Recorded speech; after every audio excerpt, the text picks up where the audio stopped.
Hello, everyone, and thank you for joining me for another restful episode of true, scary stories to help you fall asleep. Today, we're going to be reading a compilation of true, scary stories. I hope you enjoy them. I like to do these compilations every once in a while so that I can get longer videos out to everyone so that they last the entire night. So, without further ado, lay back, relax, and enjoy these true, scary stories.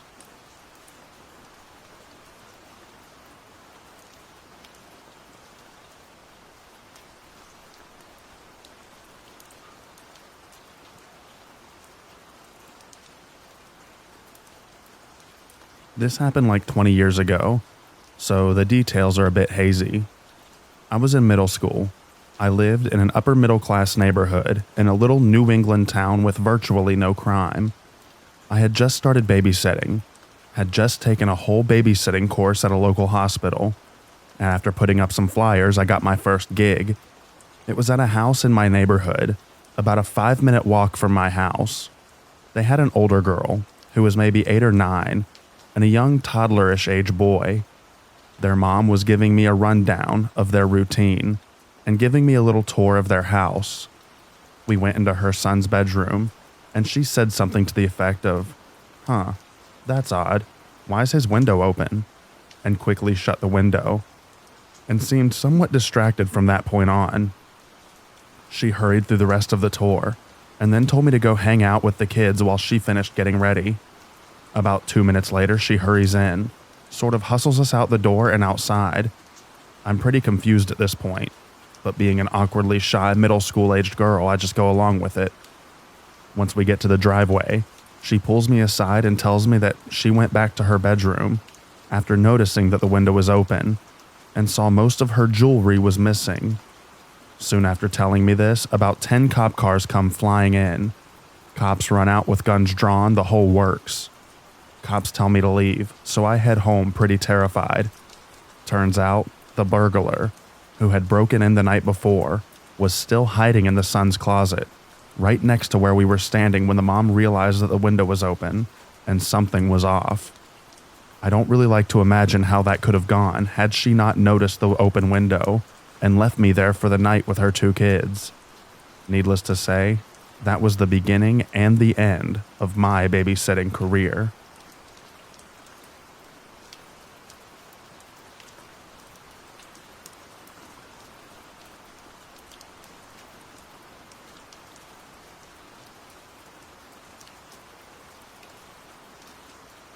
I was babysitting my niece a couple of years ago. She's 6 now, so she would have been 3 back then. I put her to bed, read her a story, gave her a cuddle, and then went down to watch a movie, and I ended up falling asleep on the couch in the living room. I don't know how much later it was, but I woke up to something grabbing my ankle.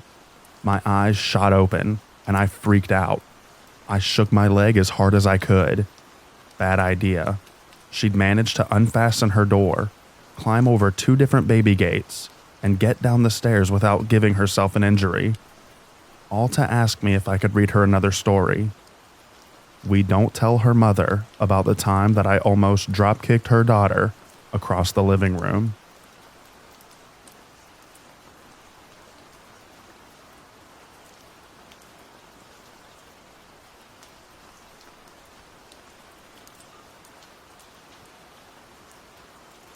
I was playing hide and seek with the 3 kids that I was babysitting. They were 3, 6, and 9, and I was seeking. Well, I found the oldest and the youngest, but I couldn't find the middle child. After 30 minutes of searching, the house wasn't that big. I just wanted to die. I couldn't believe that I actually lost a child. It was like a bad movie. So I called the parents, ready to have the worst from them on account of losing their child. I told them what had happened and I'm scared crapless, and they just laughed and said, "Did you specify the boundaries?" The what? Turns out, this stinking middle child hid in a bush in their neighbor's front yard, a place that she had hidden before, which is how the parents knew about it. because I didn't specify the boundaries of hide and seek. Even though the parents weren't mad, I still have nightmares about that.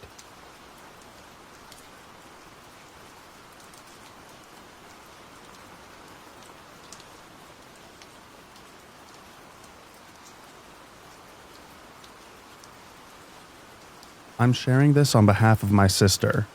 When we were younger, our parents decided that we were old enough to be left home by ourselves. Most of them worked weekdays during the summer holidays, so we had to babysit our younger brothers. One particular day, I was feeling dizzy and I wasn't thinking straight. I was really tired, but being 11, all I wanted to do was play video games. I grabbed my Nintendo DS and I sat on the couch, while my sister watched TV. Suddenly, I started seizing. I shut off completely. My sister, with no experience at all, rang an ambulance. My parents and grandma telling them what had happened. I was raced to the hospital within 10 minutes of seizing. We did live fairly close. My younger brothers started crying, thinking I had died when they saw me on the stretcher. I was very blue at the time. My parents cried too. My dad has epilepsy, and his family has a history, so it was a horrible feeling that it was passed down to me. However, my sister was calm and collected, serving as the backbone of the family that day. She's never received praise for saving me, despite this happening multiple times. Even my brothers have learned to help out. One even picked a lock when I was seized in the bathroom. I'm on medication and I take them daily, but I'm really indebted to my sister for being a real trooper through my first ever seizure.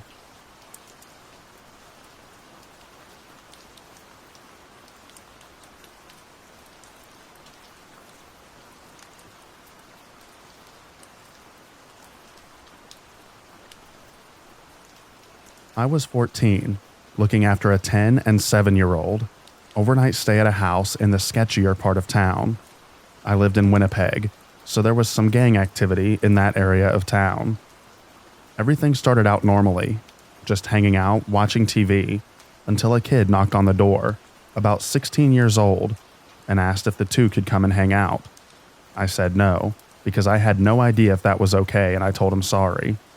This guy messages the two kids that I'm looking after on their phone or whatever, and they want to go hang out with him, but still unsure about it.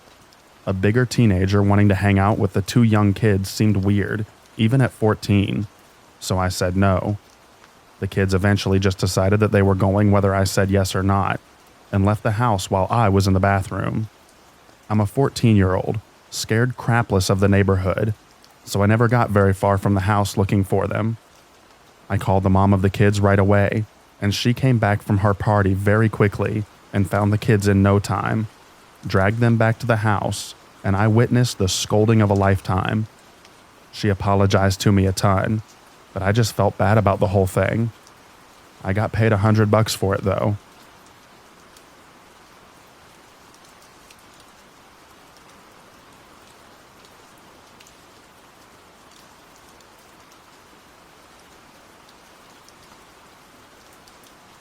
I was 11 and babysitting for our neighbor who was going through a nasty divorce.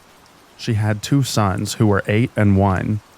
She leaves to go on her date and says that she'll be back around midnight. She doesn't tell me where she's going, and I have no way to contact her because it's the 80s and no one has cell phones. I'm watching TV. The boys are asleep. Everything's fine. Suddenly there's a knock on the door, then banging and drunken cursing. "Cheryl, you stupid woman. I know you're in there. Open the door." I'm frozen looking at the door when the oldest boy comes flying down the stairs and runs to the door yelling, "Daddy's home." I grab him and pull him away from the door. By this time, the ex-husband had gotten into his truck to go get his gun to teach that woman a lesson. He's banging on the door and threatening to start shooting through it if no one opens it. I grab both kids and run out the back door and across the street to my house, where my mom calls the police. When the police arrive a few minutes later, they find the ex-husband on Cheryl's porch. He gets arrested, and I wait with the kids at my house for their mom to show up. Cheryl shows up, is totally unfazed by the story, and doesn't even pay me because she lost her wallet at the restaurant.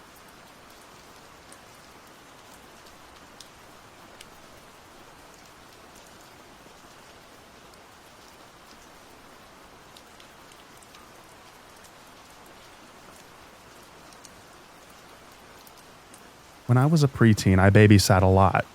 Once, I was babysitting two sisters. One was about 6 and the other was an infant. The 6-year-old was down the street at a birthday party, and the baby and I were just chilling and watching TV. The parents were off at a movie, and about 30 minutes after they left, there was a knock at the door. I got up and looked through the small window in the door to see this dude in a shirt with an Excel energy tag and a clipboard. He gives me this talk about checking a gas meter in the basement. I had this instinctual gut feeling that something was wrong, and I tell him that I'm the babysitter.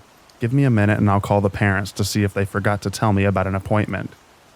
So I head to the kitchen to get the phone and call up the mom. I also check to make sure that the back door was locked. She starts freaking out and assures me that they don't have an account with Excel and tells me that they're leaving the theater immediately. I go back to the door and explain that I won't be letting him in. He starts getting pushy with me and telling me that it's really important and it's a safety issue, etc. I didn't see any Excel energy van or car on the street out front, and I'm beginning to get nervous. Luckily, the parents called a neighbor who showed up and demanded that the guy leave the property. The guy ran off and walked around the corner, so we didn't get a vehicle description, but the police came and took my statement as soon as the parents got home. A few days later, the parents were telling me that a similar guy had gone to a neighbor's house and had tried to intimidate his way into her house as well.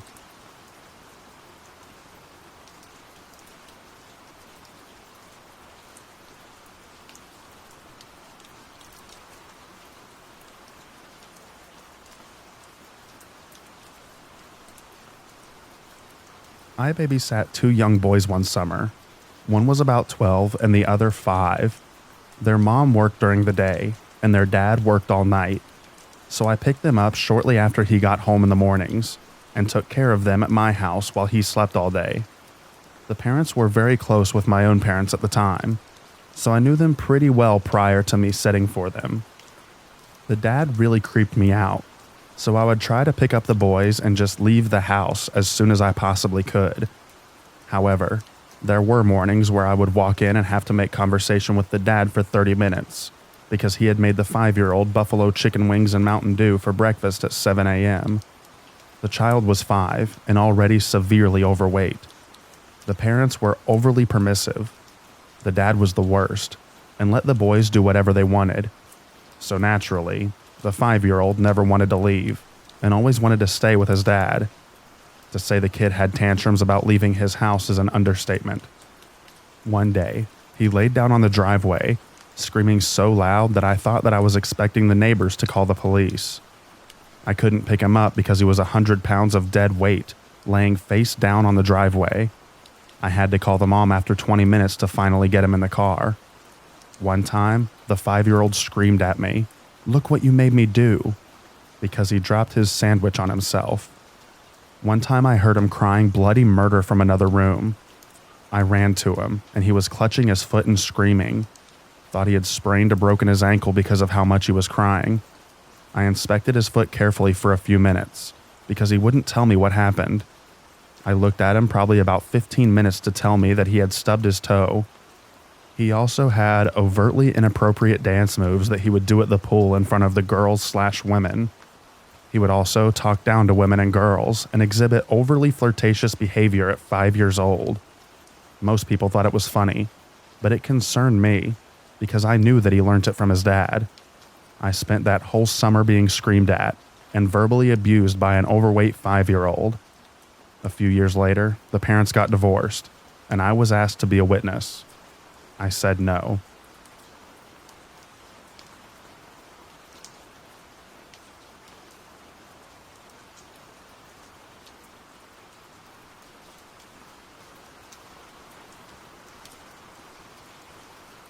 When I was younger, I had a bad fear of storms. I was babysitting 3 kids. I was about 13.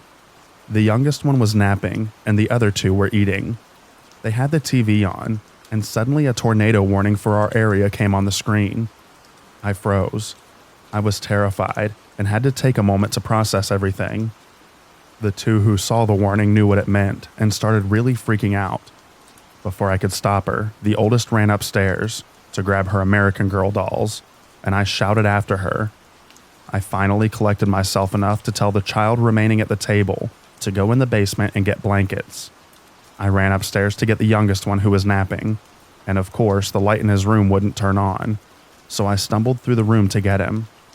Remember, I'm terrified of weather in the first place, so I'm completely freaking out on the inside that I have to take care of myself, plus 3 kids and a dog.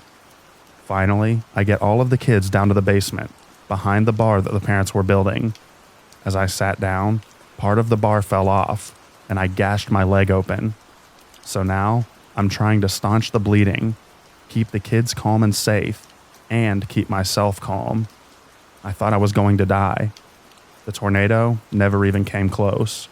We were totally fine. Everything turned out well, but it was still one of the scariest moments of my entire life.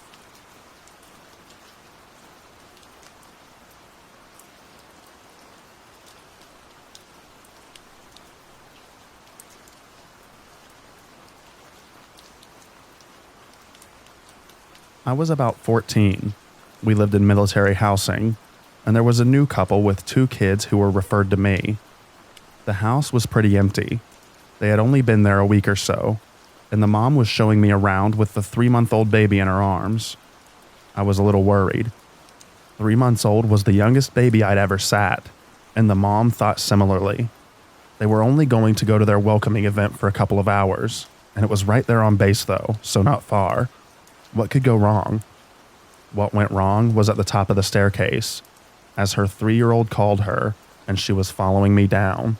A strap on her sandal broke, and she suffered a catastrophic fall, taking me out as she toppled, dropping the baby in her arms. Well, I'm not sure how it happened, as I'm not exactly famous amongst my friends for my grace. But as I was being bulldozed over, I reached up and snatched the baby out of the air and held her up high as we fell. I ended up with a black eye and some bruises where Mom essentially tackled me. The baby was completely unscathed. The mom ended up with an open fracture of one leg, right above her knee, and a decent concussion. She didn't act as if anything hurt at all though. She just kept on saying, "You saved my baby. You saved my baby," as the dad called the ambulance. I think they paid me $200 for a 4-hour gig that night, which in 1987 wasn't too shabby. But I don't think that my pulse slowed down for an entire week. I pretty much stopped babysitting shortly after that because it freaked me out so much. Not just the event, but word getting around that I was like some superhero with cat-like reflexes, when I'm pretty sure if that happened again, I couldn't grab that baby if I tried.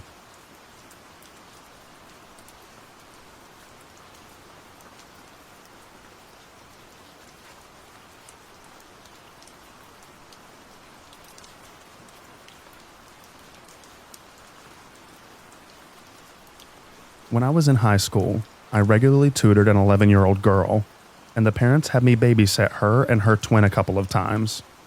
One time, the parents were meant to go downtown to a game and then be back around 12. Around 8 or so, it started raining very heavily. I live in a Gulf city, and storms can blow in fast and turn into flooding really quickly. Once it became clear we were in for a big storm, the parents tried to head home early, but the streets had already started to flood, and they ended up trapped in a parking lot. The parents called, and we agreed that I'd spend the night in their guest bedroom. I had the kids go to bed and set up in the kitchen to do homework and watch Netflix. After a bit of this, I noticed water seeping in from under the back doors. They had a large house with like 3 double doors to the back, so it was a crap load of area. I got every towel in the house and started wiping up the water and using the towels to block the door. After this had been mostly cleaned up, I went back to the kitchen table to watch more Netflix. Not even 15 minutes later, the power cuts out, and all the lights shut off. This freaked me out a bit, but I tried to stay calm. Then the burglar alarm went off in the other room. I pretty much crapped myself. I was in a pitch black house with 2 kids, surrounded by flooded roads that no one can drive on. After a minute, I realized that I was the closest thing in the house to an adult. So I grabbed the biggest kitchen knife that they had and went to go check all the doors. They were still closed and no one was in the house, so I called the parents. It turns out the alarm went off when the power cut out, and I just needed to shut it off with a code upstairs. This happened about 3 more times over the next few hours. After the power came back on, I thought things had chilled out, but then we got a tornado warning. I went and got the kids from upstairs, and we all hung out in the sturdy basement for about an hour until the warning passed. At this point, it was about 2 a.m., and I passed out in the guest bedroom. The parents woke me up when they got home around 7 a.m., and I drove home past giant fallen branches and stalled abandoned cars. It was surreal.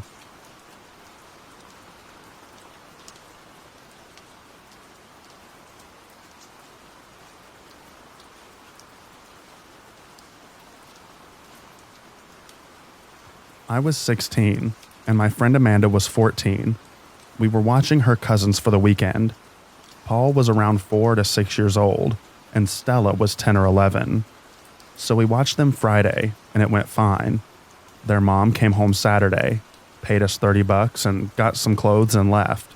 So we decided that we'd walk to the convenience store to get some candy, junk food, soda, and rent a few movies. We were bad at making money because we literally spent everything that we made to have a movie night with the kids. So the store was 2 blocks away.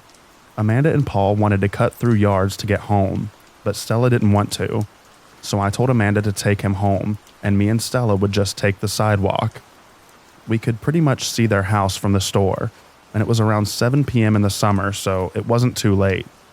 It was literally a 5-minute walk on the sidewalk. So me and Stella were walking. We were almost at the corner to turn onto their street. The house right before the corner was a drug house. Out walks this guy, and me, being my friendly Canadian self, says hi politely. The guy stops and says something along the lines of, "Wait, I know you, right?" I told him no, I don't know him. He looks at Stella and says, "I know her. I'm friends with your dad." Her dad was into drugs pretty heavily. He starts asking why I have her with me. I tell him I'm babysitting with my friend. Probably very dumb of me. He starts getting closer, told me that I was pretty and says, "Oh, are you going home? Why don't I come too? We can all hang out. You teen girls like to party, right?" The guy's eyes were like pin drops. He was clearly high. I grabbed Stella's hand and kind of pushed her behind me, well, holding her hand because I'm starting to get scared, and I wanted to keep her away. Right then, my friend comes outside and sees us and yells for us to hurry our butts up. I look at Stella and just say run. We run, still holding her hand because I don't want her to fall behind. The guy just stood there. Once we got into the house and watched from the window till he left. I told Amanda what happened, and we called the kid's mom, but she said that it was fine and that stuff happens. We were in a poor part of town. So I'm still weirded out, and Stella is still a little scared. So we all decided to watch a movie in the living room, which is right where the front door is. I grab a large knife from the kitchen, and I set on the side table. We kind of forgot for a while because we just watched the movie. Like, when I got the knife, I was kind of joking. I didn't think the guy would actually show up. But about a half an hour later, someone starts banging on the door and yelling to open up. Now, normal people would call the cops, but I'm half dumb and half ballsy. I tell Amanda to take the kids into the kitchen, and once they're out of sight, I open the door a crack. It's the weird guy. He was talking a lot. He said something about knowing where Stella's mom lived, so he knew where I'd be. I try telling him that he has to leave, but he just starts to get closer. I should have just slammed the door, but I got scared and backed up. I grabbed the knife as I'm backing up and held it behind my back. By this time, he's pushed the door open and is standing in the doorway. I kept telling him that he needed to get out, and he said something about me being there alone. Since they were hiding, he thought it was me there alone now. Right then, Amanda comes out of the kitchen. Kitchen doorway is right across from the front door. The kids are half hiding behind her as much as two kids can hide behind an 80-pound, 5-foot nothing 14-year-old. Amanda is holding a huge butcher knife. The guy looks and sees her. I step back and bring the knife that I have out from behind my back and hold it at my side. Amanda yells at him to get out. I tell him, "You need to get out of here before we stab you." Dude bolted so quick that he didn't even shut the door. We called the kid's mom and told her the dude showed up and pretty much forced his way in. We even told her that he didn't leave until he knew that we had knives, and she told us to just lock the door and we'd be fine. We called Amanda's mom and told her. She picked us all up, and we all slept in Amanda's bed that night. Well, Paul was asleep by midnight. Me, Amanda, and Stella didn't fall asleep until well after 4 a.m. We watched the kids at her mom's for 2 more days. Then I went home, and I think Amanda had them another day or two. I watched them with Amanda a few more times at their house, and nothing bad ever happened again. It's been 9 years. I talk to Stella from time to time. She's told me before that she remembers that night and that she thought that the guy was going to kill us. And all this because my Canadian butt thinks that it's rude to walk by someone and not say hi.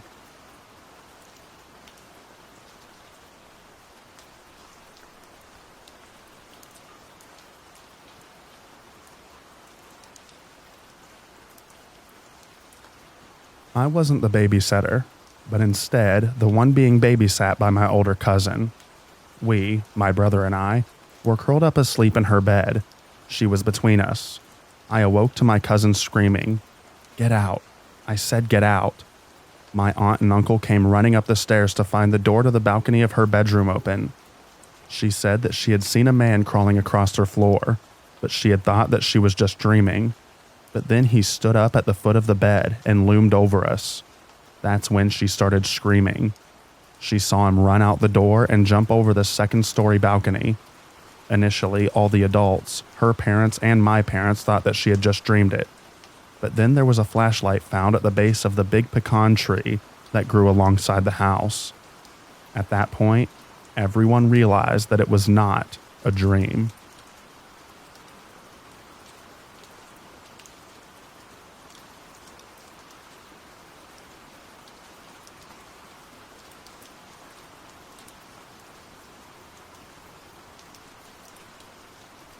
I was maybe 12 years old and watching 2 little girls.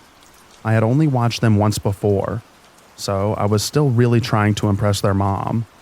They lived in a crappy part of town, and we didn't play outside very often. This night, I was to spend the night and sleep on their couch. In the living room, there was a door that led outside to their backyard. The front door was directly across the little townhouse from the back door. Off to the right, looking towards the front door, was a kitchen, and on the left was the stairs that led to the second-floor bedrooms and bathroom. When you opened the front door all the way, the door blocked off access to the stairwell. At some point, I fell asleep on the couch and was snapped awake. There, standing in the house by the back door, is a very drunk man. He's dirty, he's drunk, and he's walking towards me. My 12-year-old mind was panicking, and I knew that if I called the police, I'd be attached to the wall by the phone, and I couldn't prevent him from going upstairs. They didn't have a cordless phone yet. I immediately started talking to this man. He says he's looking for someone, and he's going to go upstairs. I bolt off the couch and beat him to the front door. That's when I noticed headlights out front, through the peephole. I see it's a taxi, and I fling the door all the way open and start yelling for the driver to help me. He rolled his window up and shrugged. I don't know how I did it, but I managed to stand in front of the wide open door and block his way up the stairs. He's pushing me hard, and all I can think of are these little girls asleep in their beds, and I remember that he's looking for someone who doesn't live here. I say, hey, Rosie and Trevor are waiting for you in the cab. Look, they're waving at you, dude." He buys it and walks out the front door just enough for me to slam and lock it. I run to the back door, and I lock that too. After him banging on the door for a few minutes, he goes around back and tries to get back in. He leaves in the taxi cab, and I didn't sleep for the rest of the night.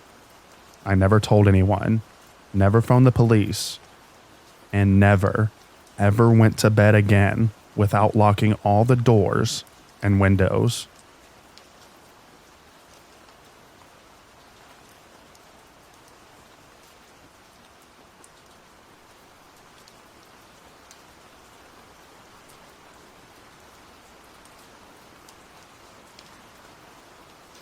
This isn't my story, but my friend Linda's.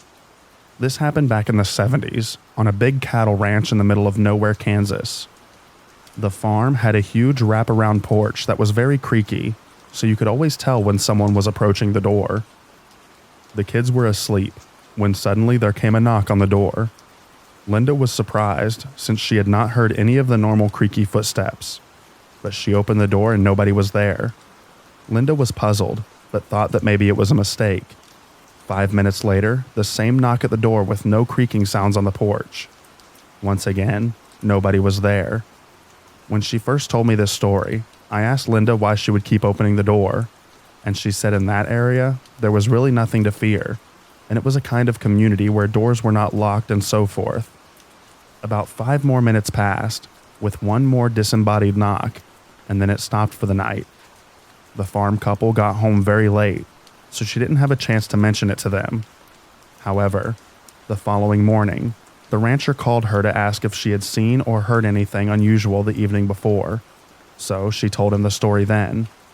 Turned out that something, and they never did find out what, caused an enormous herd of cattle to stampede in the night, and they were ranging all over the surrounding farmland.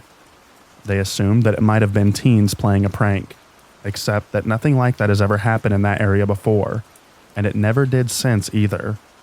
That story has always frightened me.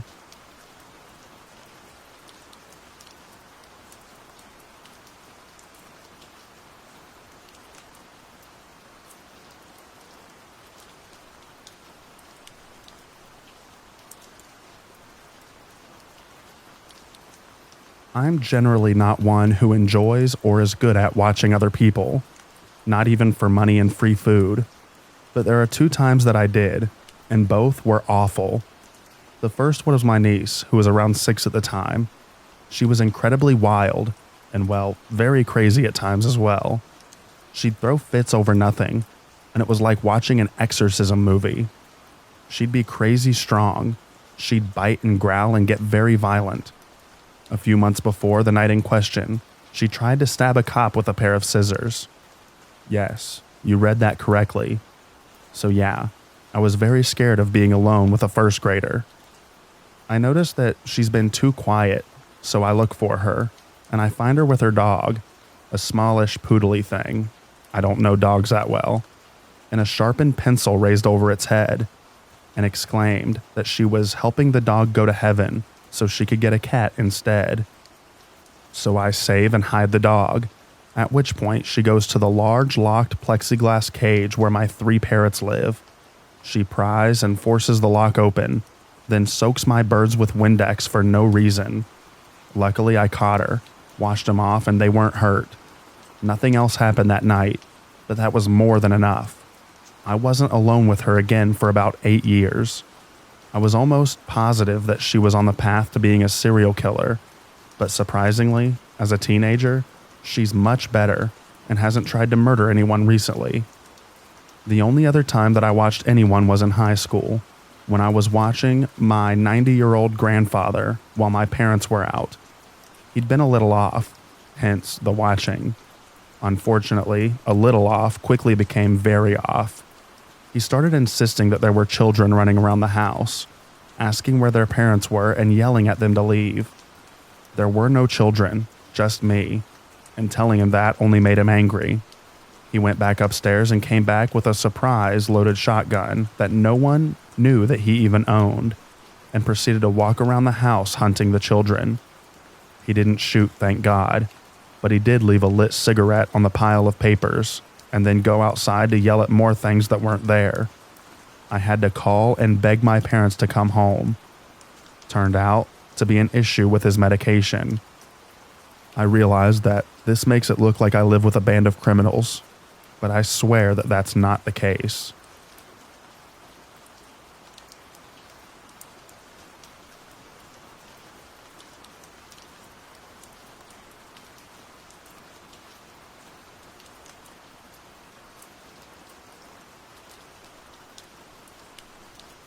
Okay, 2 times I babysat, one with an actual baby.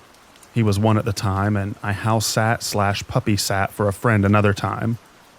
I had done a few others, but these 2 were the creepiest. Okay, here's the 1-year-old story. I was friends with his mom and aunt. Actually, more of a friend of the aunt, and I was visiting. The sister needed a ride and asked if I could stay to watch her kid while my friend, her sister, drove to get a few things. I said sure, mainly because she had already put him to bed and it shouldn't be any work at all. This was around 7 p.m. They leave, and about 15 minutes later I hear a thump. Now both of their rooms are next to each other, and my friend has her cat locked in her room, because her sister and I have allergies to the cat. Anyway, I assume it's the cat, and I just continue to watch TV in the living room. Then 5 more minutes go by and I hear a smaller thump. So I go and check on the cat first. I know, kind of a bad move, but I was thinking logically that it was the cat, and I figured if I calmed it down it would stop acting out and not wake up the kid. Well, I opened up the door, and the cat is asleep on my friend's pillow. At first, I thought the little jerk was just pretending or something, and while staring at the cat I hear the thump again. But this time, it's clear that it's coming from the other room where the kid is. I immediately freak out, thinking that the kid fell out of his crib or something. And before I could even close my friend's door, the cat freaks out and hides under the bed, and the kid in the next room starts to cry, which definitely makes me feel like he did fall. So I shut the door and go to the next room, open the door quickly, and he's standing up in his crib crying. I feel relieved that he didn't fall, and I go to calm him down. Now mind you, for some reason the electrical doesn't work so well in her room. The light switch doesn't work, so you have to turn on the floor lamp by hand. So I'm in a dark room, minus the small nightlight, with a crying baby. It then dawns on me, what the heck was making that noise? So I turn on the light and look around. Her closet is open, and some of the stuff seems to be moved around, but nothing that looked like it fell several times or anything like that. So I closed the closet, mainly because the kid was crying while staring at the closet. And being the horror movie geek that I am, I was like, okay, closing the closet. He seemed to have calmed down, and it took me 5 minutes to get him back to sleep.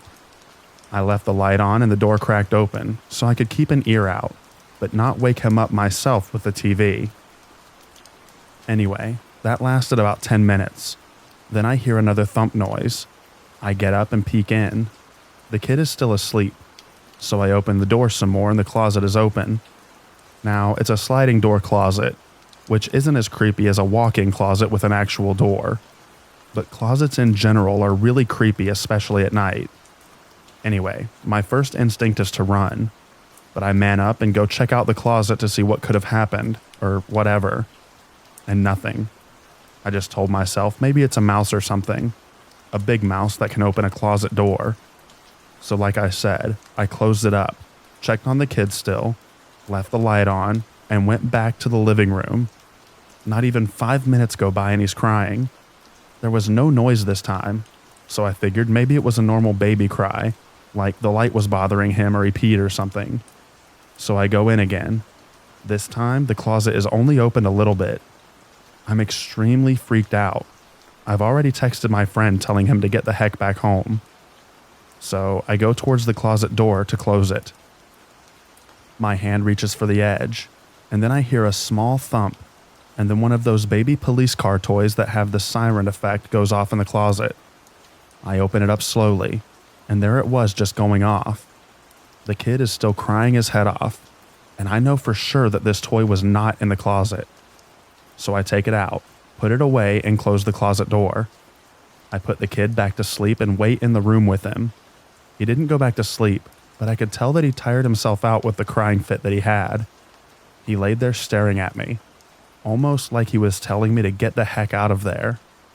I felt so uneasy in that room, like someone or something was watching me and it was angry, especially from the area where the closet was. So after about 15 minutes of waiting in the room, I stand up and start to head out. The light then turns off, which is odd since you have to turn it on and off manually since the wall switch doesn't work. I figured the light bulb blew out or something, so I walked over using what little light the nightlight offered as a guide towards the lamp. After I got to the lamp, I heard the closet door sliding open. I don't think I've ever been so scared in my life, and my instincts kicked in, like turn on the light, and I felt for the switch on the lamp to turn it on, hoping that it would, and it did. Looking back, I was both relieved and creeped out that the light bulb didn't burn out, and that it somehow turned off by itself. Anyway, the light was back on. I turned around, and luckily, nothing, or rather, I didn't see anything there. I grabbed the kid and shut the closet again, shut the door to the room behind me, and held him in the living room till his mom and my friend got back, almost 9 p.m. At first, she was angry that I took him out of his crib and that he was awake, but I was like, you need an exorcist or someone to bless your house, because things aren't okay here. I don't think she really believed me. She said that she'd noticed some small things happening, but nothing to that effect. That was almost a year ago, and apparently nothing that drastic ever happened again. Weird stuff happens to me and around me often. I've been told that I was a magnet for these things before, so I'm not sure if whatever happened because I was there, or maybe I brought it with me or activated it or whatever. They did do a prayer of some kind to try and bless the house/apartment. Maybe that helped. Well, okay. I think I wrote long enough, so I'll save the puppy sitting story for another time.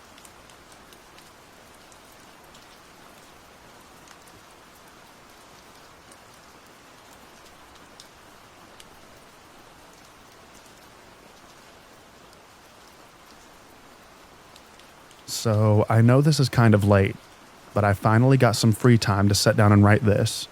I live in a rural area, and the nearest Walmart and Target are about 30 minutes away, just to give an example. So my friend at the time, who lives in another small town nearby up in the mountains, a town called Wrightwood, asked me to puppy sit/house sit. I agreed. A free mini vacation away from home, and I actually like the dog. A big, sweet-hearted black lab mix named Lainey, or however she spelt it. Anyway, I drove up to the house, saw my friend off, and made myself at home. And after settling in, I took the dog out for a walk. This was about 3 p.m. So the sun was still out, but it was cooler and shadier out. Anyway, we get back home. I make myself some dinner and then feed the dog her dinner. I turn on the TV and ended up dozing off for a bit. When I woke up, it was later at night, around 9 p.m. or so.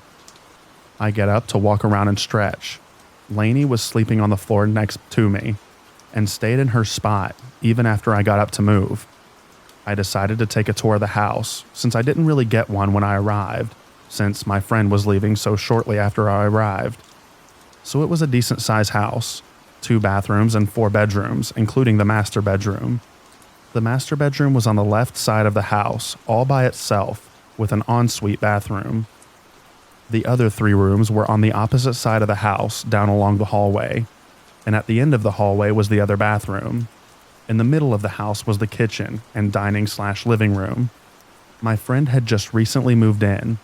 She was there for about a month, but had only lived in it for like 3 weeks due to business trips. The house also had very big windows too, which made it kind of creepy at night, especially because the windows in the living room, which faced the small backyard, didn't have curtains or blinds. Not that she had any neighbors behind her, but still, it was a little creepy. So I look around. The 3 extra rooms were just being used as storage at the time. One she was going to make into an office, and either one or both of the others into guest rooms. After I was done, I closed all the doors back up like they were. I checked the rest of the house for my lockdown procedure. I turn off all the lights, the kitchen, and go back to watching TV.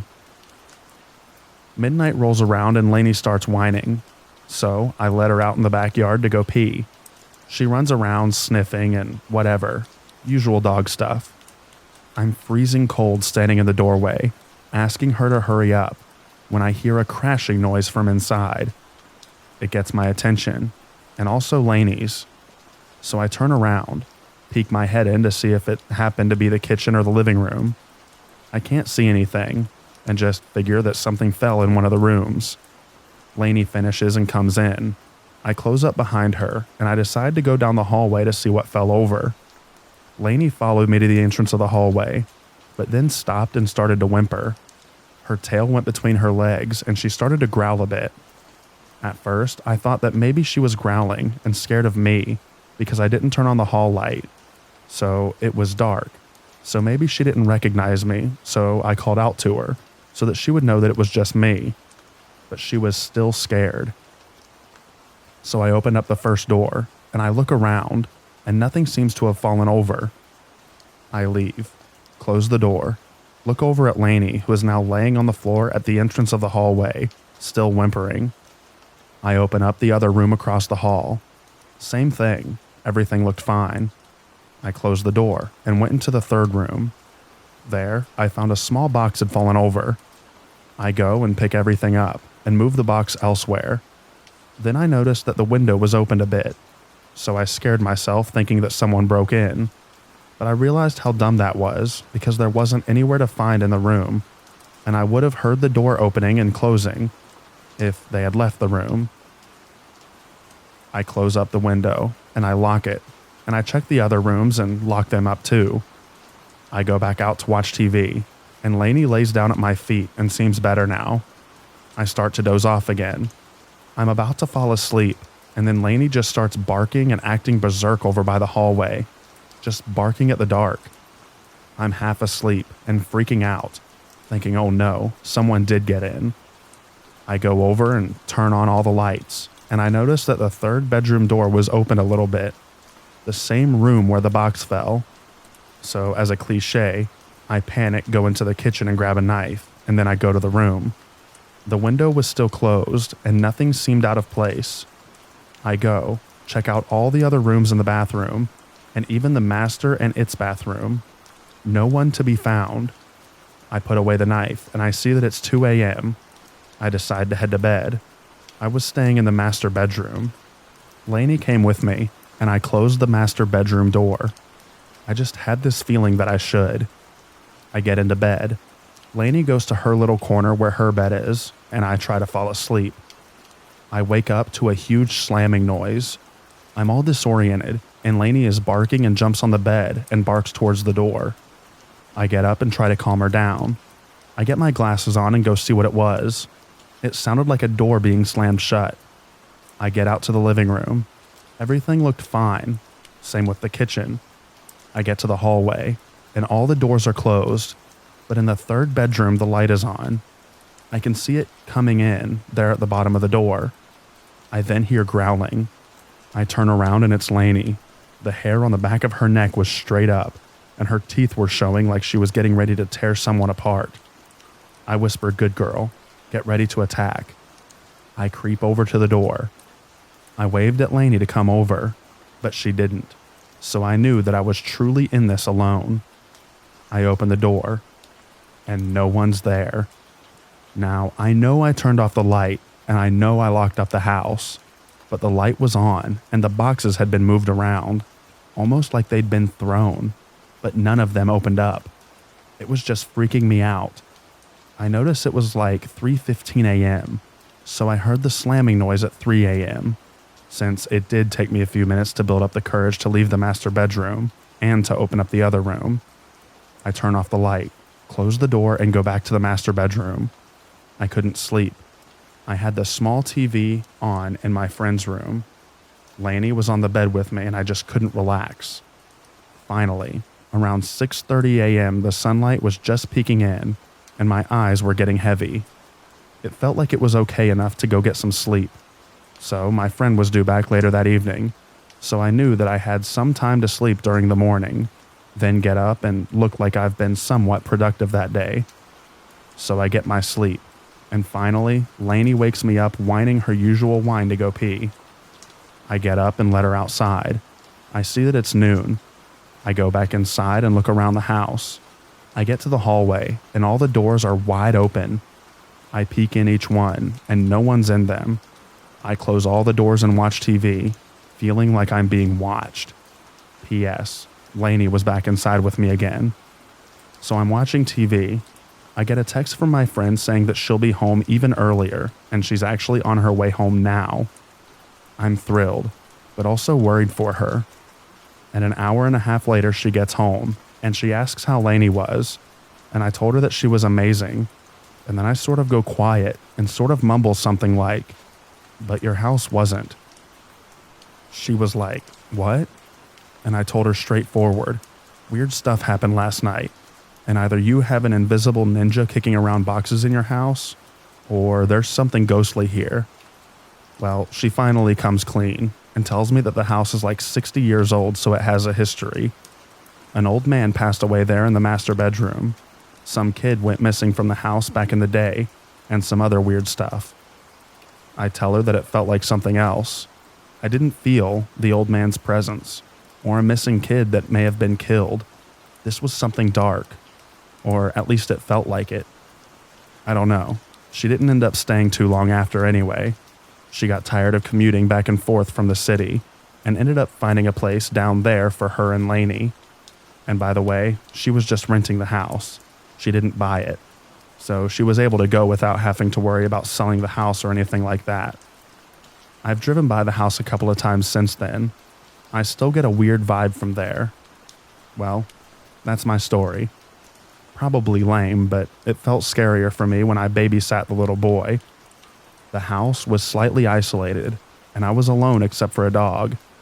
At least the other time I was in an apartment complex, so there were lots of people around to hear me scream for help if needed, and I had the kid with me, which I could carry if I had to run for my life. So yeah. Also, I remember that when I had dozed off a few of the times on the couch, I felt like something was standing over me, and one of the times I woke up on the couch, I felt like someone had been touching me or grabbing my arm. It was so weird.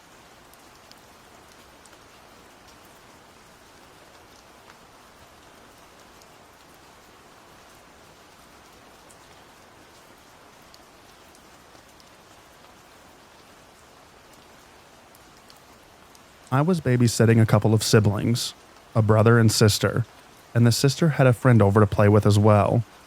The two girls were 5. The boy was probably 7 or 8, a little bit older. I was watching them during the day on a weekend because their single mom had to go into work. When I got to the house, the boy was zoned out watching TV, and the little girls were playing with dolls in another room. The morning went fine. But in the afternoon, as I was making lunch, I hear screams in the backyard. I run back there, and the boy is wielding a seriously sharp kitchen knife. The two little girls have barricaded themselves into one of those plastic playhouses and are screaming in terror, and the boy is madly stabbing the knife through the slits in the windows, laughing. As I run over, I'm shouting at him to stop, but he just keeps stabbing, and I have to tackle him and wrestle the knife away. I ended up getting cuts on my hands in the process, and the boy was kicking, punching, and biting trying to get out of my grasp. I somehow managed to drag him away and throw him in his room and call his mom at work. She comes home a few hours early, clearly angry that I called her and grumbling about how he obviously wasn't going to hurt the girls. She gave him a good smack, but basically told me that I was a bad babysitter. I was not that old myself, only 12 and terrified, so I just nodded and went home without getting paid.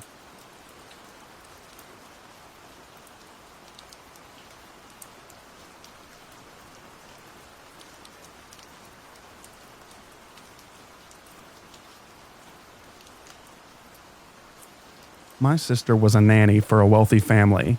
She was having a bad time with kidney stones and asked if I could assist her for a few days. I agreed.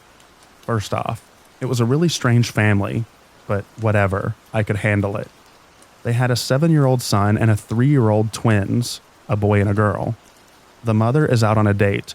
The kids are in bed, and my sister and I were up in her room eating dinner and watching TV. All of a sudden, we hear a loud bang. We turn all the lights on downstairs and check the house. Apparently, there was a large bar across the basement door, and it was clear that it had been knocked down. Someone was trying to break into the house. My sister gets on the phone and calls the police. I'm guarding the stairs in case anyone is in the house. I want to protect the kids. The oldest wakes up. We don't want him to be scared. I told her, go upstairs with him, and I would wait for the police. I stayed at the stairs holding 2 knives, in case I needed to defend myself. After what felt like an eternity, the police showed up. They weren't sure if someone tried to break in or not, but they made sure that no one was in the house and took a report. There had been break-ins in the neighborhood, so it wasn't unreasonable to think that someone had tried to break in, and turning the lights on scared them off. We couldn't get a hold of the mother or father. He no longer lived there, but we handled it. A day later, I'm watching the kids in the backyard. The oldest runs up to me and says, "Look what I found." It was a hunting knife. I told him I needed him to hand it to me. I also let him know that he wasn't in trouble. He hadn't done anything wrong, since I was clearly upset. I asked the mother and father. He was visiting, and it wasn't theirs, so we called the police. Unfortunately, I had to touch the knife to take it from the child, so I likely messed up any prints that were on it. The officer understood. She agreed that taking the knife away from the 7-year-old was the best option. It was found by the basement door, so clearly someone had tried to break in. I was pretty freaked out. The one thing that I was pleased with was finding out that I had the ability to stay calm under pressure. I was able to put the kids first, think clearly, and do what I needed to do. I can't even explain how happy I was to leave that place and never go back. The family was incredibly strange, and I felt really bad for the kids.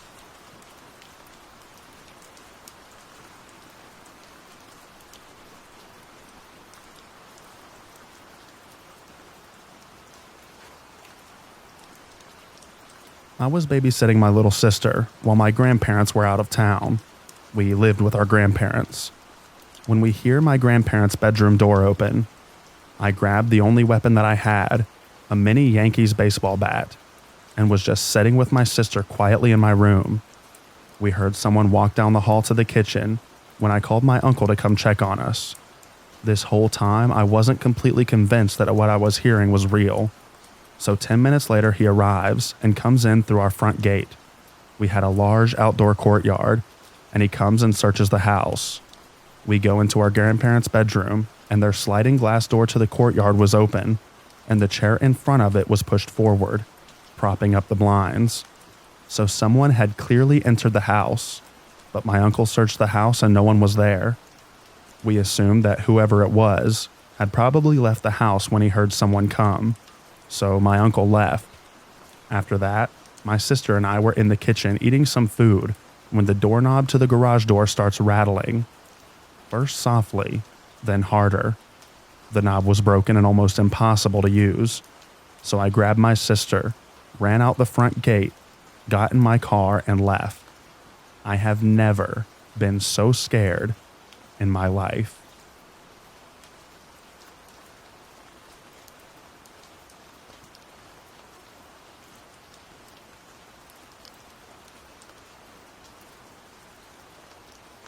He ended up in the dryer at my apartment complex in the middle of the night, naked and crying. Yes, you read that correctly. And no, I'm not making this up. I wish that I was. I found this guy on OkCupid, and he was a really nice guy, if a little strange. Good looking too. We dated for several months, during which time he slowly revealed that he was hearing things that he couldn't possibly be hearing. His upstairs neighbors or my roommate were talking stuff about him, even though I couldn't hear a thing, and he started to get paranoid. This all came to a climax one night when we were at a comedy club with some of my friends. He had been acting strange all night and thought that my friends hated him and were all talking crap about him from a couple of feet away. They weren't. I was sitting between them. They had even told me previously that they liked him. He left before the show started and I didn't see him again. Until 8 months later, my roommate was getting ready for work one morning. She gets up around 5:30 a.m. She heard strange noises coming from the laundry room, which shared a wall with the hallway of our apartment. She thought the loud wailing sounds were from our neighbor's crazy friend, and that she'd have to deal with her when she went to the laundry room to get her bike. But when she went in there, she couldn't see anyone and wasn't sure where the sound was coming from. She searched around and was looking under the table across from the washer and dryer when she heard the dryer door being pulled shut. I know, horror movie stuff right there. She was about to open the door, but thought better of it and went to wake up sleeping me. I work in mental health. I got up and could hear the crying, so I went out to the laundry room and opened the door. At this point, the person who had previously occupied the dryer was lying face down and naked on the linoleum floor. I asked if they were okay, not knowing who it was at that point, and there was no response. I told my roommate to call the police, and while she was on the phone, this person gets up. He was actually wearing mirrored aviator sunglasses, and walks past us and into our apartment. He sat on one of our chairs and proceeded to give me a death stare while my roommate was outside speaking with the cops, and her work explaining what was happening. He was in our apartment over the course of an hour while the police and later the paramedics checked him out, and he did not say one word. The most he did was make a guttural growling noise while he gave whoever was speaking that hate-filled stare. Finally, the paramedics took him to the hospital, and I never saw him again.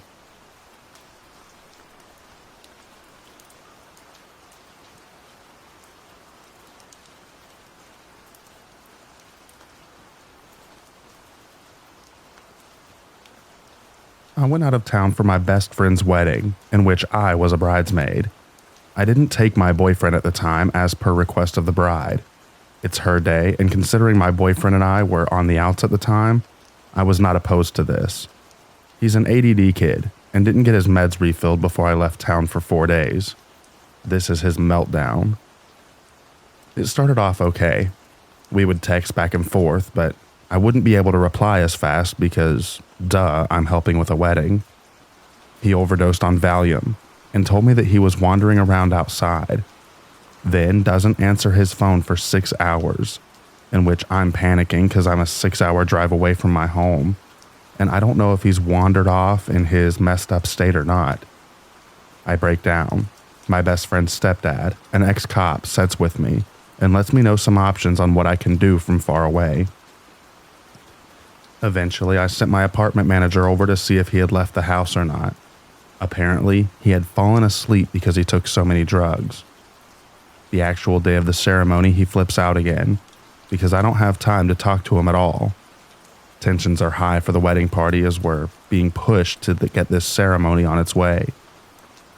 I leave my phone in my bag while I help the bride and the groom. Come back to no less than 10 voicemails and 30 plus texts, half of which are just incoherent, random letter-style typing. This continues the whole weekend. I stop responding. I come home to find my blinds torn, DVD player smashed, cooking oil spilled all over my kitchen floor that he made me clean up because apparently it was my fault that he knocked it over while I wasn't even in town. And my entire nail polish collection, over 50 colors, destroyed. I'm still finding cracked bottles. It's amazing how I haven't died from all those fumes. Red-colored Kool-Aid splashed everywhere, even inside kitchen drawers.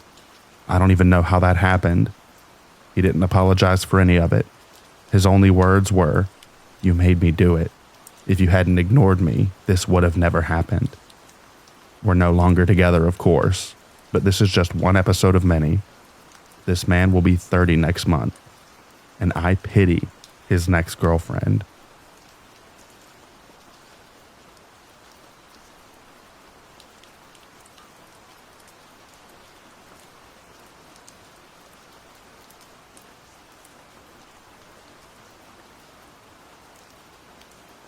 This all happened back in 2020.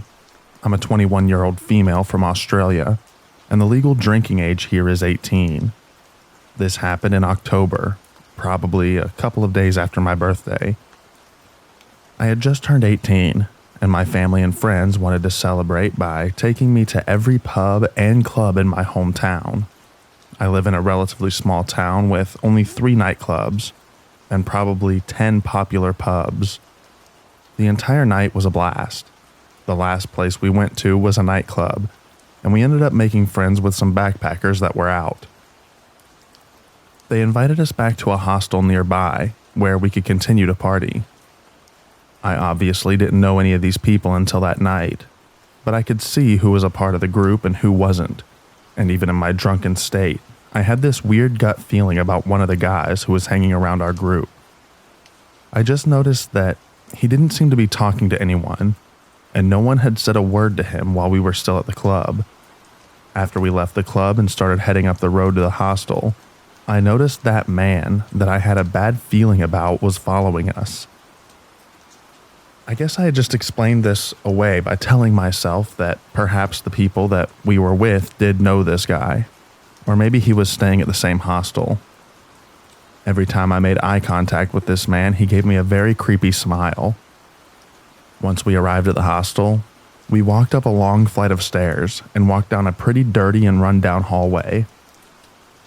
We entered the community kitchen/lounging area where everyone was dancing and talking. Half the group was on one side of the room, sitting around a table smoking weed and chatting, and the other half was closer to the doorway, singing and dancing to very loud music. I guess it must have been an hour or so of this, and I had not noticed the creepy man, but it wasn't long until I did. I saw that he started standing near the doorway, and I became immediately aware of this, as I could sense that he was eyeing me down while I was dancing with one of the girls that I had made friends with. At some point, she walked away, and for no longer than 5 minutes, and immediately the creepy guy approached me and tried to start dancing with me. I was naive and extremely wasted, so I wasn't aware of how stupid my decisions were at the time. So I just smiled and continued to dance, leaving a little distance between us. Now, this is where it starts to get scary, and the creepy man quickly came right up to me and grabbed my arm. It took me a minute to realize what was happening, but once I did, I saw that he was pulling me towards the doorway. I tried to yank my arm back away from him, but his grip was very tight. This man must have been in his late 30s or more.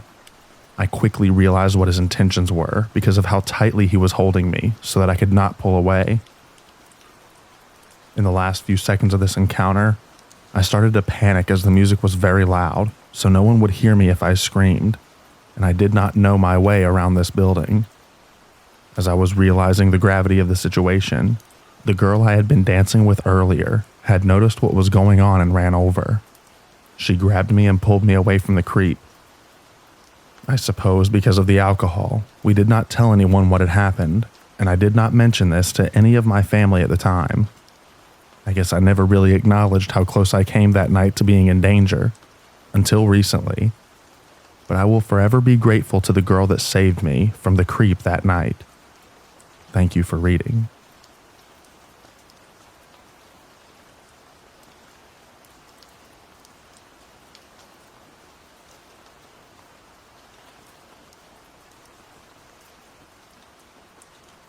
Some friends and I took a trip to Cincinnati to play in an SCG.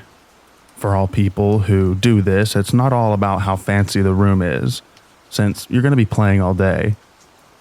So I booked us this cheap room super close to the event. We pulled up around 6 a.m. so we could settle in and then register. This place was really creepy.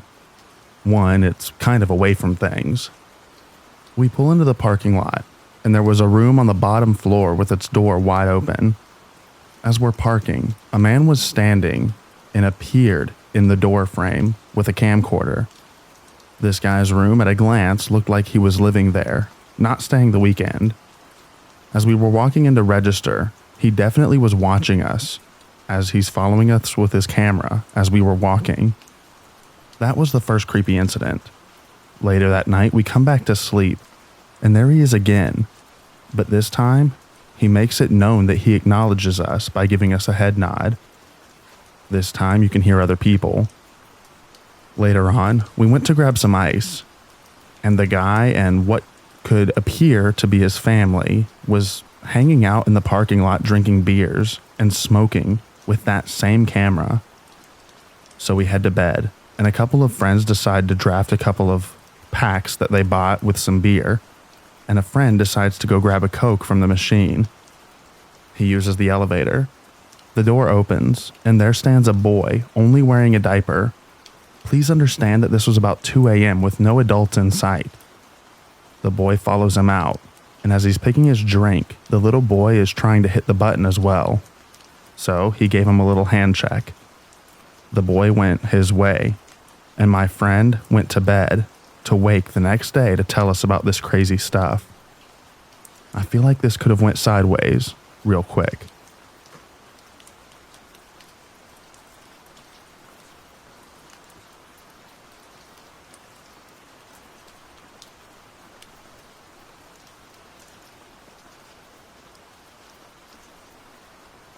This happened not too long ago. Although it's not too crazy, it definitely had me freaking out after it occurred. It probably didn't help that I frequent this subreddit very often. I had just moved to a new apartment building, and it was my first time living alone. It was actually my first day, and I had moved my stuff in and headed to school and was coming home for the evening. My parking is in an underground basement, which was scary, as is for the first few days. So I would always leave my car and book it to the elevator so that I could get out of there. As I stood waiting, it was taking quite a while for the elevator to come down, and I could hear it beeping on the different floors that it was stopping at. Once it finally arrived, the doors opened and there was a tall guy that was clearly disheveled and on something. The minute I made eye contact with him, my senses went off, and I get the most uneasy feeling. I hesitated, as I was on the last floor, so whenever someone was in the elevator, they were always getting out, and I waited for him to do the same. Instead, he just stood there staring at me, and I managed to blurt out, "Are you going up?" He mumbled some sort of yeah. Alarm bells were going off, but I thought maybe I was overthinking, so I awkwardly walked in and stood against the wall as far as I could from him. I asked him what floor, as there was no floor selected, and he stuttered between numbers, and happened to say the same floor that I was getting off on, which scared me even more. I tried not to panic, but as soon as I entered, I tried to keep my gaze down, but he was just facing and staring at me with the most uncomfortable look in his eyes. The minute the elevator started going up, he started to shuffle and was moving towards me when it ended up stopping on the first floor in the lobby. I was in the left corner near the doors, and he was basically right in front of the door, stepping towards me when the doors opened. I was honestly freaking out, and as soon as the door slid open, I scooched out and went straight out the doors onto the main street. I stood there for a few minutes with my heart pounding because of how scared I was, and I remember him staring at me confused for a minute, and then he stayed back in the elevator as the doors closed. I remember that there were 2 guys standing in the lobby who witnessed the whole thing, and I nervously laughed that I was just creeped out by the guy in the elevator. I believe that they were just door dashers, so they stared at me and they were like, okay. I ended up taking the stairs up and was scared out of my mind. I was praying that he was just someone's guest, hence why he was so confused and weird. My dad came to visit me the very next day, and I was telling him how badly the guy freaked me out, and that same night we ran into him again. He was waiting for the elevator, and the minute I saw him, I told my dad and made him take the stairs with me again. Thank God I haven't seen him again, so I'm really hoping that he was just a guest. But if I ever see an elevator with just one dude in it, I do not take the risk. May have just been me overthinking, but something was definitely not right with him.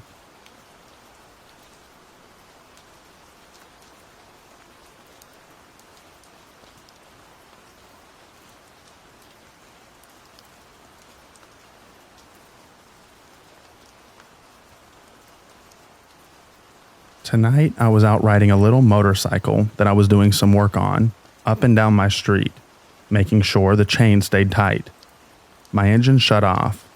I tried to start it a few times, out of gas. So I start walking it back to my house, and I see a man with no shirt covered in tattoos walking straight towards me. Immediately, I had a terrible feeling. This guy isn't just crossing the street. He's approaching me, saying absolutely nothing. He had this look on his face, not friendly, like he wanted to eat me. I realized I had no weapons, not even my phone. I keep walking. He gets about 4 feet from me and throws his hands up and says, "What's up?" I don't say anything back and keep walking. I look towards my house to see if my brother, who was helping me work on the bike, was standing on the corner, but I didn't see him. Oh boy. The guy asked something along the lines of, "I've got a question," to which I responded, "Nah, man, I'm not. I can't."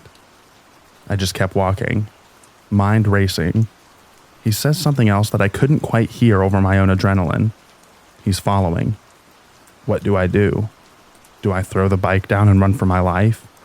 My ACL is completely torn in my left knee. I could collapse. Do I yell for my brother? That could escalate things. So I went with instinct. Get the heck out of there. My fear was definitely noticeable. My pace was now a speed walk. I check my back every few seconds and he's still following me from a distance. Whatever I'm doing, it's working. Or maybe it's not, and this guy is holding back. He's still following me, but I'm moving much faster.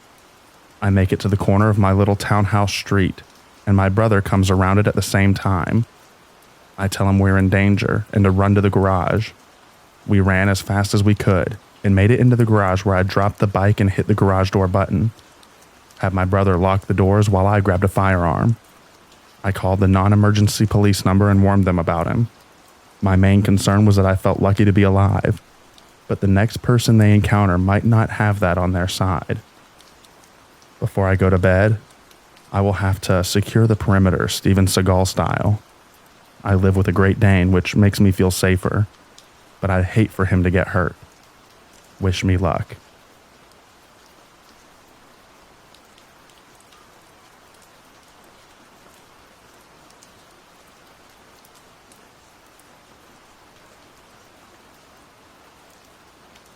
Short backstory. This happened almost a year ago. I'm a 19-year-old female and I live in a small town in Australia. I always take my 13-year-old Jack Russell mix for a short 20-ish minute walk down the road at about 7 to 7:30 p.m. On this night, I had to take him at about 8 to 8:30 p.m. as I had to work late, and the sun was just setting to the point where I can see, but not very well. That could have just been my poor eyesight, but it was enough to manage without needing a flashlight. Although I did have one on me, I just didn't want to use it. We had just made our loop around a small community garden. As I was leaving the gate, I looked to my right and saw a person in all black heading towards me. I was also wearing all black, so we both looked pretty suspicious. But out of panic, I crossed the road and headed left. They did the same not 1 second later. I'm a naturally fast walker, but I made myself go faster. All I had to do was cross the road one more time and turn right, go down a few houses, and then I'm home. So, walking faster, but not enough to where it was obvious, I crossed the road and turned right.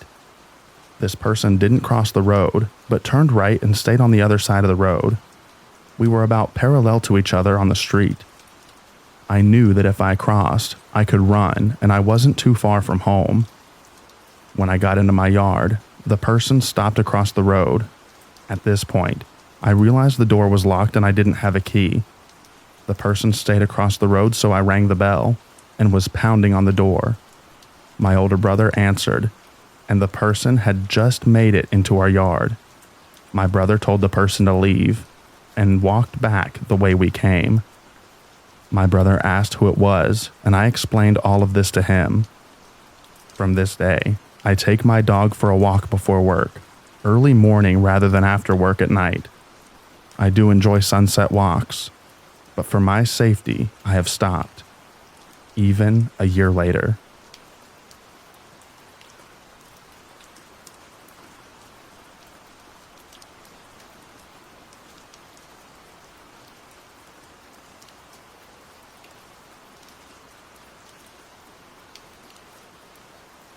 I was on a long drive and decided to spend the night at a crappy motel in Chattanooga. I had the lights on and didn't draw the blinds all the way, and was laying on the bed with a window above the headboard. I sat up briefly to plug in my phone and noticed what looked like the figure of a man through the blinds. I immediately got up and opened the blinds, and lo and behold, there was this guy with his hands in his coat pockets and hat pulled over his face staring at me. I could tell that he wasn't homeless. I yelled at him through the window, "What the heck? Get out of here." And he quickly turned away and walked away nervously. Probably a voyeurist hoping that a woman was going to walk naked out of the shower. In any case, it was creepy, especially given how little there was around.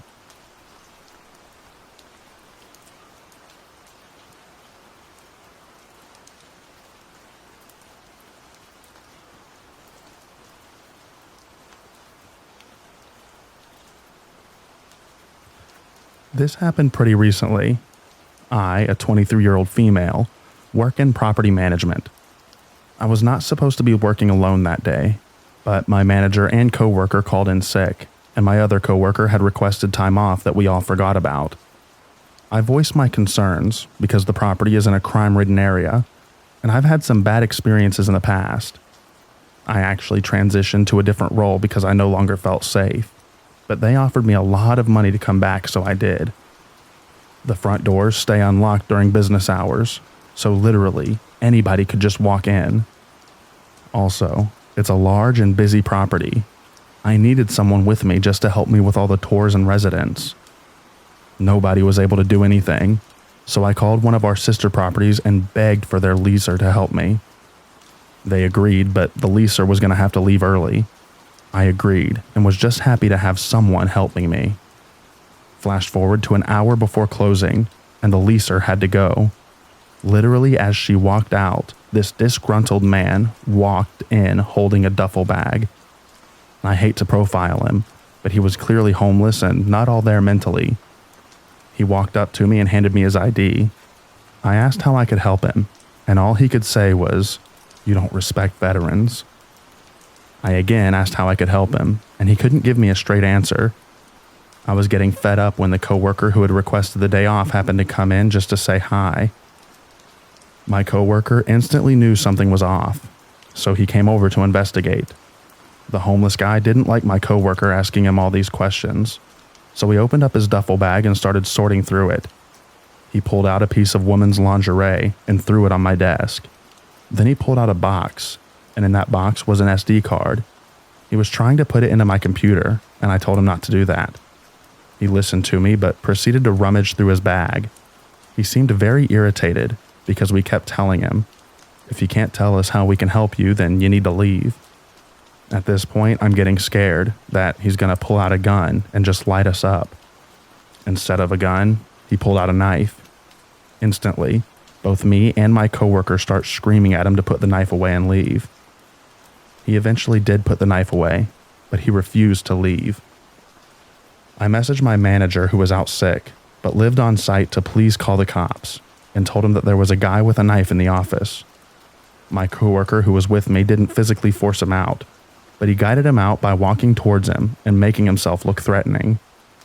Finally, the dude leaves, and we immediately locked the doors. He kept trying to come back in and was cussing up a storm outside. Eventually, he made his way to the convenience store that is attached to the building. Within 30 seconds of him going in, about 4 squad cars pulled up. We pointed at the store and they ran in there. The guy got aggressive with the police, so they beat him and ended up detaining him. I told the police to look in his bag for the knife and they found it. I identified the weapon and answered some of the police questions. I didn't press charges because this was clearly a mental health crisis, and jail isn't going to reform that. He needs serious professional help. The DA pressed charges on my behalf, and the courts granted me a protection order. They also let him go without bail. The last update that I got was that he didn't show up to his court hearing, and now there's a warrant out for his arrest. I wonder why. I've not seen him since the event took place, and that is all that I really care about.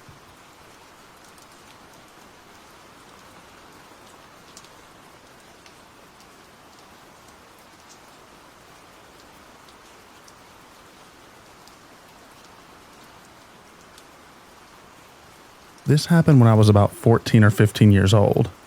I'm 18 years old now, and for a little bit of context, I hated anyone touching my hair.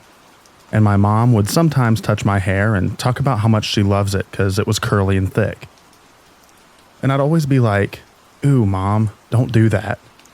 And it was a mutual understanding that I disliked it when people touched my hair, even family.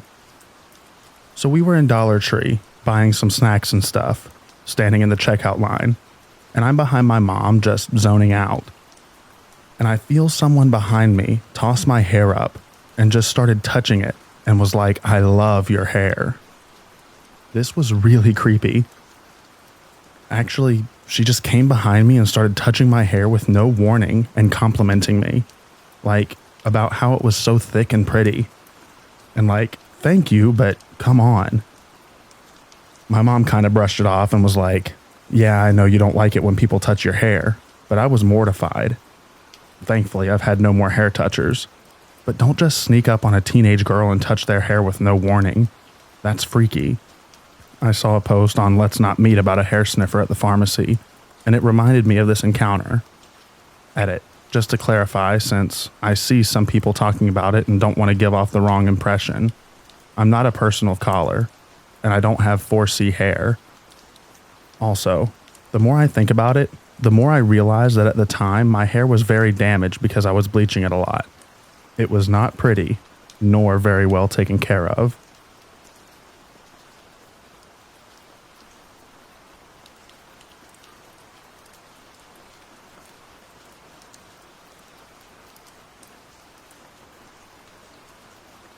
This one's short, but considerably creepy. For context, I was about 10 or 11 when this happened. I live fairly close to a mental health facility for middle-aged to elderly patients who require psychiatric care. You can see it from one of my friend's gardens. One day, me and all my friends are outside playing, chilling, hanging out, the usual. One of the workers from said facility approaches us and asked if we've seen X person with Y and Z clothing and characteristics. Nope. Thinking nothing of it, we just kick about as normal. A couple of days pass, and one of my friends, who's been staying out late and having sleepovers with other friends, tells us that things have went missing from his house, specifically his bedroom. We are all of the opinion that he's just being silly and trying to get a laugh out of us. Either that or his mom moved him. Again, we forget about it. We are all out the next day. Friend is nowhere to be seen.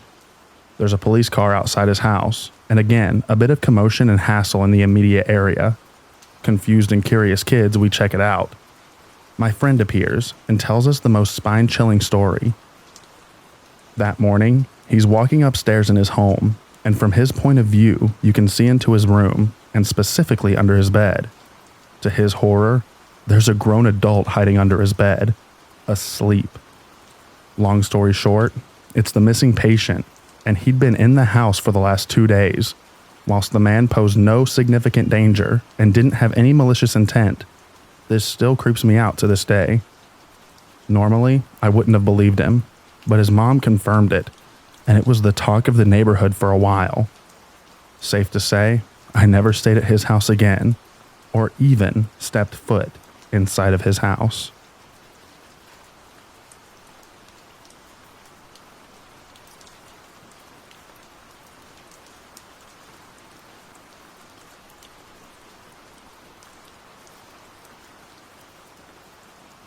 So this happened to me about a year ago. I had just shifted to a new city for work. I was a 23-year-old female at that time and living alone. On that particular day, I was working from home and I heard a knock on the door. I was preoccupied with something and opened the door without checking the keyhole.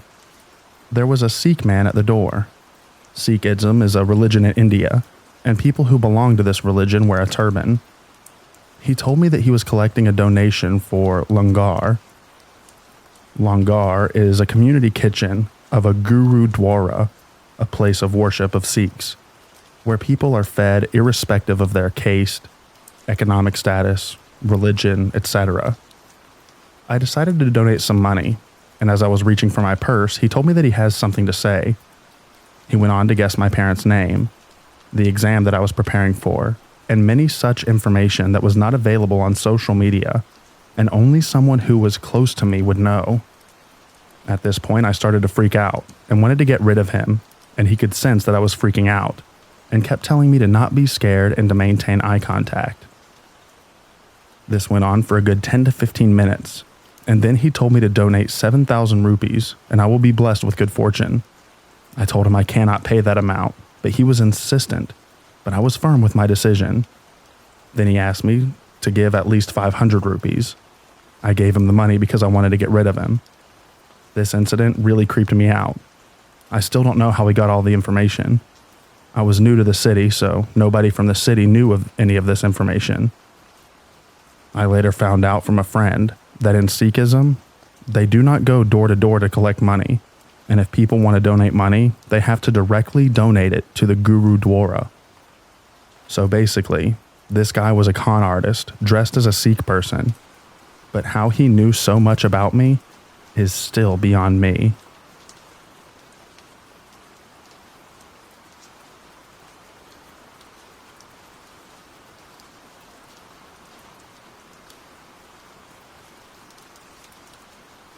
So, at the time of this story, I was a 6-year-old female, and I was coming home from the movies.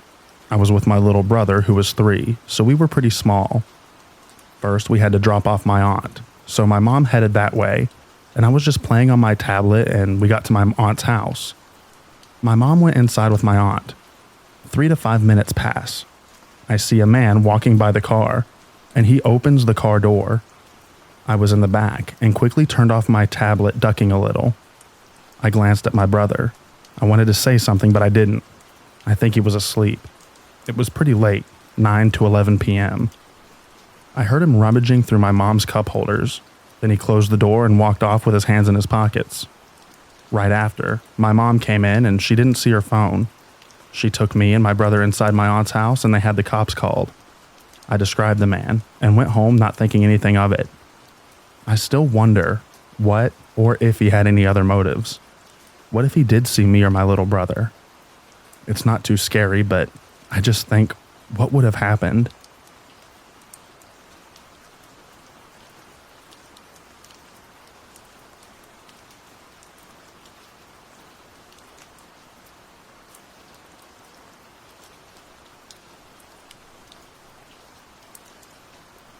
About 3 years ago, when I was 18, I was working as a waiter in a restaurant in the mall.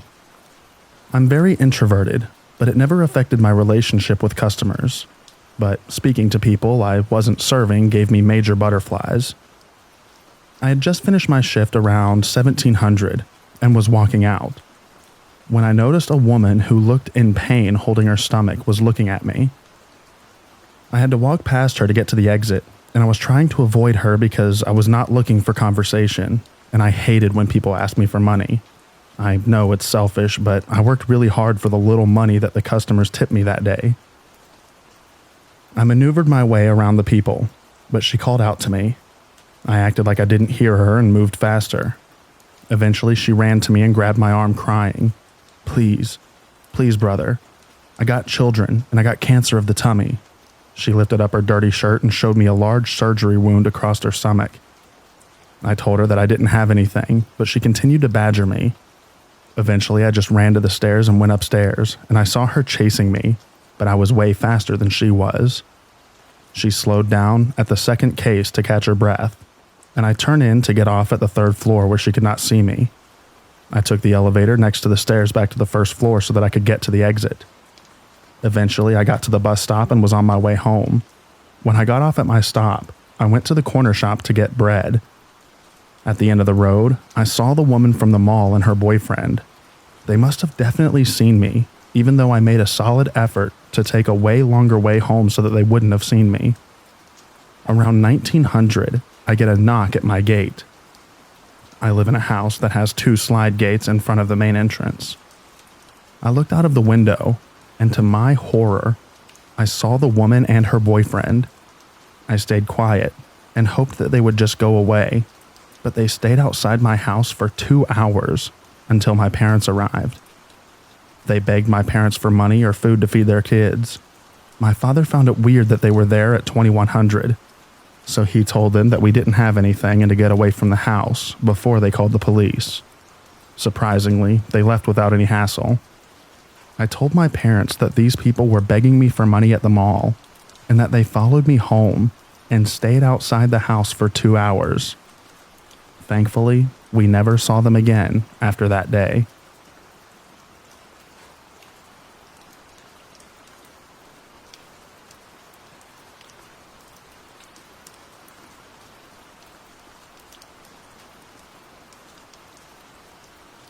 I used to be an assistant martial arts teacher at a school that taught kids aged 5 to 18. It was located on a military base, so we had a variety of students who had traveled around the world and had experienced more than most kids their age. Different personalities, open minds, and a willingness to explore were common traits among the children. There was this one little girl who possessed a completely different trait. I was 20 years old at the time, and this girl, let's call her Olivia, was around 10 years old. She had black hair, a fair complexion, and was always smiling. She became quite attached to me and always found ways to get my attention. Sometimes she would run up to me, playfully hit me, and then run away giggling. Other times she would misbehave in class out of spite just to gain my attention. Overall, she seemed like a normal young girl, discovering herself and the world around her. That's what anyone would assume. However, one day, I noticed that Olivia began acting strangely, unlike her usual self. She appeared heartbroken about something, looking tired, yet antsy and nervous. I asked her if she was okay, but she simply replied with a yes and didn't elaborate. I would have raised my concerns with her parents, but they were never present. As the days went by, Olivia continued to appear downcast and sad. Then, one afternoon after class, she ran up to me with her familiar smile on her face, the one that always made me smile too. She handed me a folded piece of paper. "What's this?" I asked, starting to unfold it. "I drew it for you," Olivia said with a smile, giggling. As soon as I saw what she had drawn, shock instantly coursed through me, leaving me at a loss for words. A chill ran up my spine and my hands trembled. It was a crude drawing of me dressed in my martial arts uniform, with Olivia depicted stabbing me with a kitchen knife. Multiple stab wounds on my body were oozing blood, which also covered Olivia and the knife that she held. Strangely, both of us were smiling in the drawing. "It's me killing you," Olivia exclaimed, laughing. I quickly folded up the drawing and returned it to her. "Thank you, Olivia, but you can keep it," I said, my voice still flat, still in a state of shock. I didn't see her that afternoon. She had quit the class. Deep down, I felt relieved that she had decided to quit. Even though Olivia had left, her impact remained. I was left grappling with unease that refused to subside. The image of her drawing was etched into my mind, an eerie reminder of the complex emotions that children can harbor. I don't know where Olivia may be in life now. She would be the age that I was at the time that she handed me that drawing. I hope she's a healthy young woman, mentally sound and living a good life. I only hope that the drawing was a single occurrence with Olivia, and no one else had to experience such a disturbing situation like I did that afternoon.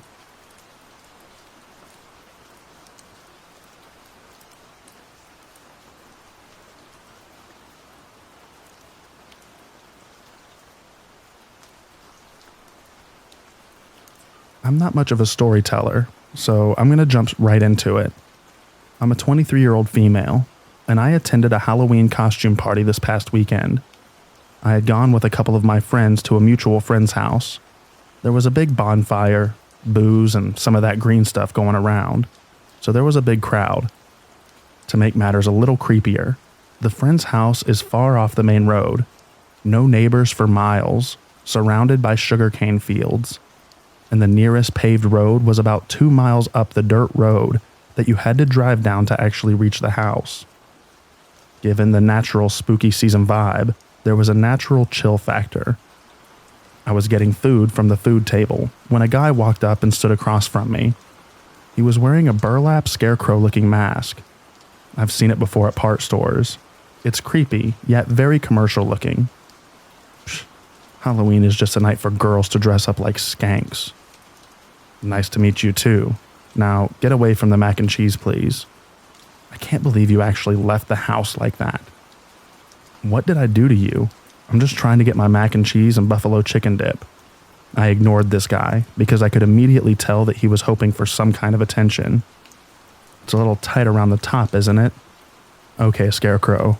I don't know how Dorothy did things in Oz, but I can't necessarily control how manufacturers make costumes. And it's a Ghostbuster costume. I know, skanky as you would put it.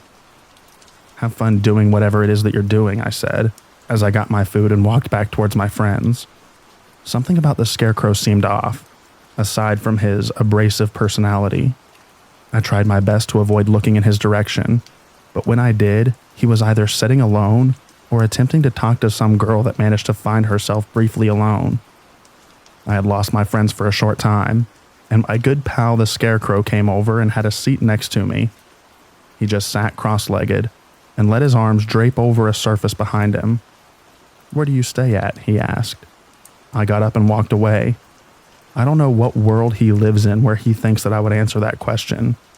At least no one that I live on. I knew probably about 60% of the party, but I couldn't place his voice. It didn't sound familiar from voice alone. Nerd moment, but he kind of sounded like the Bretons from Skyrim. I hope someone knows what that means. I told my friend whose party we were at that the Scarecrow was being a little creepy for my taste. I asked if she knew who it was, but she claims that she hadn't seen anyone in that costume. I pointed him out to her, but she didn't know who he was. It was getting late, and I was attempting to leave. I was only one of maybe a dozen people left standing. The rest had either gone home or were dealing with alcohol-related roadblocks in their journey home. There hadn't been any sign of the Scarecrow for about an hour. As I'm about to get in my car, look what the cat dragged in.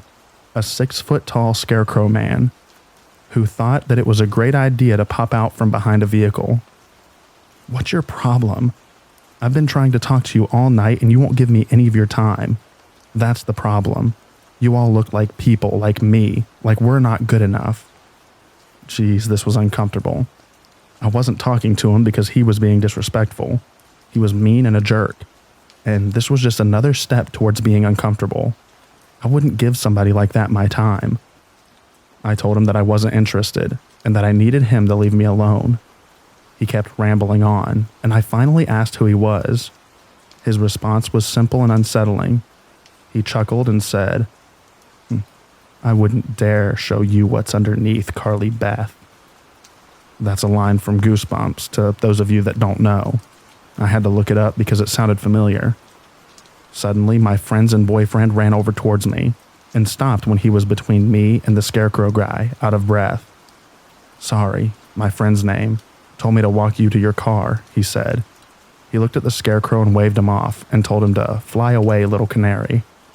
The Scarecrow guy turned away and left.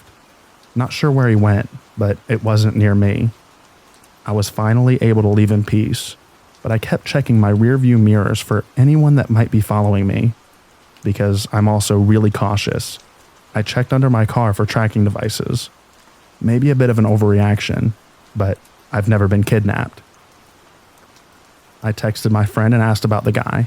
She still doesn't know who he was, but she theorizes that it was a party crasher who showed up with the intention of scaring people. Regardless, it was creepy, and I hope that me and this Scarecrow never meet again.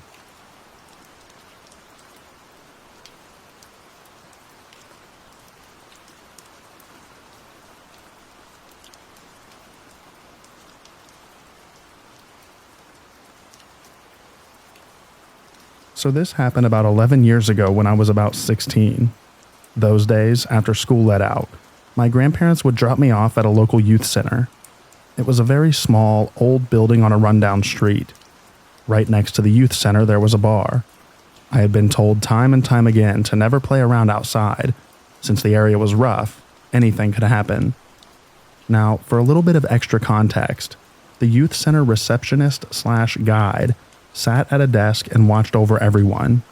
They also had a camera system mounted on a wall inside to ensure visitors in the front area were safe. One day, there was 4 of us at the center. We were all doing our own thing, working on homework, reading, playing games, etc. Kyle, a friend that I had made at the center, stopped by. Now, Kyle was a grade above me. Nice enough too, but he was a little bossy. Anyway, he grew bored sitting with us and said that he wanted some air, pressuring me. Come on, are you really scared? At this time, it was getting dark out. I could see the sky going black from the front window. For some reason, we still followed him outside. I remember trailing him across the street to a big dirt lot full of debris. As we huddled all together, laughing and dancing and just goofing. That is, until we saw a strange man waddling down the empty street towards us. He was about 30, had tousled neck-length brown hair. He was skinny, pale, dressed in a dirty hoodie and jeans. He was smiling a lot, like creeper-level smile. Hey, he rasped. You kids having fun? Kyle was unfazed, cheerfully answered with a duh. The rest of us were quiet, put off by the man's arrival. Want to come hang with me? This moment stays with me, because I remember getting a bad feeling in my stomach, like I knew that he could hurt us. And then the man tucked a hand into his hoodie, slowly, deliberately. Kyle and I started making a bunch of noise, and we all booked it back across the street. I heard the man's hyena shriek laughter as we ran into the center. I'm forever grateful that we got out of that situation safely. After that scare, I continued to visit the center, never mentioned the incident to my family, but I was much more careful staying indoors. Always trust your gut, folks.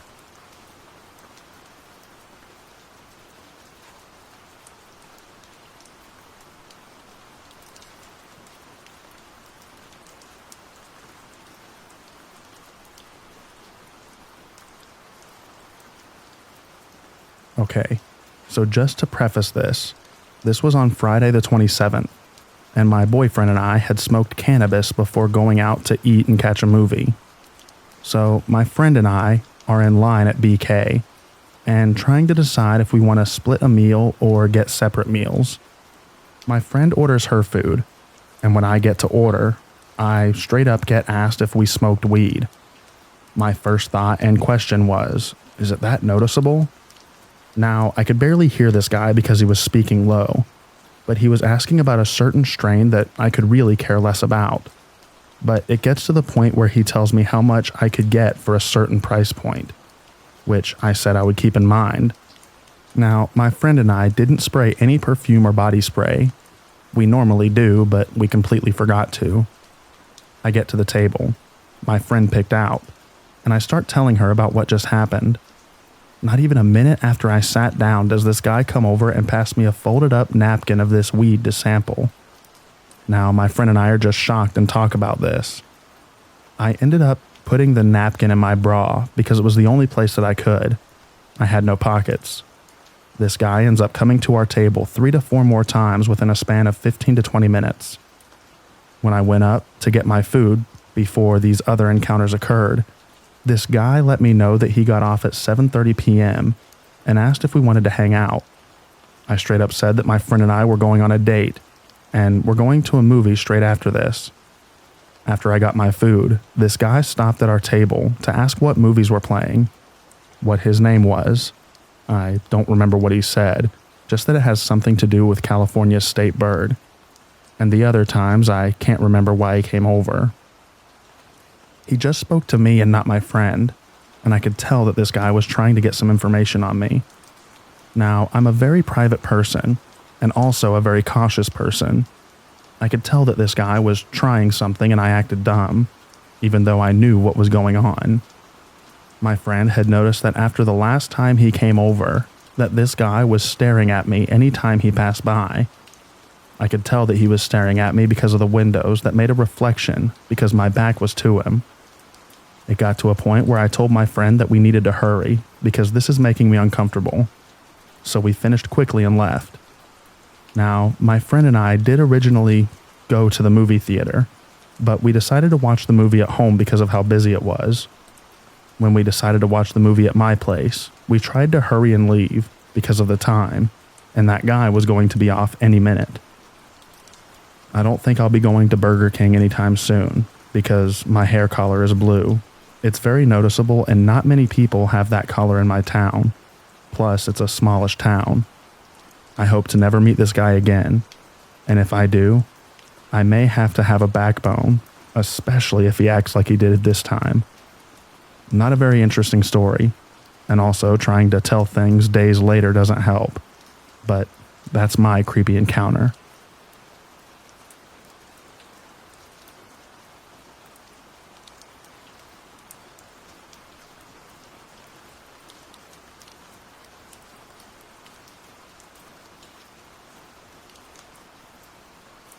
I'm a 17-year-old female, and I had a creepy encounter the night that I'm writing this.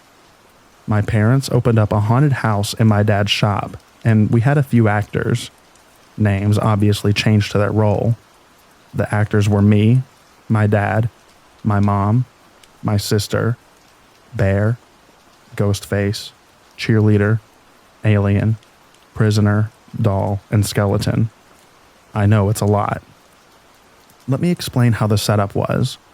The shop has a store in the front, a gym in the middle, storage in the back. Dad would lead the patron into the front of the store and ring the bell to let us know to get ready. Then the patron would pass Bear and Ghostface. Then they would get jump scared by Cheerleader, me, and Prisoner, and then pass through the rest. Alien would follow them. Simple. So when we were near the end of our time, Dad let in a guy, like normal. He shall be known as Creepy Guy. I think now that I should mention that most of us were minors. Sister, Bear, Ghostface, and Skeleton are middle schoolers, and Cheerleader, Alien, and I are high schoolers. Creepy Guy touched Bear's shoulders and almost pulled a knife on Bear and Ghostface. After he passed them, he didn't notice Cheerleader, but grabbed Alien and scratched his arm. After that, he stared at Prisoner and ignored me. He then started speaking in a different language. It sounded like chanting, but I don't know, towards Skeleton, Doll, and Sister. Mom then ran him off. We were on edge for the rest of the night. I have 3 theories. Theory 1, he was a druggie, commonplace in my town. Theory 2, he was a really religious man praying over us. Or Theory 3, he was cursing us.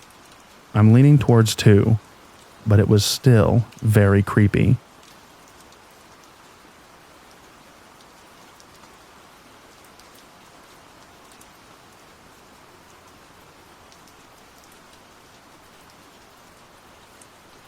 I'm not entirely sure if this is the right place for this, but here it goes. For some context, I'm a 30-year-old white guy. Anyways, I decided to go to TJ Maxx on a Saturday, which was already a bad decision to begin with. I get there and I go to the guys section. As I'm hunting through some pants, this guy, 30-ish, close to me strikes up a conversation about how busy it is and blah blah blah. I entertain it and I'm polite. He proceeds to ask me more probing questions about what I do for a living, and then about my plans for the future. I'm not really in the mood to give my life story, so I find a polite way to see myself out of this conversation. I leave and make my way to a different section of the store. Long story short, 3 more guys around the same age try to strike up a conversation about the store and the deals. One guy even proceeds to mention how he loves thrifting, as he has on a Supreme shirt. No judgment thrown towards that type of stuff, and maybe he even thrifted that piece. It all just seems really convenient and strange. I've never had this happen to me before while out shopping. The only thing that I could think of is maybe some sort of secret shopper thing, or some scam that they're running. Has anyone else ever experienced this?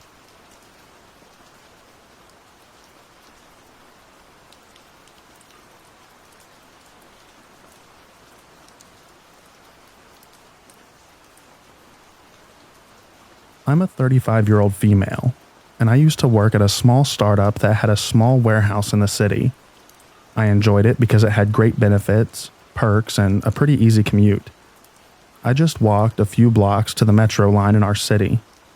Usually I worked the day shift, so my walk to the station wasn't too bad. I just encountered normal city life. On the occasional time that I worked into the night, I usually walked with some coworkers I knew, or my then boyfriend would pick me up. If I had to make the walk by myself, I'd wear giant headphones to deter catcalls and other annoyances. I had a doctor's appointment that morning and was allowed to make up my shift by staying after the day shift crew left. However, I finished my shift before the rest of the evening crew, which meant that I had to make the walk by myself that day. It was already dark, and the street was pretty much deserted, except for this one really tall burly dude walking just ahead of me yelling into his phone. I had my headphones on but nothing playing because I wanted to be aware of my surroundings. Big burly guy sounded angry and didn't turn back to look at me until after he yelled into the phone. I did my part, and now it's up to you to get rid of the body. I don't care what you do, just make it disappear. Then he turned around and stopped walking, looking at me surprised. I quickly stopped to not run into him and give an awkward grimace/smile, acting like I hadn't just heard him say that because I was listening to music. At the next crosswalk, I quickly crossed the street. He just stared, standing in place until I was a block away, and then turned the corner and disappeared. I don't know if this guy actually knew that I was behind him and said that to scare me because he thought that I was listening into his conversation. I hope. Or he was up to no good. But that was super creepy. I've never walked to the metro when it was dark after that by myself. I either had a ride or a buddy to walk with.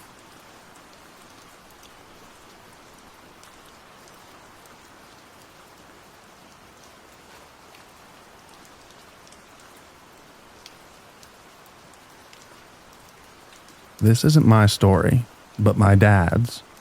Around 40 years ago, when my dad was still in college, he moved quite a ways from Hai Chi Minh City in Vietnam to New Haven, Connecticut for college. He wanted to be as near as possible to his college, but also wanted to overlook the city skyline. He had already received the Form I-20 and went to the consular at the U.S. Embassy to try to get an M student visa. He was a first-generation immigrant, and though he had taken a fair amount of English classes in Vietnam, he wasn't fluent and knew nothing about housing in America. This is why he went the cheap route and rented out a podunk. Don't know if that's the right word to use, but I mean it was really shady looking. Apartment somewhere near Pine Tree Drive in West Haven. His landlord, as he told me later, gave off some serious red flags that he sort of brushed off because the apartment was only $250 a month. Firstly, the landlord's abode was directly next door to that of my dad's, and during his first night there while he was getting unpacked, he heard a high-pitched screeching and weird opera music. Again, he brushed it off, for the same reason as said above, and also because he was very tired. The next morning when he woke up, he noticed a chair by his bed that wasn't there before, and when he went to the bathroom, his toilet seat was up, though he recalled putting it down. Not only that, but his door was unlocked. He again just brushed it off because he didn't want to stir up anything with his landlord by asking if he had come into his room, or by asking if it had been broken into, therein referring that the apartment was insecure. He also wanted to explore West Haven, as his college year did not begin until late August. He had come 3 weeks early. As he left, he specifically remembered locking his door behind him, but when he returned after a few hours out, he noticed that not only had the door been unlocked, but it was slightly ajar. This went on for weeks until his college year began. Things slightly moved from where he had left them, articles of food missing from his fridge, and other weird happenings. Finally, my dad had had enough. One night, he decided to stay awake until very late and try to catch whoever was doing this red-handed. That night, he finished his homework and then got into bed, but he remained awake. And sure enough, around 2 a.m, he sees his door handle turning and a hand sliding through. My dad froze. His blood ran cold. He then saw the landlord creep in and take some eggs from the fridge. Not only that, but the landlord then went to the bathroom, coming out a couple of minutes afterwards. He then slipped out once again, leaving the door unlocked. This creeped my dad out like heck, which is understandable. But for some reason, he still decided to stay at that apartment for a few more nights before he finally confronted the landlord. This was because of money and wanting to save it, and that does some stupid things to the brain, I guess. This was before mobile phones, and even before decent cameras that didn't cost over $100. So my dad had literally no way to get evidence to show the cops besides mere accusations. The next night, he once more heard odd screeching and weird opera music coming from his landlord's room, and he decided to take matters into his own hands. That weekend, when his landlord went out shopping, he broke into his landlord's room, and what he found there was seriously disturbing. First of all, he found some weird adult doll, but when he investigated further, he found an old Kodak camera. Under this was some extremely low-quality pictures of him in bed, sleeping. He noped the heck out of there, taking the pictures with him, and went to the police station. He moved out of there shortly after, and he later heard that this same landlord had scared other residents of the apartment off after hearing the odd screeching and opera music, and after seeing all of their things moved around. The building my dad lived in was since torn down, and my dad decided to just dorm at Sigma Chi. He had at first opted to stay away from fraternities because of the heavy partying. We never knew what happened to the landlord, only that he would be facing some prison time. I seriously hope that he was never allowed to be a landlord again.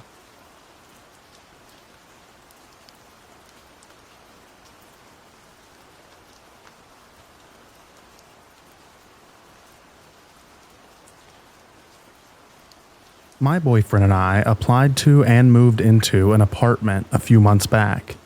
I originally viewed it with my dad, who checked it out before I had. My boyfriend never viewed it, just trusted my judgment. I didn't mention my boyfriend to my landlord when we looked, because it didn't cross my mind, and I figured that my dad probably noted it already. After we applied as a couple, my landlord stopped into my work and questioned why I hadn't mentioned my significant other. He was just questioning it, but didn't reject our application. That seemed to be crossing a line, as he would have only learned my work address from my application, and he could have just called. I brushed it off, thinking it may be a generational thing. He's like 80 years old. Months into my lease, my significant other had a family tragedy and needed to move back in with his mom. I started packing the apartment so that I could help advertise it to be rented to someone else. The landlord offered me half the rent for 6 months to help with the situation, mentioning that it would be helping us both out while he was away during the winter. He lives below us as we have the attic space, and no one would be there to watch the house if we couldn't find a new tenant. I met with him to go over the new lease agreement. He noted it was important that I didn't retreat the new agreement, and I would stay for the duration of the lease. The weird part of this was him being extra interested in the small possibility that I may separate from my significant other and be at the apartment by myself. He also ended up asking about my political views. It came up relatively naturally throughout some small talk, although he shouldn't have asked in my opinion. I was more than happy to be honest, thinking that he probably aligned with me. We ended up being on opposite sides, and that created some tension while he tried to express his frustration on matters that we'd obviously disagree. I backed away carefully out of the debate that he was trying to create because I felt that it was important to maintain a respectful relationship. Despite the uncomfortable conversation, the deal seemed too good to pass up, so I accepted the offer and signed. Since then, he has on multiple occasions came into the apartment for random, unimportant reasons without notifying me in advance.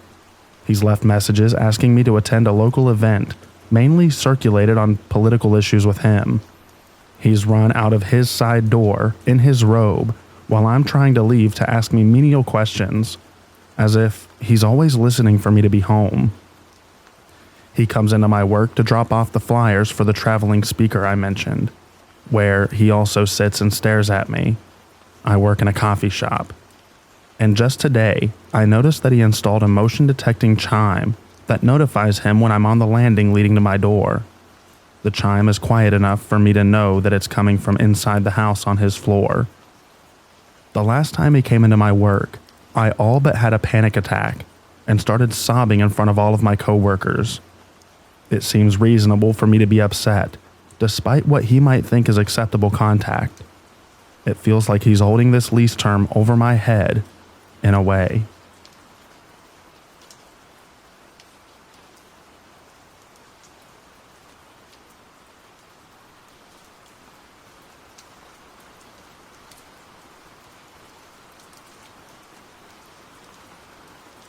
I was around 12 when this happened.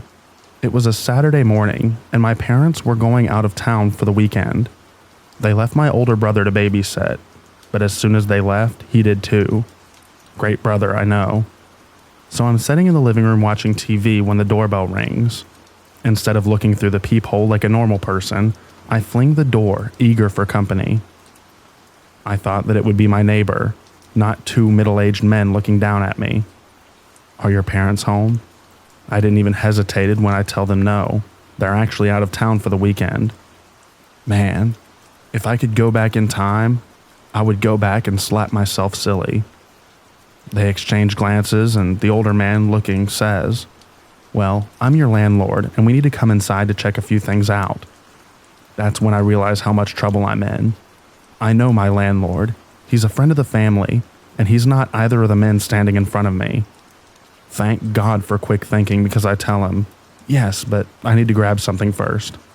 And before they could reply, I shut the door and deadbolt it. I run to the kitchen, grab the phone, and dial my mom's number. I remember thinking, please pick up, please pick up, please pick up. She does, and the second I hear her voice, I break down sobbing. There's two guys at the front door and they want to come in. One said he's the landlord, but it's not Mario, and I'm scared. Come home now. Then I hear pounding on the window. My mom hears it too, because the next thing she tells me is, "Dad is on the phone with the police, and I need you to tell them that. Shout it at the top of your lungs that the cops are on their way. They know you're home alone, and they need to know that you won't be for long. I'll be there in 20 minutes. My parents are an hour away, and how they made it home as fast as they did, I'll never know. But through my tears, I yell as loud as I can. The cops are on their way. Hey, we weren't going to hurt you. No need to cry. It's okay, we'll leave." Then silence.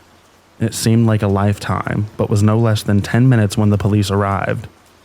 I will always remember the female officer who spoke with me. She calmed me down and applauded my quick thinking on shutting the door. She told me to never open the front door again unless it was someone that I knew, and even then not to do it if I was home alone, which I wasn't for a very long time after that. My parents pulled into the driveway like a bat out of heck, and my mom hugged me tighter than she ever had before. I was crying. She was crying. I got a lecture on opening the door for strangers and how lucky I was to be alive, and my brother got yelled at and grounded. Not that he cared much, he moved out shortly thereafter. The cops took a report and surveilled the area for two men but never found them. I learned my lesson that day. I have no idea who they were or what their intentions were, and I don't care to ever find out.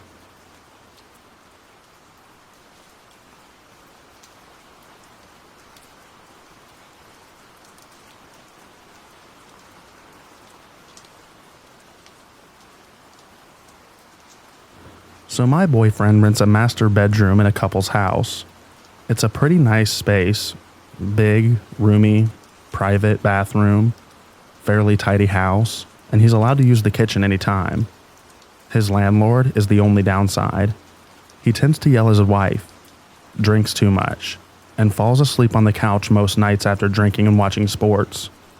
I've barely ever seen the landlord or spoken to him. Usually when I come by after work, he's already passed out on the couch. This weekend I was at my boyfriend's, and we were making lunch in the kitchen.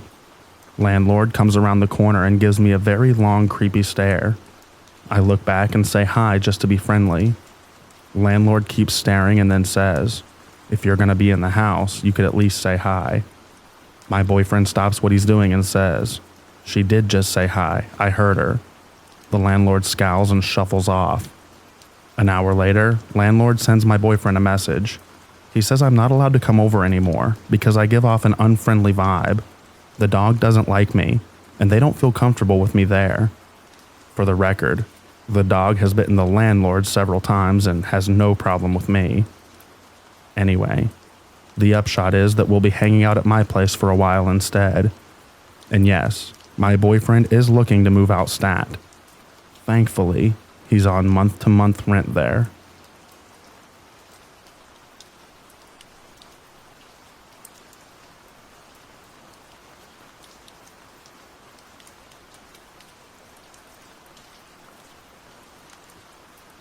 Once upon a time, back when I was about 20, a friend of mine got into some trouble and went to jail.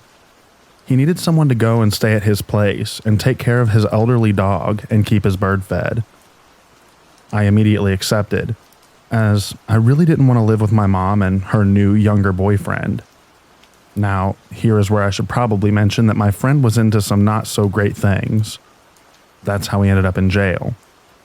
So naturally, that meant that some pretty shady characters were going around up there. Those characters usually waited until after I went to bed to start coming around and helping themselves to whatever they desired. That was bad enough on its own. But since my friend couldn't pay his electrical bill from jail, there was also no lights. Since the bedroom I was staying in had a deadbolt and another lock, I felt okay in there. I of course realize now how stupid and naive I was back then.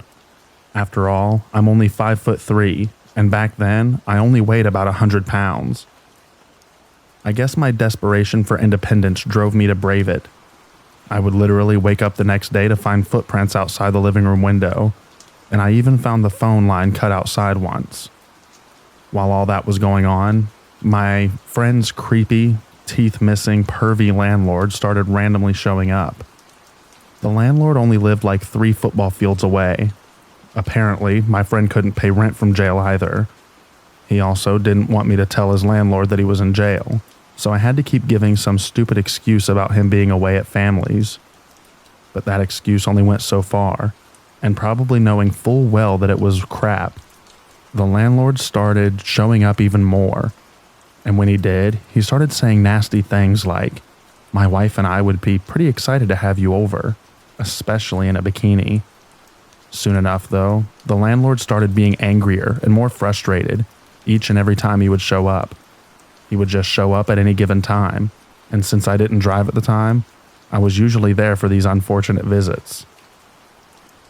Eventually, he just started straight up walking in, not even bothering to knock anymore. I told him that that was illegal, but he didn't seem to care at all. Remember earlier in the story, I mentioned that I slept in a locked room? Well, unfortunately, on that particular morning, I had already gotten up and made a trip to the kitchen for some water after the sun had already come up. Because of the daylight, I didn't even bother locking the bedroom door again. I just closed it. Not long after I had fallen back to sleep, a strange, slight noise woke me up. It was sort of a soft clicking sound. I gradually opened my eyes, but I didn't see anything, so I tried to go back to sleep. But then, I was suddenly startled back awake, as I could just feel another presence in the room with me. As I slowly focused my eyes in the light, I saw the old landlord standing over me and mouth breathing with a creepy grin on his sinister face. I instantly bolted upright, whilst grabbing the bed sheet and pulling it over my body. And then I went from 0 to 60 in less than 1 second. I jumped up out of the bed and yelled, "What the heck do you think you're doing right now?" All the while, I continued walking towards him angrily. He backed right up and practically ran out the front door. I locked it behind him screaming, "I'm calling the cops." The cops came out, but since I had no proof and he didn't hurt me, they really couldn't do much. To this day, though, I'll never forget the sound of the old landlord's mouth breathing as he leaned over my sleeping, unsuspecting body.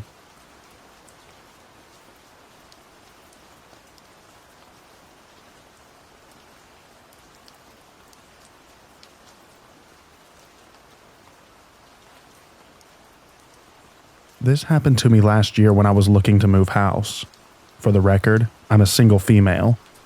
I had been looking on a room renting website and found a couple of places that fit my requirements. One being a multiple occupancy student type shared house. Not ideal, but cheap. And one being a 2-bed house with one other occupant. Much more expensive, but nicer living conditions for me. These two properties also happened to be directly next door to each other on the same street. So I arranged to see both one evening after work. Shared house first, 2-bed, place immediately after. I had messaged the landlord of both places to set up a time, and the first guy seemed perfectly normal. And in fact, he was the whole time that he was showing me around the place. He was a skinny, middle-aged, slightly balding, and unremarkable guy who worked in IT in another city. Quite chatty about his personal life, obviously telling me what he did for a living, asking me questions about my hobbies, etc. Nothing too out of the ordinary. The only thing that seemed off was when I first arrived and knocked on the door, I was greeted by one of the tenants, who told me the landlord was upstairs so I should just go up. I did so, and followed the sound of voices to one of the rooms where the door was open. As I approached, I saw a man and a woman stood together on one side of the bed, and this guy on the other side. They all turned to look towards me as I walked towards the door, and it was a bit awkward as it seemed like I'd interrupted their conversation. But I guess they took it as an opportunity to wrap up as the couple said their thanks and left. The other guy introduced himself as the landlord, and I apologized for arriving early / butting in, but that the tenant had told me to come straight up. He said no problem, and that he didn't mind since he didn't want to rent to couples anyway. Fair enough. As we were roaming the house and chatting, he introduced me to the other tenants who were hanging out in the kitchen cooking, and he asked me what my interests were and if we all had anything in common. I told them that I was into the arts, movies, comic books, and a bit of a nerd, and he asked me if I watched The Big Bang Theory. I said sometimes, and made a joke that I actually tell most people the main characters are what my general friend group is like. He looked me up and down and said, "Yeah, you do kind of remind me of a weird hybrid of Penny and Leonard," then smiled a slow little smile. I was like, that's a weird comment, but okay.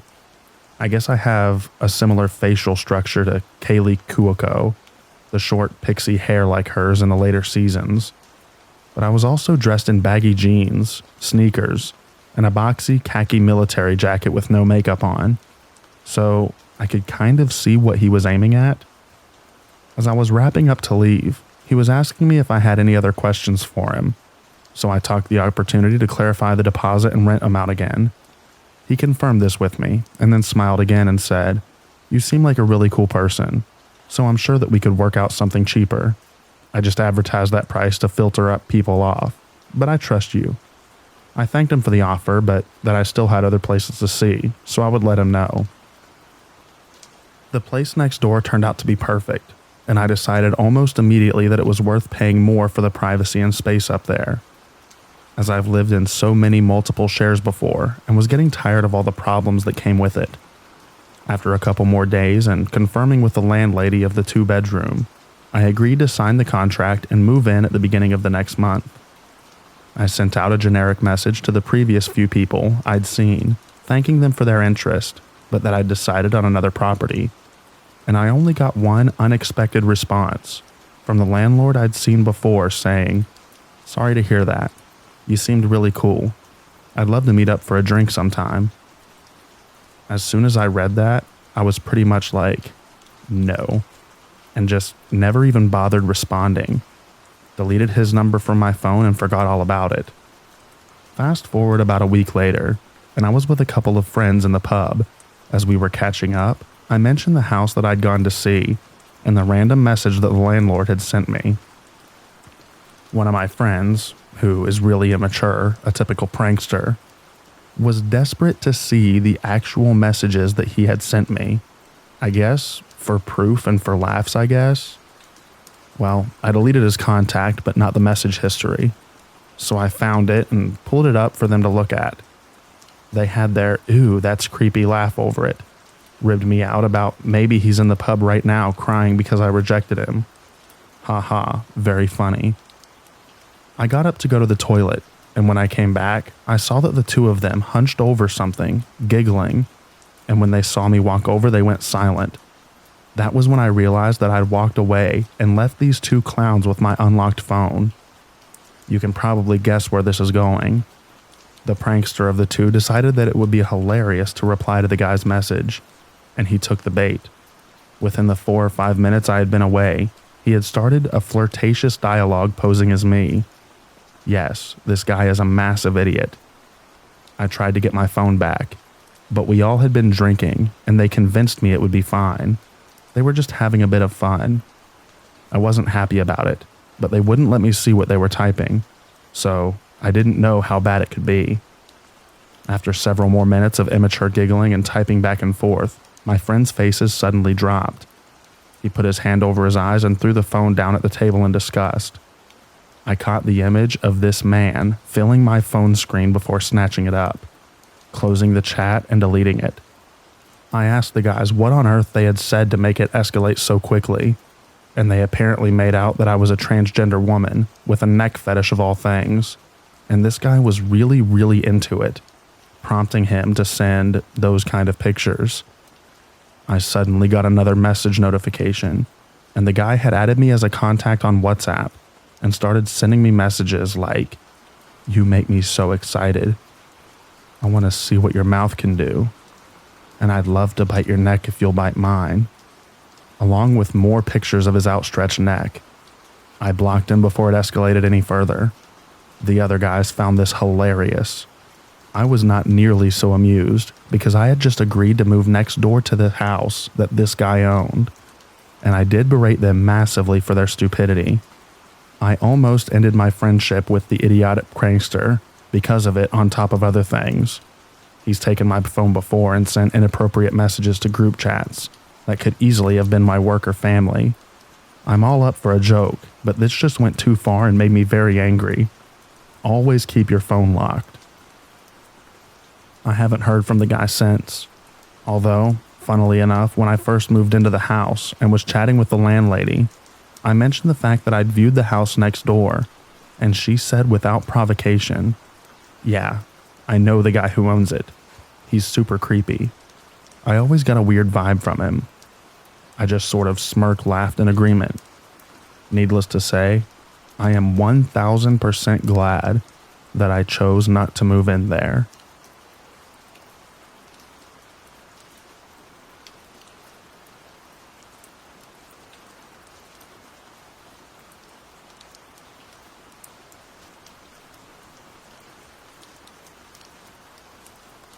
A couple of weeks ago, someone had dropped groceries at my door with 2 coffees. The groceries were very odd. Lubricant, lollipops, not your normal grocery shop. I thought it was delivered to the wrong apartment, and as there was no receipt on confirmation in the bag, I left it in the lobby, but no one claimed it. A week later, a letter was slipped under my door with $200 in it. The letter was by a man talking about his recent hardship and how he'd like to talk to me and hear my voice. Again, I was a little naive, so I took the note to my building manager, thinking it was for someone else. He thought it was strange, so called the number on the letter, and it turns out it was a man in the building next door saying he wanted to be my friend. The buildings are really close together, and you can see into the apartments if the blinds are open. My building manager told him to leave me alone and to stay out of the building. I thought it was over, but today I heard someone pacing in the hallway outside my apartment for a couple of minutes. I went to leave an hour later, and there was a coin in front of my door, dead center, like it had been placed there. The only way it would get there is if it was placed, or if my neighbor had dropped it, as my neighbor should be the only other person that walks past my door. But based on where I found it, it makes me feel like it was deliberately placed. I wouldn't think twice about the coin, but with what's been happening, it's making me really anxious.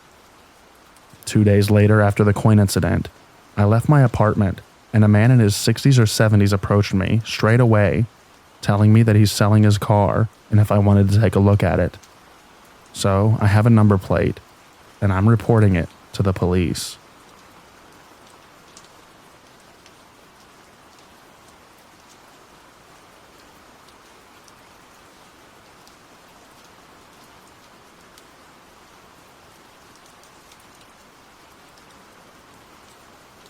For background, I'm a 24-year-old female, and I live with my roommate, a 23-year-old female, in an apartment in the suburbs of Atlanta. As you may know, Atlanta is super dangerous and crime-ridden right now, so we have a Ring peephole camera, perfect for apartments, and a digital lock on our door for safety. Now onto the story. About 3 months ago, the sweet family from across the hall moved out, and we got a new neighbor. His name is David, and let's just say he's interesting. When we first saw him moving in, we were a bit taken aback by the sheer amount of stuff that he was trying to fit into his one-bedroom apartment. All of it was anime merch and Star Wars memorabilia. Definitely gives me hoarder vibes, but not my business. When the moving trucks left and a few days had passed, my roommate and I knocked on his door to give him a welcome to the neighborhood gift basket with some baked goods, dog treats, and poop bags for his dog, and seasonal candles. Apparently, this was not the correct thing to do. After that day, David got very creepy. It started out innocent enough. He would come to the door whenever he heard me or my roommate coming or going to give a quick chat. Or he would come over regularly to ask for salt or sugar or toilet paper. Sometimes he would ask if we could come over and watch his dog. But within the past 2 weeks, things have really escalated.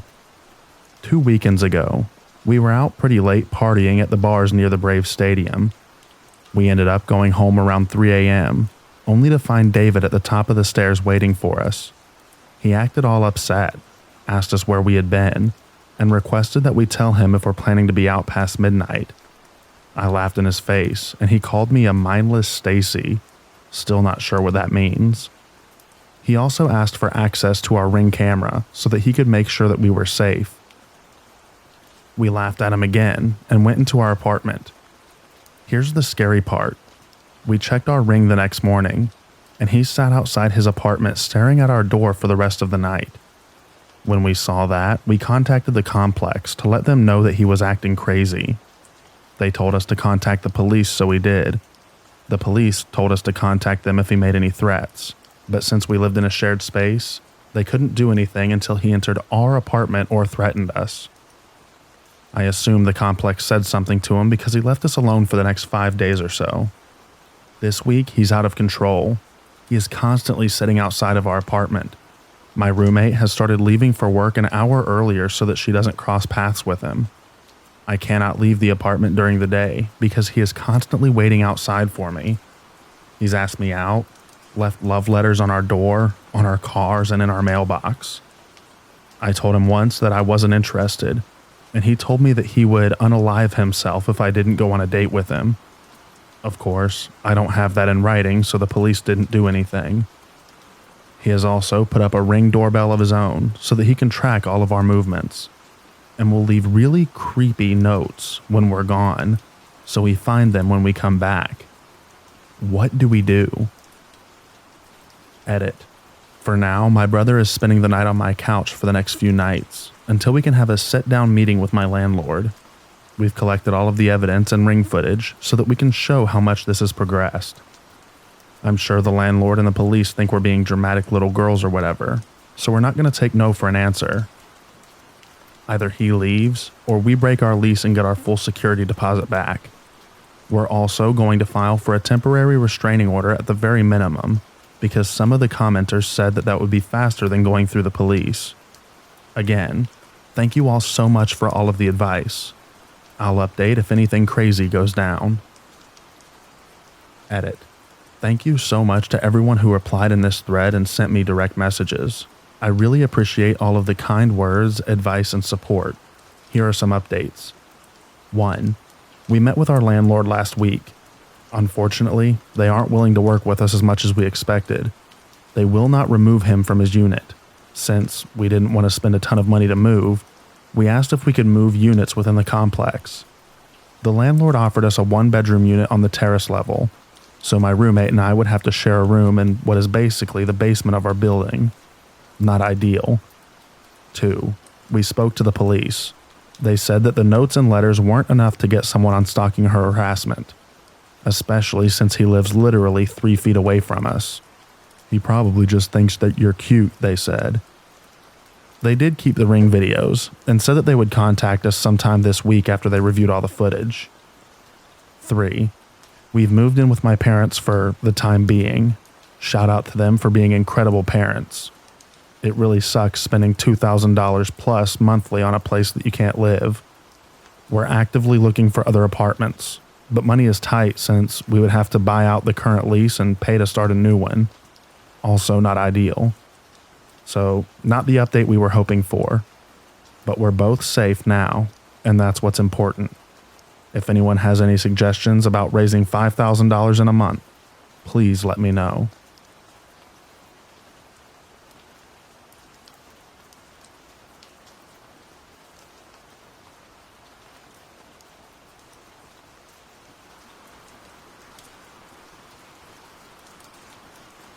When I, a 38-year-old female, was 18, I lived in a detached garage apartment that had a second apartment upstairs. My apartment was an efficiency and only had walls without doors to separate the rooms. The second floor was being renovated and no one rented it. At night, I would hear footsteps, and it sounded like it came from upstairs. I could hear someone going up and down the stairs outside at night. One time, I had put my St. Bernard on a tie out to party, and I went outside, and I heard scratching on the steps to find her wrapped around the stairs in a way that she couldn't have done by herself. I started having friends stay over because I thought that I was imagining things, since it was my first time living alone. One night, I was laying in bed and I heard a noise that woke me up. I looked up half awake and saw a shadowy figure at the foot of my bed. I could see the outline of what looked like a thin man or woman with shaggy hair and a top hat. I told myself I was just being paranoid and imagining things. I grabbed a hold of my dog and covered us with a blanket, telling myself it wasn't real. A few weeks later, my car had a baseball thrown through the window.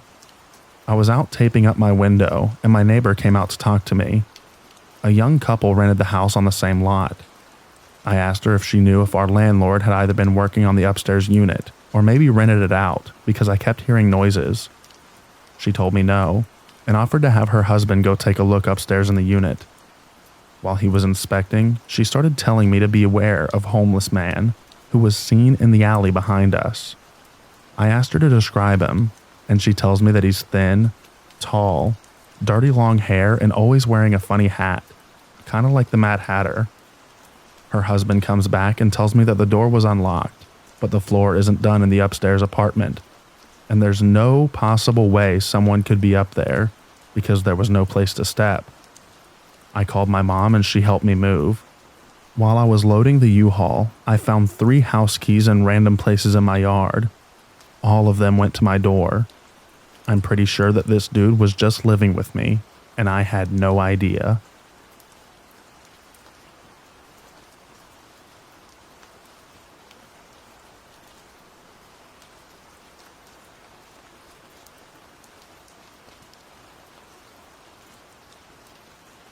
When I was around 7 years old, my parents rented out our basement to a young couple, a man and a woman. Things went smoothly for the first couple of months for the most part, save for the occasional loud party here or there. They were nice enough and would even leave their door open, which was under our backyard porch, for my siblings and I, the youngest being 5 and the oldest 9 years old, to wander in and out and use their basketballs, badminton racks, etc. whenever they were home. They would let us come and go as we pleased, although we didn't do so very often, because my parents weren't very comfortable with the idea, of course. As time went on, they started getting a bit out of hand, throwing loud parties until all hours of the night and disturbing the neighbors, sketchy people coming in and out, and my parents suspecting that they were growing marijuana in the basement, as the house constantly smelled like weed all throughout. My parents did end up finding a plant being grown in the closet under a lamp and evicted them immediately. Marijuana wasn't legal at the time. A few years went by until a family member who works in corrections came over one day. They began talking to my mom about our former tenants and asked if we ever knew where they ended up, and she said that she didn't. The family member then told us that a man was brought into the facility that they worked at who looked and sounded familiar, but they weren't able to place him. They suspected that the man may be our ex-tenant, who is actually being held on charges of SA and murder, but they weren't sure if it was him or not. Eventually, my mom was able to confirm the identity of the man as being our ex-tenant. He was arrested for R-wording and murdering his ex-girlfriend with his father. My parents didn't tell us until years later, but it was pretty wild news considering how many times he invited my siblings and I, without hesitation, into the basement whenever we were out playing in the yard.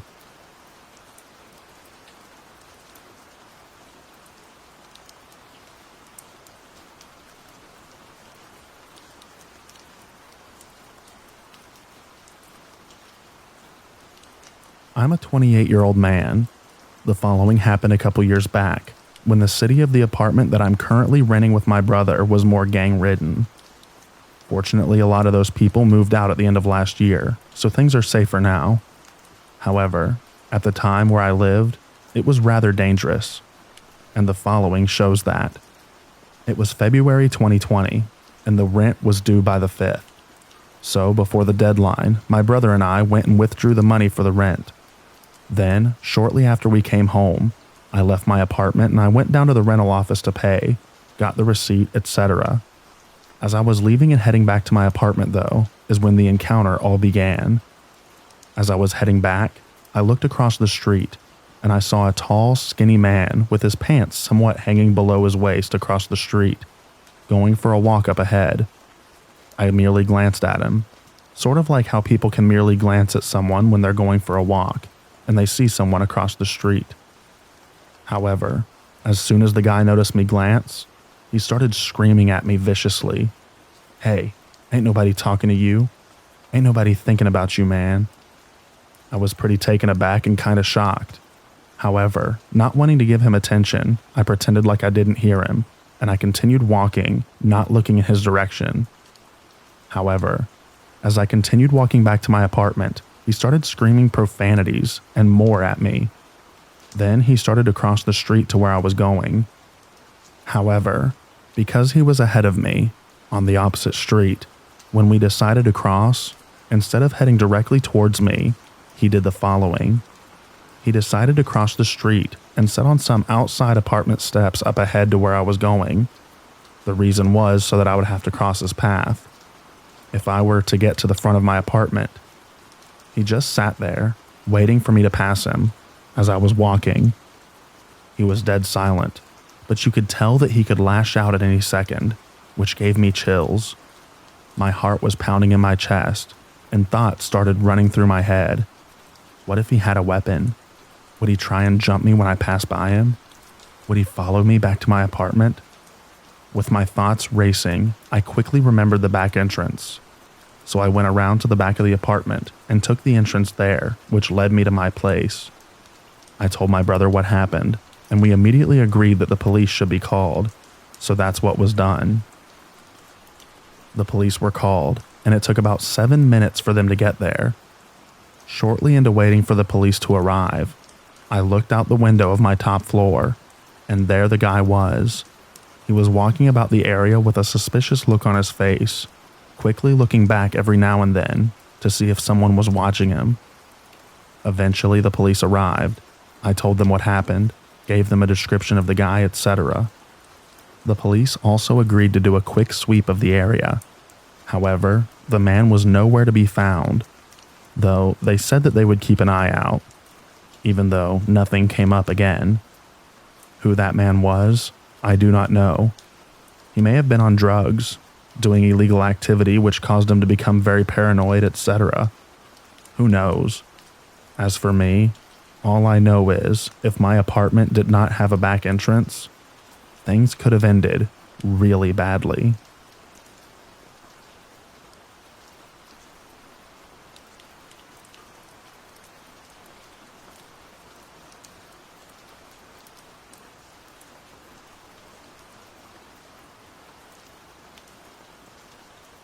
This happened a few years ago. I was going through a difficult time, so I was looking for a new place to live without big commitments until I figured life out. I met this guy through a Craigslist posting. He said he had an apartment and was looking for a roommate. I got his name and number, called him, set up a meeting at a public place for a meet and greet. Everything went seemingly fine, and he agreed to show me the place. He seemed super nice and helpful. He was easy to get along with, was neat and low maintenance. It didn't bother me that he was a guy. We agreed on no drugs, no partiness, no craziness terms. We agreed on monthly payments, and I moved in a few weeks later. So it was after 2 weeks. One day he comes in early from work, has this very upset voice and claims that we need to talk. He says that I've been acting very inappropriately by having my boyfriend stop by on occasion. Not even stay or spend the night or anything like that. To see me for like 10 minutes every now and then. I began questioning him, and he just said that made him feel uncomfortable because everyone at the apartment complex thought that I was his romantic partner. I was so furious and couldn't believe this. It then escalated to a point that he said that the entire time he had known me, which is like for 2 weeks of very minimal interaction, plus the fact that I worked night shift, so he was by himself most of the time when he was home. He was convinced that, "I believe you are possessed. I can see it in your eyes." I knew at this point that this stuff had totally hit the fan, and that I needed to get as far away from this guy as I could. He acted all calm then, saying that I could take my time looking for a new place, and that our arrangement would not work. Yeah, no duh. So I told my boyfriend what had happened. I found an apartment I could move into, and had planned to do it the very next day. I told the insane roommate. The next day of my moving out comes, and I walk into the apartment to get my stuff. There's this wooden cross above my room's doorframe with this cliché Jesus figure on it, which was pretty offensive since I'm a Christian, and this lunatic had decided that I'm possessed. I walk into my room, and there are these creepy candles all lit. I packed up all of my belongings and left. He sent a message to me later, with of course something that had to do with God and how he was hoping that I would face my sins in darkness. I blocked this creep's number after that. I do trust people a lot less, and would never have a roommate. And this was the first time ever in my life that I had had one. Yeah, for 2 weeks.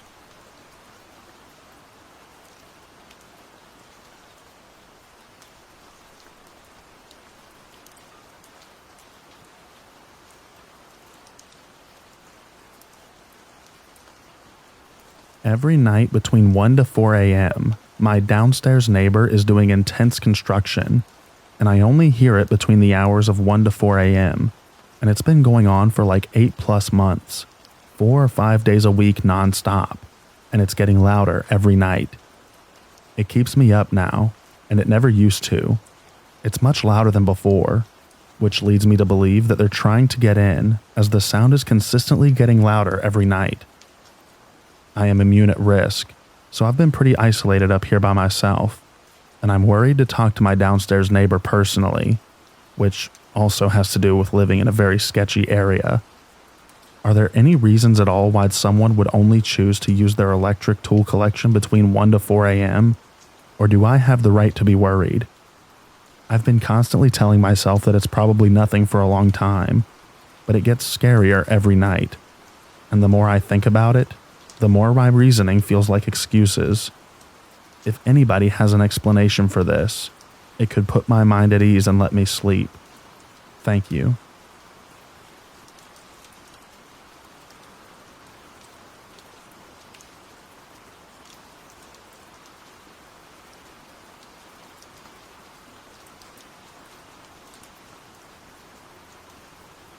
I'm a 21-year-old male, and my girlfriend is a 20-year-old female, and we rented an apartment for a month.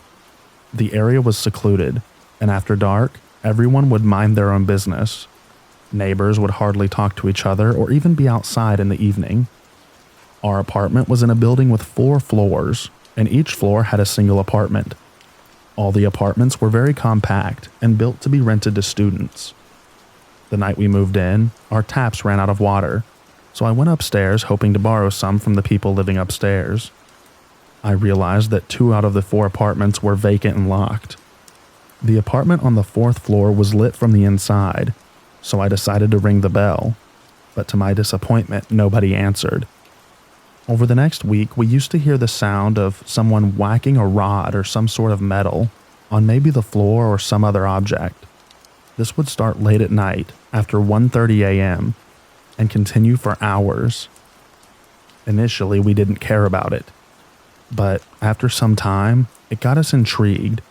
The sound was clearly from one of the apartments above us, but as I already mentioned, 2 of the 3 were vacant for sure, and the 3rd one seemed vacant but was lit from inside. I knocked on its door many times, but no one answered. The whacking sound was a daily occurrence, and on some very late nights, we could hear someone climbing the building stairs. It seemed as if we were the only ones living in this building, especially during the day, and until the very late nights. We made up theories to convince ourselves that it was nothing, but the pattern of whacking was too irregular for it to be made by wind or something other than a person.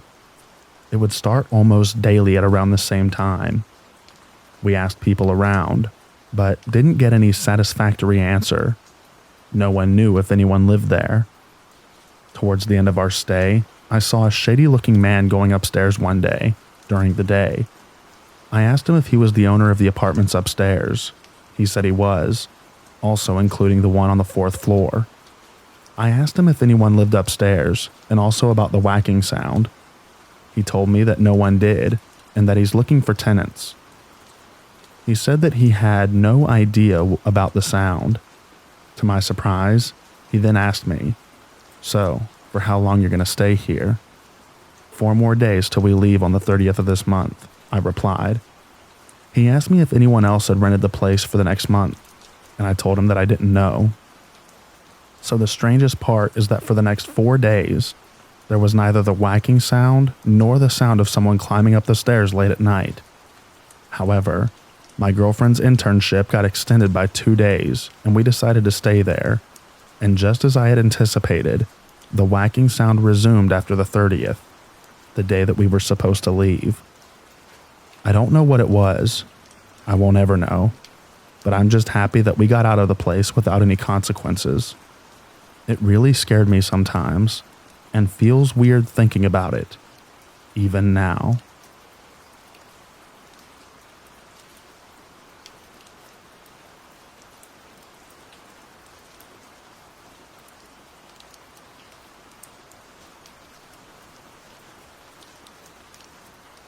So this was about 3.5 years ago, but I still think about it every day.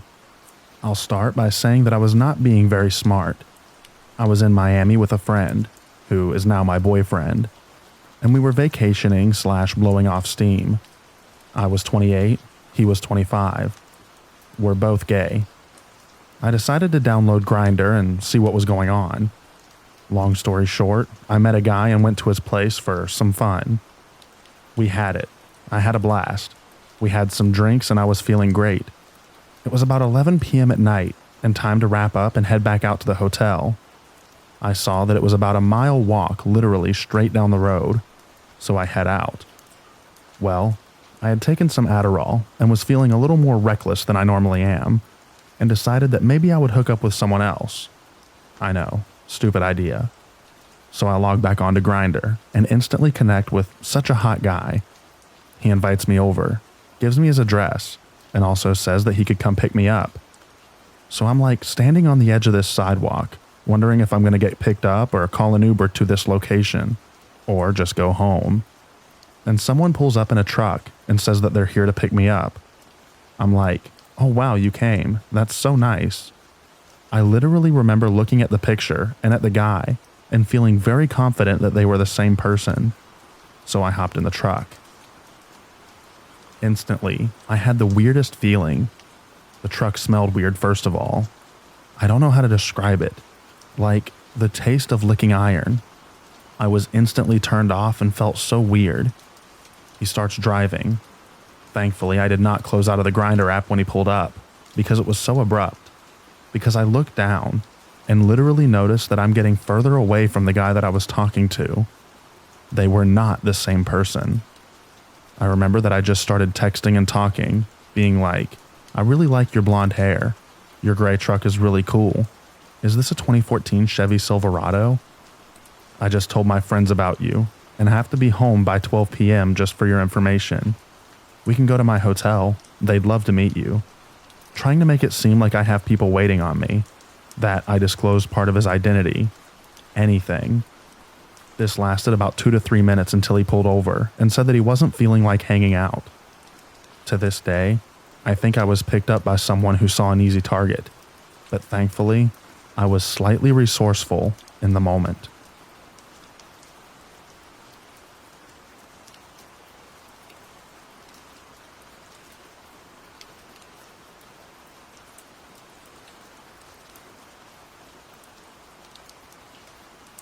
I was in New Orleans for a work conference.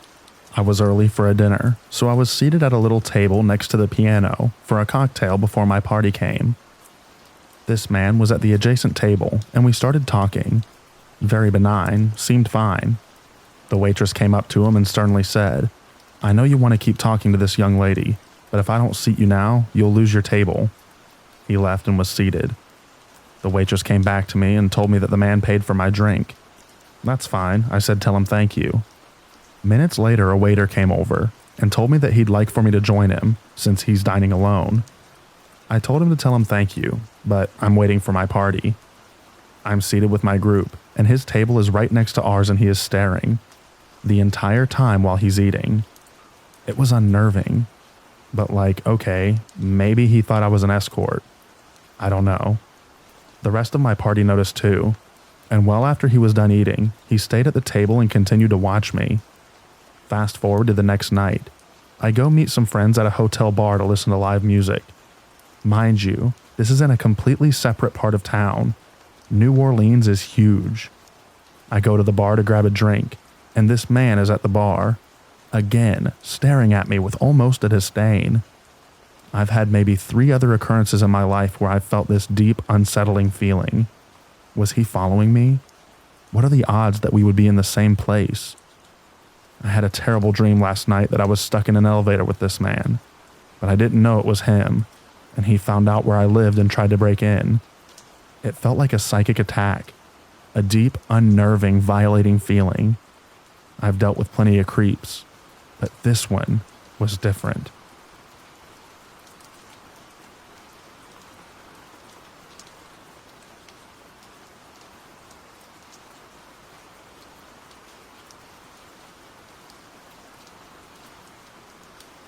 This just happened, and I still don't feel safe, even locked inside of my home.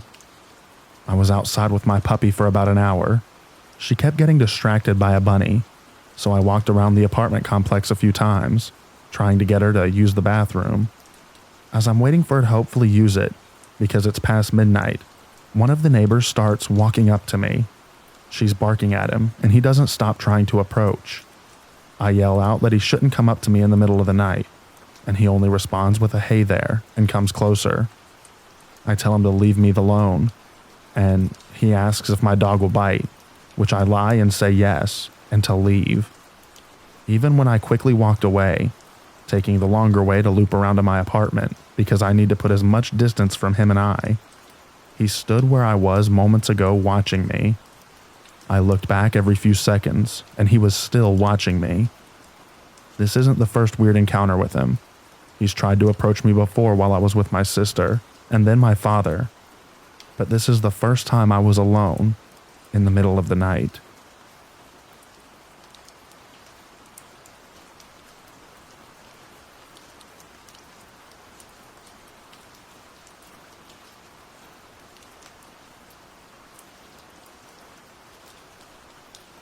My dad's friend and his wife were passing through town, so they stopped by our house to visit.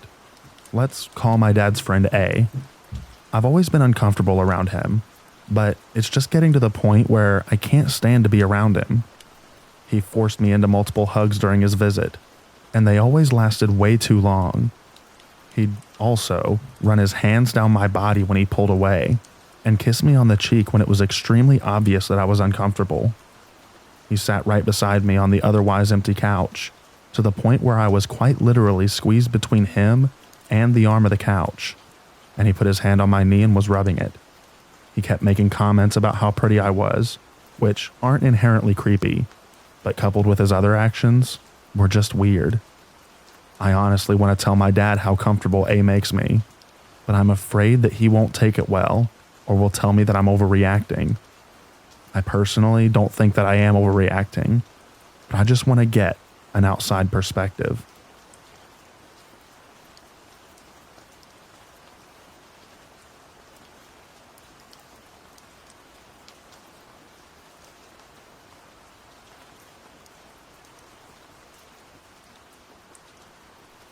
I'm sure I'll sound crazy, but I'm super creeped out from a recent interaction at a grocery store.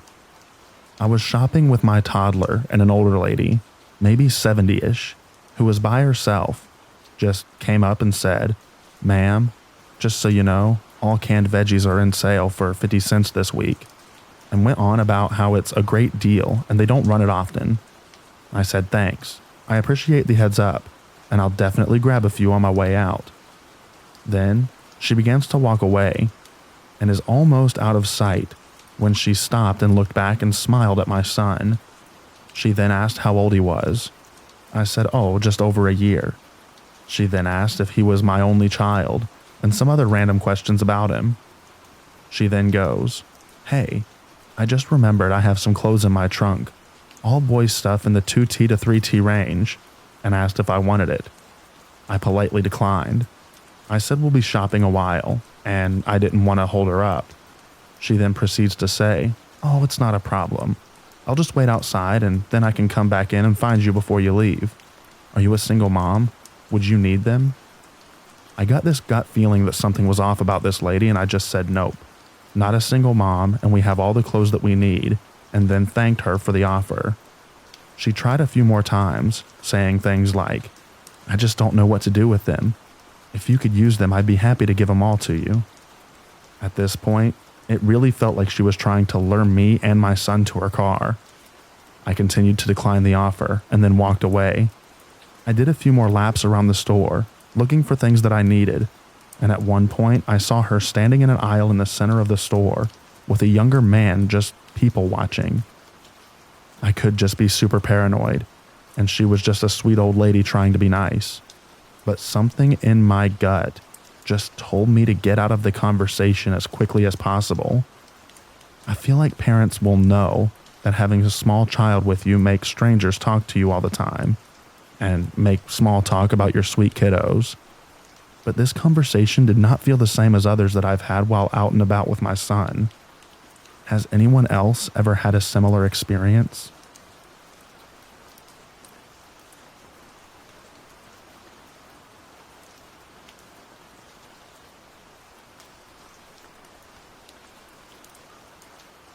I feel lucky that all of these encounters occurred in public places.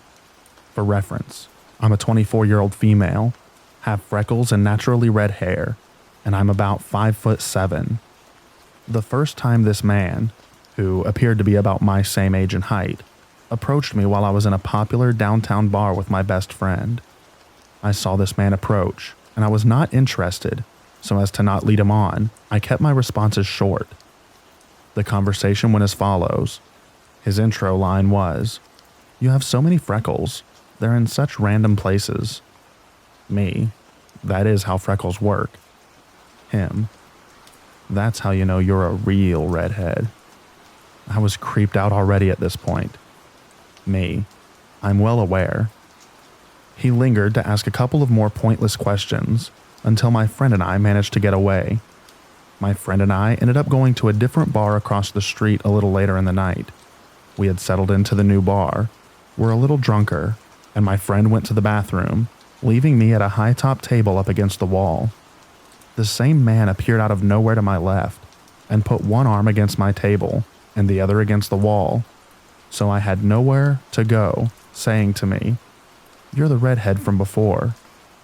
Fellas, Never physically trap a girl that you're trying to hit on. I was extremely uncomfortable, but I figured my friend would be back soon and would be able to help me out of the situation without causing a scene. He asked me several awkward questions. Meanwhile, I had secretly texted my friend to hurry back to save me from a creepy guy. He then asks, "Take a picture with me." Me. Why? Him. For the memories. I was still trapped, and I was hoping that if I complied, he would leave me alone. So I let him take a picture of us while I was smiling a fake hostage smile. My friend had reappeared, but was standing by the bar and not approaching the table.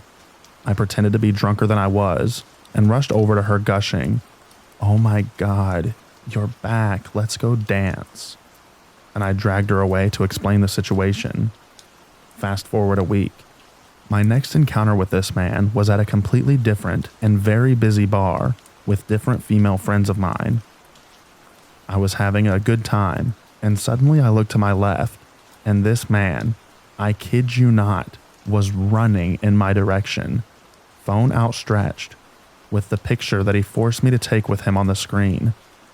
I had had enough, and I was done being polite to save his feelings as I sat there scared.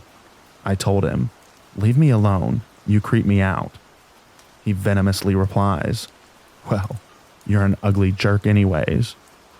My friends catch wind something is going on, and as he walks away, they offer to protect me if needed. For months, I thought that it was my last interaction with this man. I was wrong. I had taken it as a warning, an example of how men's demeanor can change once they have been rejected, and it was chilling. 7 months later, I had forgotten about the prior encounters, and I was casually browsing a drugstore makeup display at night after the gym. I was looking down at a product when my spidey senses started going off. Someone was standing on the other side of the display and staring at me in my periphery. I look up, and a man was 2 feet in front of me. I did not yet realize it, but it was the same man. He asked me if the drugstore we were in sold chapstick. It's a drugstore. Every one, without fail, sells chapstick. Taken aback, my initial thought was that he assumed I was an employee, and I replied, "I don't work here." He smiled a slow smile, maintained eye contact, and said okay. We both continued shopping until he returned to another makeup aisle I was at in the store. He said, "I think I've met you before." I told him I didn't believe we had, as I truly didn't remember him yet. He began to ask me questions that every girl my age in my city would answer yes to. "Have you been downtown before?" Me. "Well, yeah, everyone has. But like every weekend." Me. "Not every single weekend." Him. "No, but last summer with girls." At this point, I was getting a very bad feeling in my stomach. Everything about his body language, demeanor, and the things that he was saying felt off. And he was staring. He insisted 2 more times that we had met and would not let it go. So I suggested, "Lots of people confuse me with other redheads they've met before. I'm sorry, I don't remember meeting you."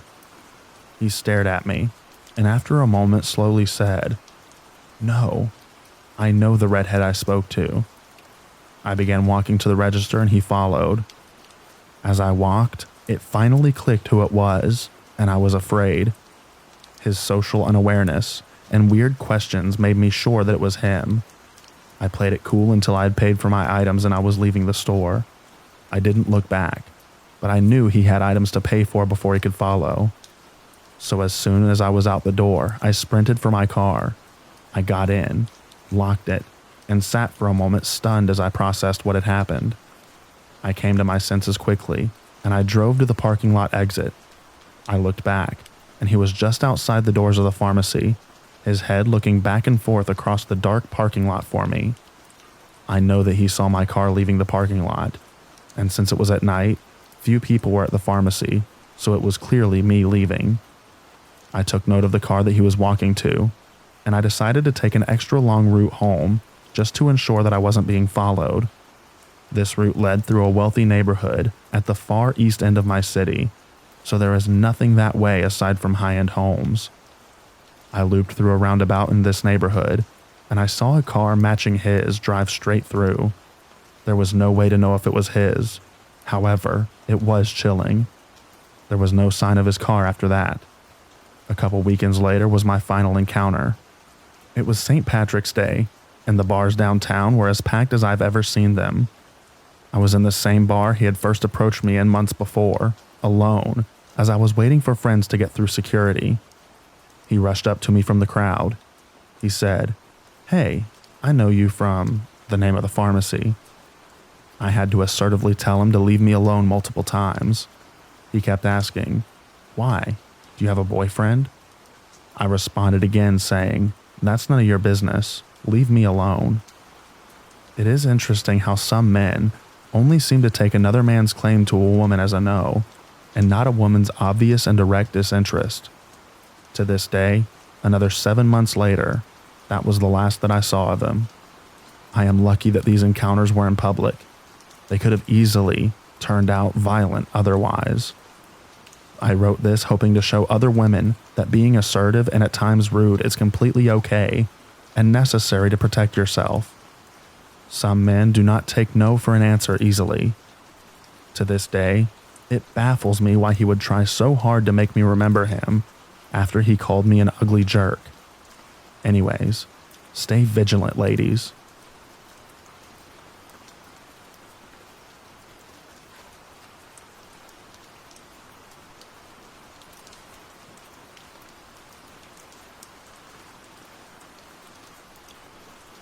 This happened when my best friend was 17 and a half, and I was 17 in 1996. My best friend, Chrissy, and I are both smaller females. She is 5'4", and at the time weighed 110 pounds, but was a soccer player, very athletic and strong. I'm 5'7", and at the time I weighed 125 pounds. We are both blue-eyed blondes, and we're often asked if we were sisters or cousins. This is a large reservoir on the outskirts of her town, surrounded by a beautiful public park. We figured we'd be fine to walk around in the park, because lots of people go hiking there. I had gotten some really good quality weed, and we were looking forward to finding a peaceful place to smoke some out in nature. I had my pipe ready in my pocket, and we were stoked. We chose to go out on a Saturday. It was a beautiful sunny day, and there were not many people there. We parked her car by the reservoir, in the mostly vacant lot that had 2 other cars. We did not see anybody when we got there. We walked around the water for a bit, and then chose a trail to go up. It was about 80 degrees out, and we were sweating, but we had some water in my small day pack. As we got about a quarter mile or so into the trail, I started having a weird feeling. I looked at her quietly and asked, "Hey, do you feel something is off here? Everything is really quiet." Where there were usually crickets chirping and frogs singing, it was totally silent. She looked at me and said, "Yeah, I think so." And then we heard some crackling of leaves about 60 feet behind us and a bit to the left. We did not see anybody at that time, so we continued forward. We were both getting pretty nervous, and we heard the crackling again, this time a little bit closer. We still did not see anyone.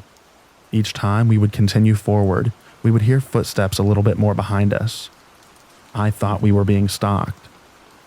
There was a turnoff to the left, which led to a clearing by a large rock about 12 feet high, with a large, sturdy rope anchored on it to climb up to the top. It was part of a steep hillside of the cliff. The rope to climb it was anchored to the ground as well, so no one could move it. I told her, "We need to get up to that rock now. We need high ground." She nodded and went up first with me right behind her. We flew up that rock, clinging to the rope tightly and going as fast as we could. When we reached the top, we turned around to see an older man, probably about 45, with a slighter build, wearing a jacket, jeans, and glasses coming into the clearing. He was about 20 feet away. He looked at us with a cold, vacant expression. I got goosebumps looking at him. I shouted, "Hi, will you please leave us alone? We're trying to have some privacy here." He gave no response, and with a blank expression, slowly started walking towards the rope which led to the top of the rock. My friend at this point was really scared and asked, "What do we do?" I saw a large rock about 8 inches and almost square to my right, so I grabbed it. I was surprised at how heavy it was, but my adrenaline was going, so I lifted it easily. I told her, "Look around for the biggest rocks you can find, fast. Move them next to us. Hold the biggest one. If that guy tries to come up, we throw them at him and hit him as hard as we can. Aim for his head." Fortunately, there was a pile of sizable rocks behind us to the left, like someone had made a ring to hold a fire on top of the rock and then moved them away. She brought a few over and held a large one herself. My friend and I stood close to the edge of the rock, holding our makeshift weapons. I looked down to the base of the rock where this guy was considering the rope. He looked up at us again with very cold blue eyes and no expression. Then he reached his hand for the rope. I shouted loudly, "Do not come up here. If you try to come up here, you're going to get really hurt. We are aiming for your head with these rocks. Get the heck away from us." I held the rock close to my chest so he could see it. My friend was next to me doing the same thing, and we had a whole pile of more rocks. He blinked his eyes and cocked his head a little bit, then released his hand from the rope and silently backed away. He backed to the edge of the clearing, backed through the brush, still watching us, and then we heard his crunching footsteps go back through the woods until we couldn't hear him anymore. We stayed on the rock for another 20 minutes, maybe more, watching and waiting. There was no other way to access the rock except for the steep hillside covered with poison oak, so we did not think that he'd try it. And plus, we'd be able to hear him if he did. After we didn't hear anything for 20 minutes, we decided to make a break for her car. We threw several rocks down to the ground. Mine hit the dirt with a particularly satisfying thud.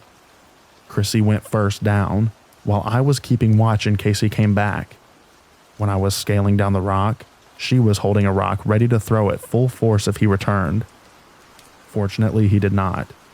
We each grabbed the largest rock we could carry, put a few smaller ones in our pockets for good measure, then headed back to her car on the trail, very carefully and very quietly. The crickets were chirping again, so we felt that he had left, but we were still extremely cautious.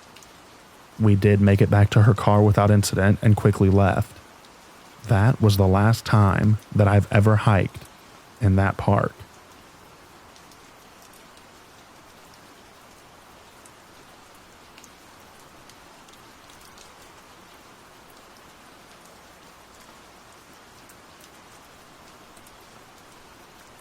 A while back, my husband and I wanted to check out a park that we had never been to before.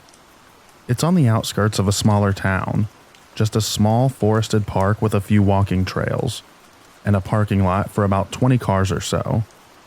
We got out of the car and walked over to the information board, while a man in the other occupied car in the lot started shouting random nonsense at us. There were only 4 total cars in the lot, so there were not a lot of other people around. I don't remember exactly what he said, but it was super creepy. He kept shouting religious questions and random nonsense, so we didn't feel safe going on the trails into the woods. Instead, we got back into the car and drove to another park on the opposite side of town, at least 10 miles away, and not a straightforward route between the two places. We go and have a nice hike, come back to the car about 30 minutes later, and guess who slowly drives past us? Yep, creepy guy from the first park. We could not imagine that he just happened to follow the same route and end up at this same park by random coincidence. But the thing is, I watched to make sure that he didn't follow us. He did not follow us out of the first park, and at no point was he behind us while driving. How did he find us?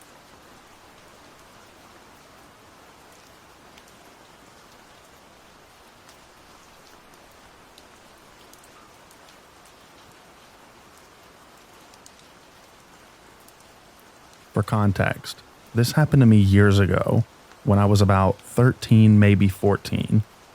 I grew up in a small to mid-sized city in the West.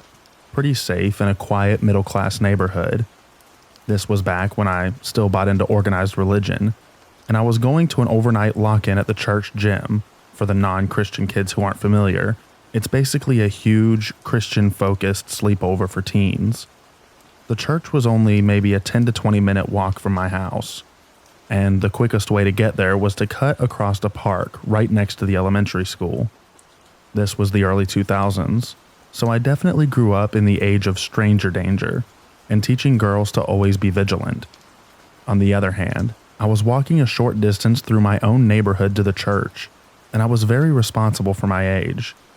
I was an oldest daughter, always the babysitter, and my parents had okayed me walking by myself and would drop by with my sleeping bag and pillow after they picked up my little brother from practice. I was running a little late, so the sun was just setting as I approached the park. As I crunched my way across the grass next to the tennis court, I noticed movement out of the corner of my eye. Turning my head, I saw a figure, clearly a man, dressed in dark clothing and leaning against the brick wall of the school. He was kind of tucked into an alcove, formed where the building met the fence around the playground, out of the sight from the road. The man was standing just outside the halo of light from the lamp above a nearby door. The man was just lounging in the crux of the wall and the fence. What initially caught my eye was the flicker of the lit cigarette in his mouth. It was too dark to see his features, but I could tell, as I noticed him, that he was already watching me. He was a fair distance away across the grass, but it was just open space between us. I couldn't see his eyes, but I could feel them on me. I felt that uneasy tingle creep down my spine. I suddenly realized that I was alone in the growing dark, and here was some unknown man tracking me with his eyes that I couldn't make out. Instead of continuing to cut diagonally across the park, I veered right towards the sidewalk and the street so that I wouldn't come too close to him. I walked a little faster, trying to shake off my uneasiness, telling myself, "You're just being silly." The first time I glanced back, he hadn't moved, though I could still feel him watching. As I left the grass of the park and approached the street corner, I felt briefly relieved. I was back under the street lamps, which by now had flickered on. Only 3 or 4 short blocks until I was at the church. I glanced back once more to reassure myself that I had worried for no reason, expecting to see nothing. By now, the man should be completely out of view. Instead, I felt the pit of dread in my stomach turn to acidic fear when I realized that the man was in fact halfway across the park now, walking in my direction. I immediately crossed to the other side of the street and began walking faster. At this point, I could feel the adrenaline rushing through me. I didn't have any real words or images to describe what I thought would happen to me, just a jumble of snippets from news reports and vague fears about what happens to young girls out alone at night. I was still trying to convince myself that it could just be a coincidence. The man could just be walking in the same direction. After another block, as I approached the next corner, I looked back again.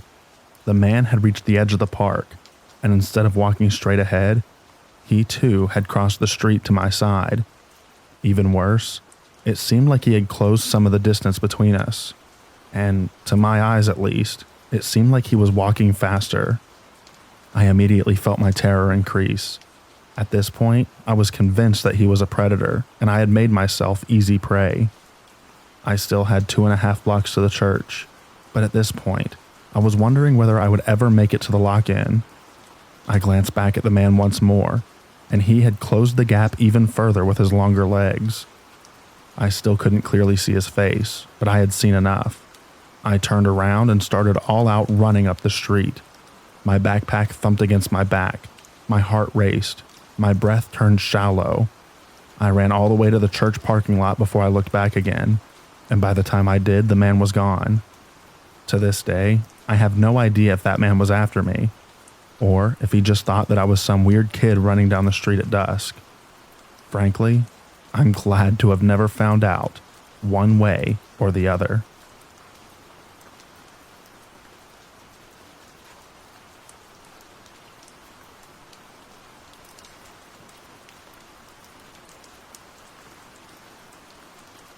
I'm a 25-year-old male, and at this time of the story, I was probably 21, and I was taking an afternoon walk down the nature trail just outside the subdivision where I lived.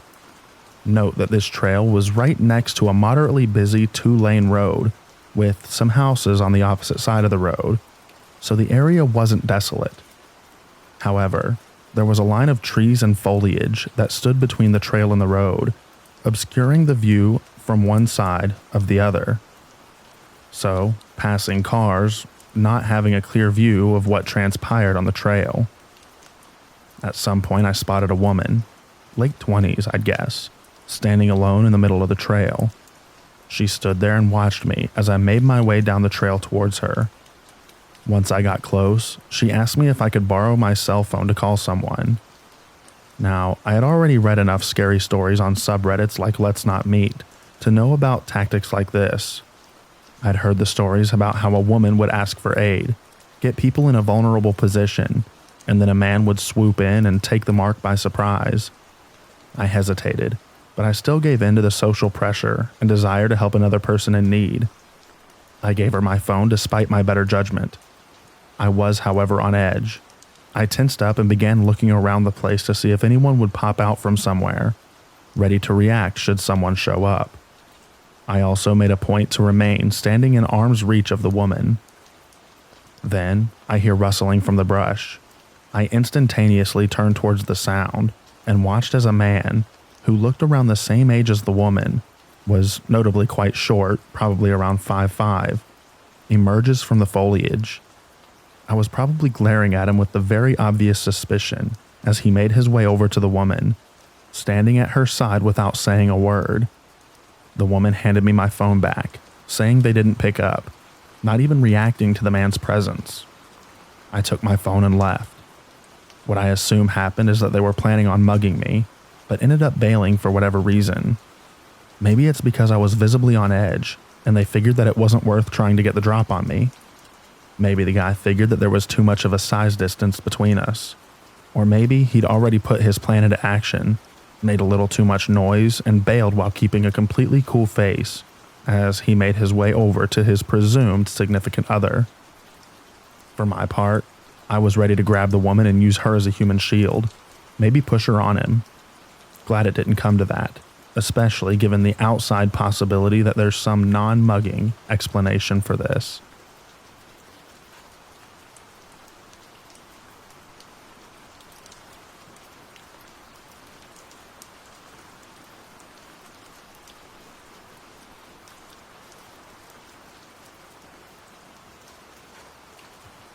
I'm a mid-20s female, and I went to the local grocery store tonight around 5 p.m.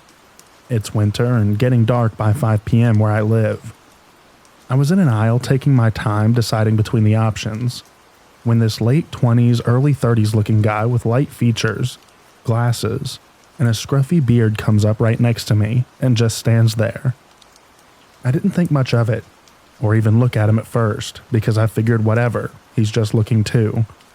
But then, after a few seconds, I noticed he wasn't moving or doing anything, just standing there.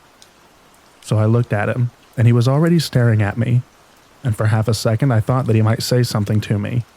So I stood there for a second just looking back at him. He didn't say anything, so I just turned and fast walked away. At this point, I'm thinking, okay, that was weird, but whatever. Probably just an awkward guy who doesn't know how to talk to women. Then, not 30 seconds later, I'm in another aisle, and I see him out of the corner of my eye coming down the aisle I'm in. Again, staring right at me. So again, I walked away as fast as I could, and went right to the self-checkout. While I was out self-checkout, I'm looking over my shoulders the whole time, making sure that he isn't behind me anymore, and he's not. I start walking out of the store, relieved that once again I was just being paranoid, and I wasn't ever in any real danger. As I'm walking out, I decide to look behind me one more time, and there he is, right behind me. I then notice that he has nothing in his hands, no groceries, and he's heading towards the door right on my heels. Without even looking, I just stop dead in my tracks. I look right at him again. He's already looking at me, and then he puts his head down looking at his phone and walks past me out the door. He bought nothing. I'm so scared at this point that my head is spinning. I didn't know what to do. I can see my car because I parked close to the exit. Thank goodness. So I call my fiance and sprint as fast as I can to my car. I jump in, lock the doors, and start looking for this guy. Then I see him. He's aimlessly walking around the parking lot through the cars. He's pretty far away from me at this point, and I have my fiance on the phone, so I'm feeling somewhat safe again. I watched him walk around for another few seconds before I got out of there. I have no idea what this guy was doing or what his motive could have been. Maybe he was just a weird dude who didn't know how to talk to girls, or maybe he was a predator with dangerous intentions, or maybe he thought that I looked like easy prey for a robbery. The thing I really can't wrap my head around is the fact that each time I noticed him, he was already staring at me.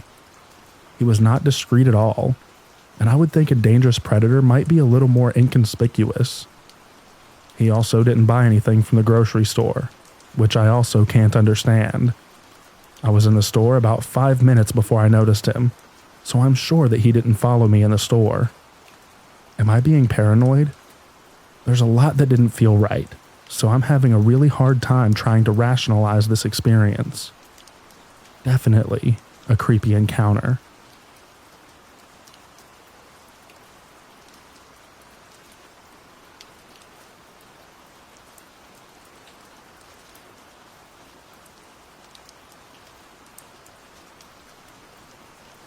My roommate and I woke up to a man watching us sleep. For context, I'm a sophomore in college, in a house full of 4 girls including myself. We live in the student housing sector and went all out for Halloween decorations, girly ones at that. We live facing towards the main street of the neighborhood, and our backyard has a bunch of trees and bushes. There's a trail to the back door, but it's in a weird place and is away from the main sidewalk. In terms of our actual house, there's a rather large window on our back door, and we didn't have any window coverings, so it was very clear as day to see into our whole bottom floor when we were looking through it. I know we should have covered it up sooner, but I didn't think it was an urgent matter. One night, my roommate and I were watching a movie, and we both fell asleep on the couch. I never sleep on that couch, and neither does she. It's very uncomfortable. In fact, we both woke up at separate times this night and just decided to stay on the couch rather than walking the 10 steps to our room. Looking back, I feel that was just a little intuition that we had, or even a guardian angel. We also had fallen asleep almost every night with every light imaginable on, so anyone peering through that window could see us on the couch clearly, and all of our girly decor. It was about 5 in the morning, and I get woken up by my roommate shaking me, saying, "B, get up. B, get up. There's someone trying to get in." I instantly shoot up, see her terrified look looking at the back of the door, then instantly turn my head. I'm literally getting chills writing this. I see a man standing with a hoodie on, holding a flashlight trying to pick our lock. I can still remember the scratching noise he made with whatever he was using. It definitely wasn't the sound of keys jingling. More of a thin wire against metal sound. As we were both staring at him, at this point frozen in fear, he stopped. All 3 of us were just looking at each other for about a minute, when he slowly backed away from the door. My first instinct was to run to the door and make sure that it was locked. I have never been so scared walking up to a door, and I never want to feel like that again. We quickly called the police and some friends in the area. The police came about 45 minutes later and just told us to call if anything else happens. They said it could be a drunk college student or a person with bad intentions, but we will never know. I still get a sick feeling thinking about it, and I hope that it was a drunk mistake, but something tells me that it was not. We quickly installed more cameras, door/window stoppers, and covers for every part of the house. 3 weeks later, we had a break-in, but that's a story for another time. I'm interested in hearing people's thoughts about this.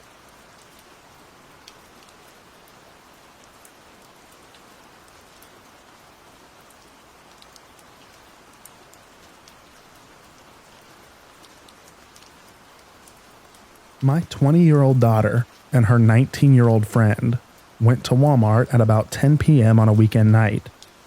As they were getting out of my daughter's van, they noticed a guy in the parking lot walking in and paying attention to them. My daughter is average height and average weight, like 5'6" and 140 pounds, while her friend is 4'8" and extremely petite at about 85 pounds. They both got weirded out and came back home to get me or my older daughter to go back to Walmart with them, as what was needed was essential. My other daughter and I were out in another building on my property with my dog, and she was on the doggy treadmill, and it makes a lot of noise. We didn't hear them, so they left and went back to Walmart without either of us. They go back to Walmart, and they don't see the guy, so they decided to run in and get what was needed and get out. They walked in and were heading back to get what they needed, and out of nowhere this creeper spies them and heads straight to them. It startled both of them. The creeper walked up into my daughter's personal space and was wearing mirrored sunglasses and asked the girls how these glasses looked on him. My daughter was so taken aback and startled that she shoved the guy away from them both and loudly exclaimed to him, "I don't know you. Get away from us now." The creeper was completely derailed and unhinged by her yelling at him. He came in the second time, and she told him that she was going to call 911.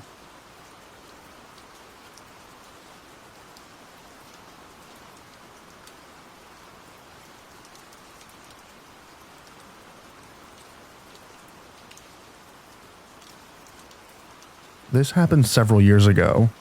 I had just finished going back and forth down the nature trail, just outside my subdivision a few times, as was custom for my attempts to exercise and lose weight. I turned into the entrance to my subdivision and began walking up the street that inclined upwards, where I would eventually turn right and enter the street on which I lived. I had earbuds in and wasn't paying a great deal of attention to my surroundings. But a little ways ahead of me was a big black truck, sitting on the left side of the street, and standing on the curb beside it were a couple of little boys, probably around 4 to 6 years old. I was walking up in the street behind it, about to move over to the right side of the street to pass the truck and turn onto my street. Well, once I got close, the truck immediately peeled out of there, tires screeching, veering hard right and disappearing down my street. I stop and watch the truck vanish from sight, then look over at the kids confusedly, briefly contemplate approaching them and asking them about what just happened, but I shrug it off and continued on towards home. As I continue home, I think back to the situation and start playing back what I'd seen in my mind, piecing together what I'd just witnessed. There was someone in that truck talking to them, and although I hadn't heard what he said on account of me listening to music and not paying attention, I could hear that it was a man's voice. It also occurred to me that the man had his door wide open while talking to the kids, and had not so much as bothered closing it before peeling out. I also noticed that the kids were staring up at him silently, perhaps not with clear fear on their faces, but they didn't look like they liked the situation that they were in. And of course, this reiterates what I had briefly considered asking those kids about. Was this guy a complete stranger trying to coax them into their truck? I dismissed the thought, deciding that it was incredibly unlikely and that there must have been some other explanation. Part of me even wanted it to be true, so that I could have a neat story to tell and claim to have stopped a child abduction. But being aware of that desire, I figured I would just let my imagination run wild. And so I put it out of my mind for a little while. Maybe a week or two. Eventually, I thought back to that day, and by that point, the denial had worn off. I could no longer deny that I had witnessed what was obviously an attempted child abduction. I thought about calling the cops, or going around and knocking on doors in the area until I found the kids' parents. Or even asking the kids themselves about it when I'd see them playing on the street later. But I'd figured that the time to act had long passed. The kids weren't abducted, and they probably told their parents about it already. And that, seeing as how I didn't have any real identifying information for the police beyond man in black truck, they'd just think that I was wasting their time anyways. Looking back on it now, I'm ashamed of my complete inaction here. What I should have done was ask the kids about the guy in the truck, called the cops if/when they confirmed my suspicions, and taken them to their parents and explained what happened to them myself. And even if it was embarrassing to come around a week or so after the fact and have to explain why I didn't say or do anything at the time, I 100% should have found the parents and told them what I witnessed. I went and deluded myself into thinking that I hadn't seen what I had clearly just seen. For all I know, taking action could have stopped this guy and saved some other kids from the same fate.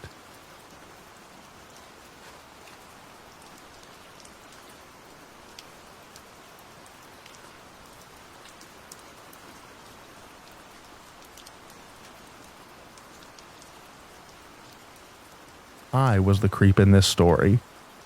Something like 10 years ago, I got my first ever dog, a toy-sized poodle puppy. She was way cute and also too smart for her own good. She quickly learned that little kids, elderly ladies, and people who wore pink and sparkling stuff loved puppies. So much that she could get people food from them. Well, one day she escapes the yard while I'm vacuuming the house, and I end up going all over searching. I started on foot, and then decided that she must have gone far. Maybe got out right whenever I started. And so I got in my car and started driving all over the neighborhood, calling her and showing people walking by pictures of her and asking if they'd seen a puppy. As I'm driving around hollering for her, I see some kids on their lawn playing with Barbies. They look 5 to 6 years old maybe, and they hear me calling for my pup and come running up to ask me what kind of puppy I lost. I was going to show them my phone picture, and I realized that this is the exact scenario that they use to teach stranger danger. So instead, I was like, go get your parents. I need to talk to them. One girl did, but the other stood there, even put her hands on the windowsill of my car, and asked me if I had a puppy in the car. At the time, my only thought was for the parents to hurry up, because I really didn't know what to do. So the mom comes running out and has a total panic over her child being up at a stranger's car, and comes running over. I explained to her that I lost my dog and gave her my number and show her the picture, etc. But I doubt that she believed any of it, because she just scooped up her kids and carried them into the house.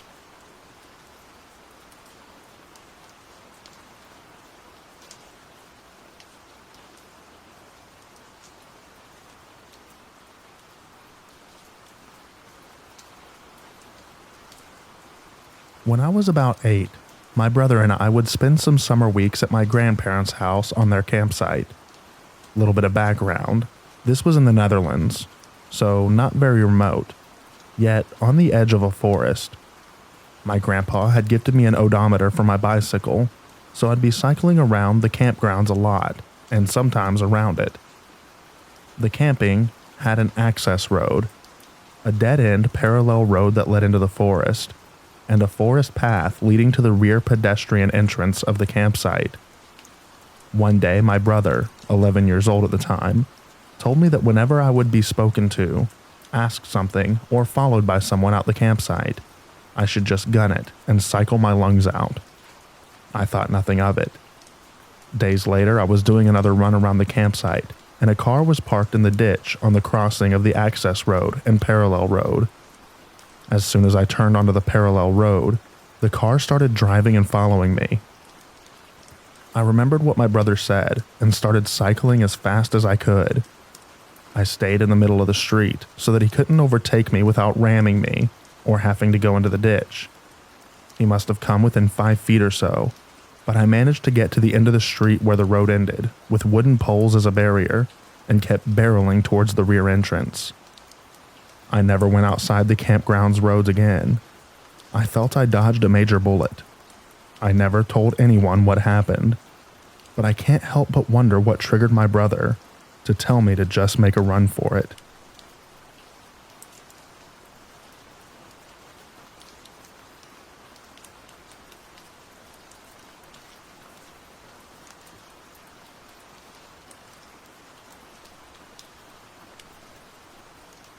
For a moment, I thought my life was in danger, but now I just wished that I knew what they were doing. I'm a 25-year-old female, and I was walking in the desert outside my small town. It was decently far into the desert. I drove my car and walked for a long time. I was walking back towards my car when I noticed a car that wasn't there before. At this point, I was already on alert because A, I'd never ran into anyone out that far besides a person jogging nearby, and B, they were driving a really small car out in the desert. We're some distance from even dirt roads. I drove my car farther in it than I probably should have, and it was still a ways away. Outside of the car, 3 men are taking off what looked like bulletproof vests. I can't imagine what else it could have been. I wasn't about to sit there and try to figure it out either. I just turned away and continued heading towards my car. My mind went to the worst robbery, cartel, murder. I'm sure that my eyes deceived me somehow. But like I said, I can't imagine what else it could have been. Maybe there's a perfectly reasonable explanation for taking your tiny sedan out to the middle of the desert and taking off bulletproof vests. But I'm just not sure.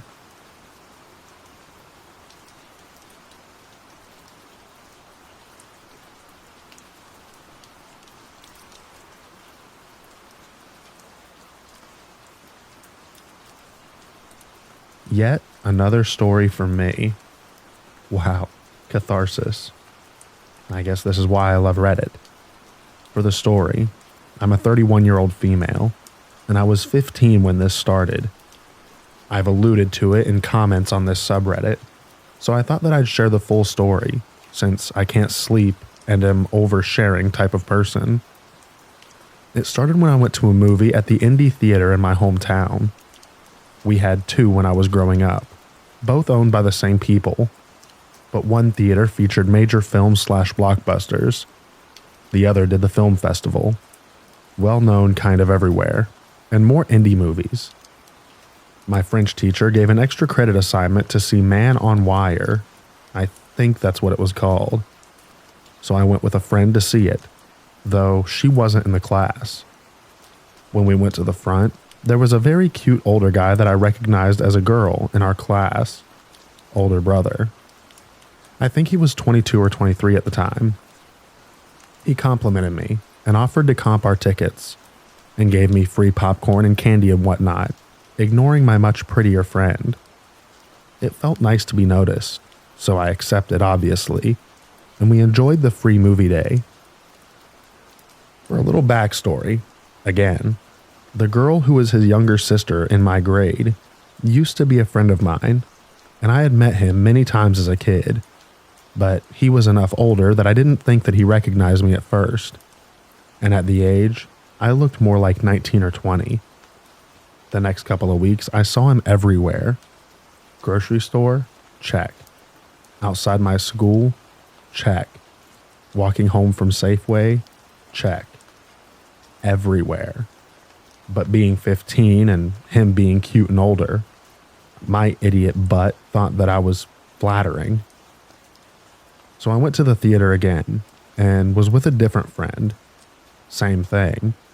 He gave me free tickets, popcorn, etc. This friend already knew that it happened before because it was a major subject that I had a hot, older guy interested in me. We were so young and we thought that it was so great. He came into the theater during the movie to bring me an extra candy and his number on the back of a receipt.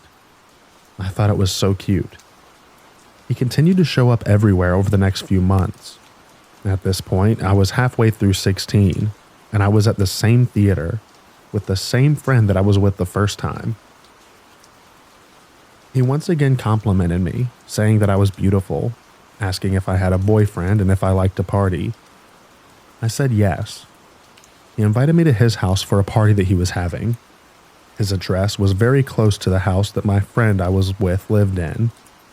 So I said yes, knowing if I had a sleepover with her, that we could go and I would get to go to my first real party. I wasn't allowed out late, nor was I allowed to go to parties, if I'd ever been invited to a high school party, so it was perfect.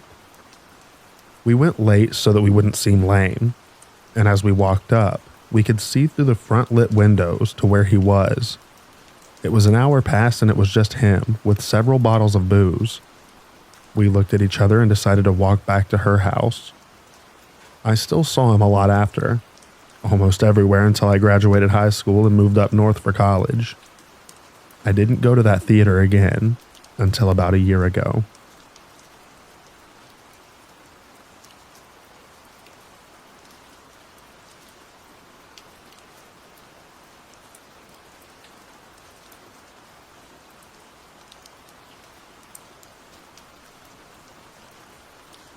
My husband and I parked at a nature area shortly after sunset. It's in the city but off a gravel road, so there's a bit of driving until you get to a paved lot. We were the only ones there. We parked and took some pictures of the sunset. Not even 5 minutes later, another car pulls up and parks right next to us in the whole empty lot. Okay, weird, but some people do stuff like that. They don't get out for the 2 to 3 minutes we're walking around the front of our car. Then we go onto a trail to see the lake. The lot is visible from the trail, and every time we look back, the car either has its headlights on, off, or flashing like someone locked the doors. We keep an eye out in case they followed us, but it doesn't seem like they ever left the parking lot. At this point, it's completely dark out. We walk back to our car after hanging around the trail for about 15 minutes. As soon as I get in the car, the other car turns on. When my husband gets in, the car drives off. They stop at a stop sign for a long time, even though there weren't any cars coming. Then they drove out of sight. I'm not sure what happened. Clearly they were watching us. But why?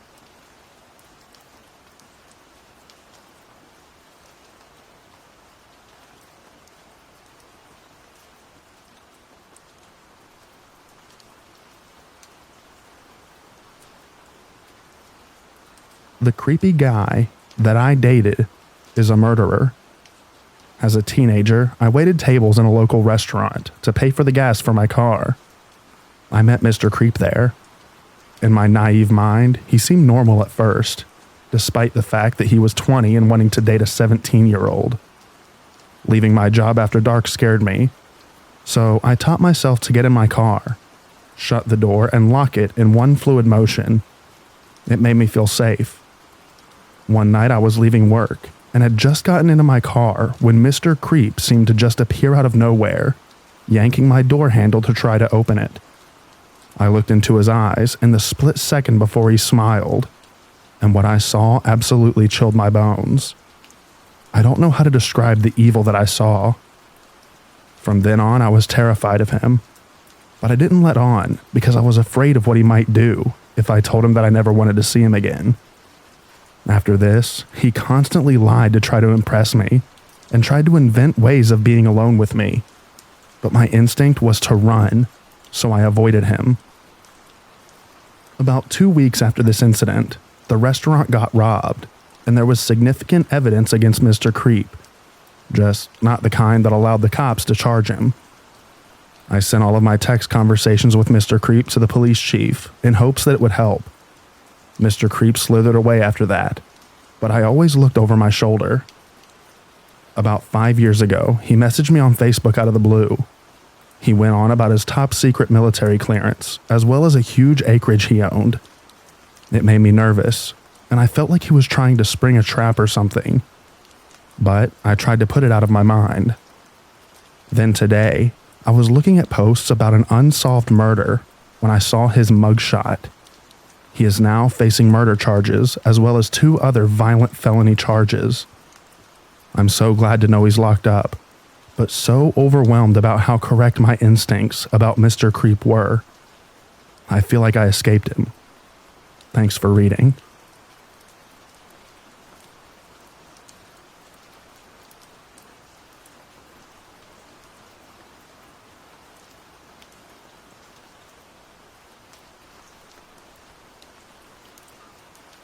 I live with my partner of 10 years in my house.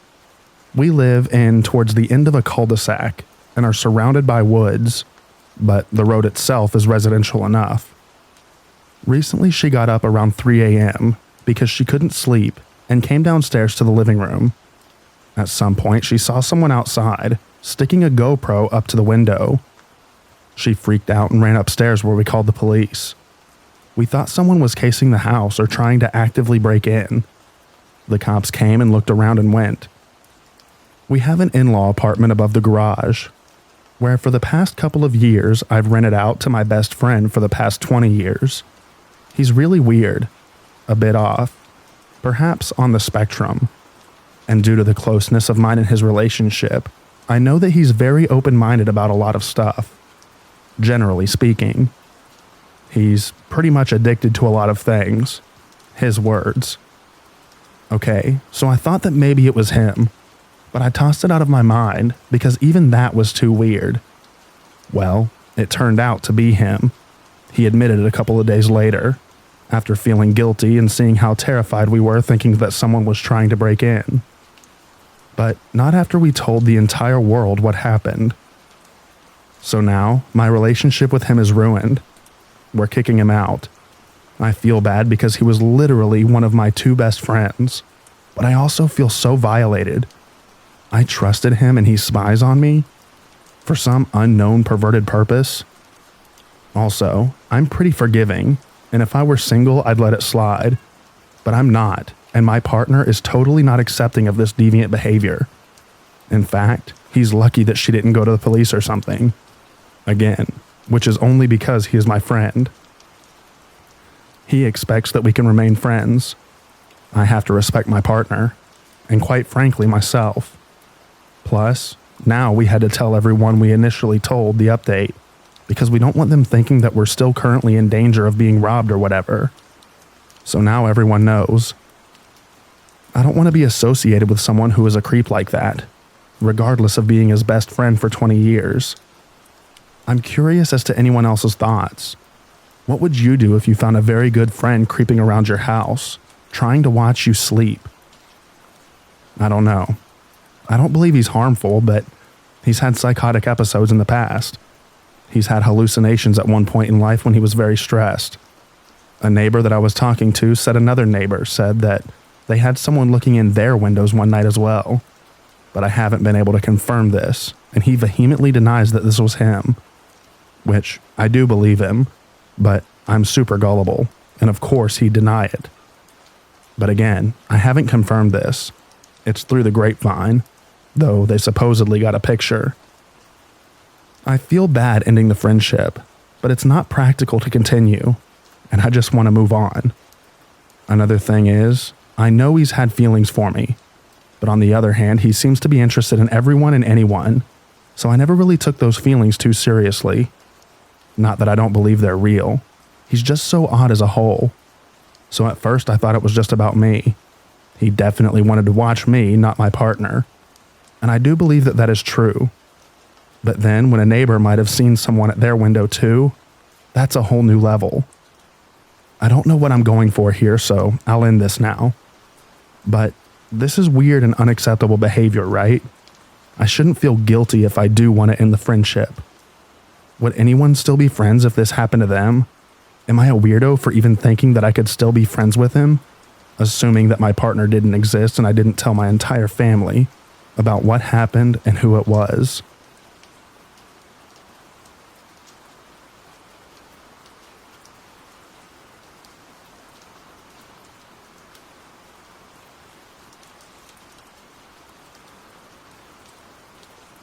A guy from the shop followed me.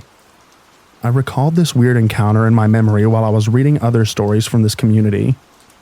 Maybe I'm just overthinking it, but I'll leave it here anyway. Once in the afternoon, I went to go get some groceries from a local shop. When I finally got there and started browsing different aisles, a random guy just stopped me and started having small talk with me. Then he asked for my number, but I politely declined because I had a partner. He didn't say anything and we parted our ways. After I got everything I needed, I left the shop and started walking back home, which takes me about 10 minutes. When I was just 1 minute away from my place, I heard a familiar voice saying, "Hey, can you stop?" loudly behind my back. I looked back and I saw the same guy from the shop earlier. Maybe I read too many crime stories, and he just happened to walk the same way as me. But it creeped me out a bit, so I just ran home like Sonic the Hedgehog after that. Then, luckily, I never saw him again.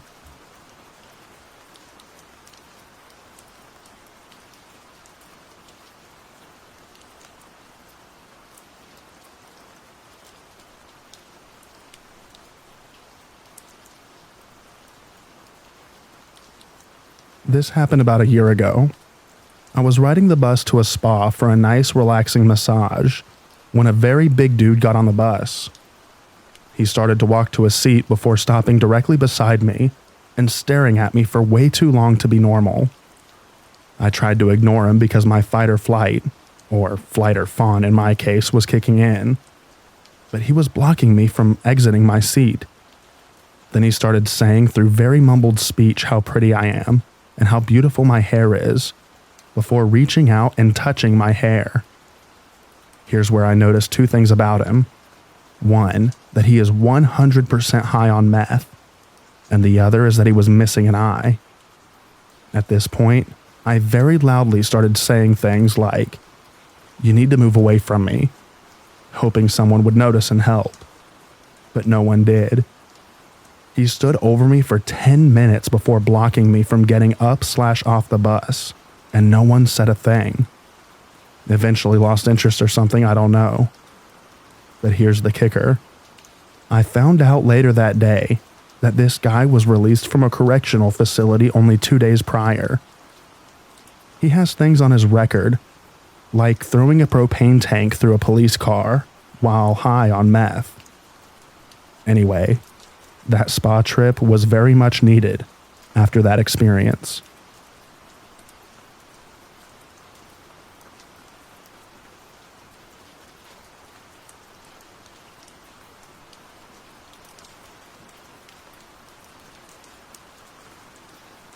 Okay, this was a few years ago now. I was 15 at the time. It was homecoming dance, and I had this really big crush on this guy from my friend group. We were all going as a group, but I was really excited to possibly dance with this crush. My dad didn't really want me to go, and told me that he wouldn't be picking me up after the dance if I went because it was too late. It'd be about 11 p.m. by the time it finished. But I was just so excited to dance with my crush. I was like, whatever, I'll find my own way back. I was planning on taking the city bus. The dance was amazing. I had my first kiss. It was magic for my little 15-year-old self. After the dance, I'm walking to the mall/Walmart, because that's where the bus stop is. I'm on cloud 9 when I realize the buses are not running anymore. At this point, I had no phone. And I'm kind of just standing awkwardly outside of Walmart, thinking of what to do next. I didn't want to call my dad because I figured he'd be really mad at me. But to walk home would take me almost 2 hours, and I was only wearing a little formal dress, and it's 11:30 at night at this point. As I'm pondering all this, a man pulls up in a car and says, "Hey, are you okay?" I figured I looked stressed because I was feeling pretty stressed myself. I forget what I had responded with, but he said, "Well, I can give you a ride if you want." He sounded friendly enough, so I was like, well, maybe I'll just take this drive. As I'm walking to the car, alarms start going off in my head, and everything in me is telling me to stop and to not get in that car. I start backing away and say, "Actually, I'm good. It's okay." He insists it's okay and he'll drive me. I say, "No, it's okay." He drives away, but I see him circle back and come back up to me. "Are you sure you don't want to ride?" I say, "No, it's okay." I'm now starting to shake and feel really afraid. I walk as fast as I can to the nearest payphone, which is in the parking lot of a McDonald's, and I call my dad. I'm crying and apologizing and just begging him to come get me. My dad says that he'll come get me, so I hang up. As I hang up, I notice that car has followed me to this parking lot, so I call one of my friends, and ask him to just stay on the phone with me until my dad shows up. Luckily, my dad showed up and everything was fine, but I do wonder what would have happened if I had gotten in that car.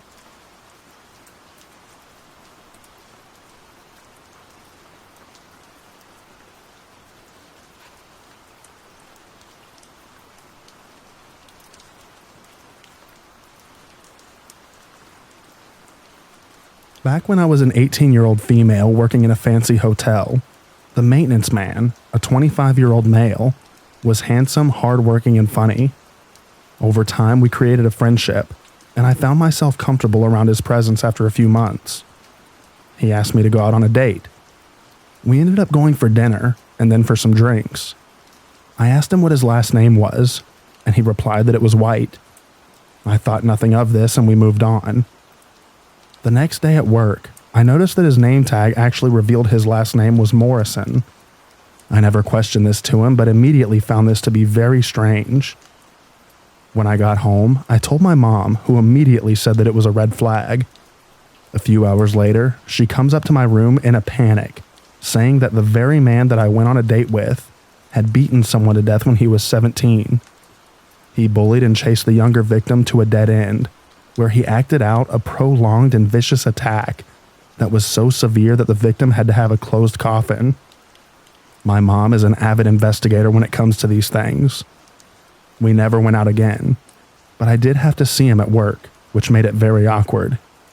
A few years ago, a friend of mine from school also stabbed a man to death, and another friend punched someone in the face, and they died as a result of the injury.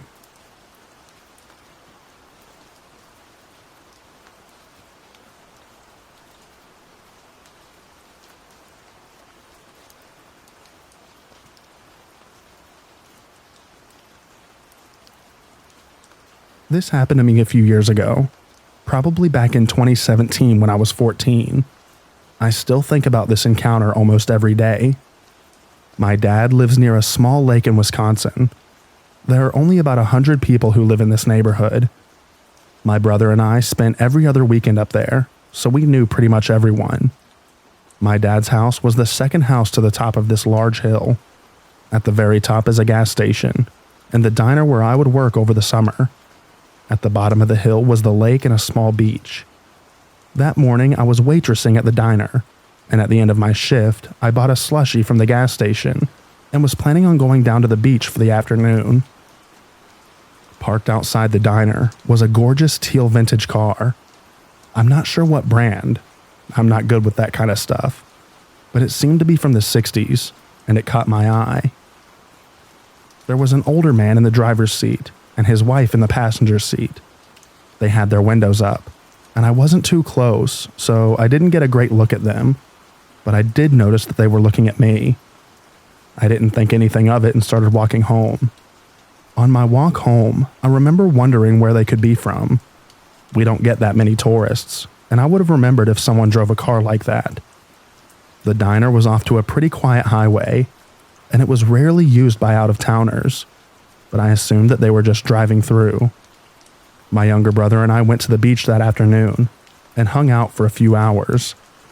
When we decided to head home, I packed up my stuff probably a minute before he did and started walking home before him. On the walk up the hill, there was probably half a city block's distance between us. He could clearly see me, but we were too far to talk. I heard a car coming towards me and looked back and moved to the side of the street. It's the car that I saw earlier at the diner. They slow down as they approach me, and I start to get nervous. The woman in the passenger seat rolls down her window, and I nearly crap my pants. They both seem to be wearing hyper-realistic latex face masks. There seemed to be no beginning and no end to the mask. There weren't noticeable holes for eyes, yet their eyes definitely seemed real, and there was no seam at the edge of the neck. If they were wearing masks, they were some of the best masks that I've ever seen, and must have cost a fortune. But it definitely wasn't their skin. There's no way. Something about them was so off. The woman asked me for directions to a highway that I've never heard of. I didn't drive yet, so this in itself wasn't weird, but I pointed them to the highway by the diner that leads out of town. They thanked me, rolled up the window, and drove away. I ran to my brother and told him what happened, and he said they looked pretty normal when they drove past him. But they looked normal to me that morning as well. The masks were too good. You had to be close enough to notice how strange they looked. There was just something so unsettling about them. They didn't really do anything odd except asking a girl who's clearly too young to drive for directions. But it was a very small community. I might have been the first person that they had seen in hours. It was just the way they looked. I'd never seen anything like it, and I haven't seen anything like it since then. I mentioned it to my dad when I got home, but he didn't have much to say about it. I still feel deeply unnerved when I think about it, more than 6 years later. I don't believe in much of the paranormal stuff, and I do think that they were human. But why the masks? What were they doing there? And why ask a child who is obviously too young to drive for directions to a highway? Has anyone ever experienced something like this before?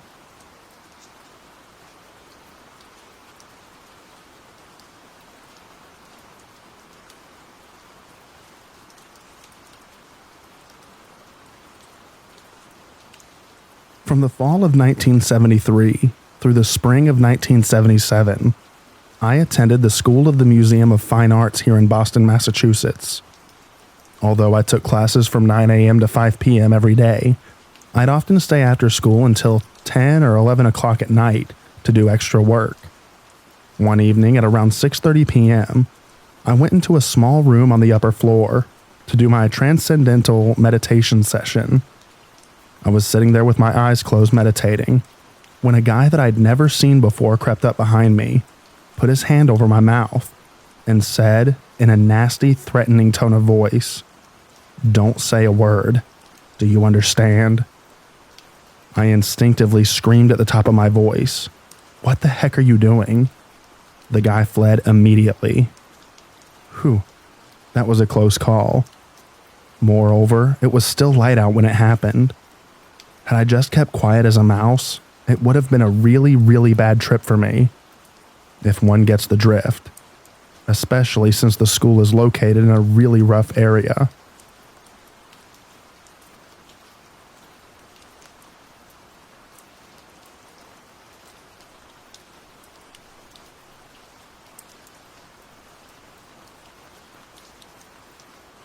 I work on shifts, so one week I'll be doing early shift, 6 a.m. to 2:30 p.m., and the other is late shift, 2:30 p.m. to 11 p.m.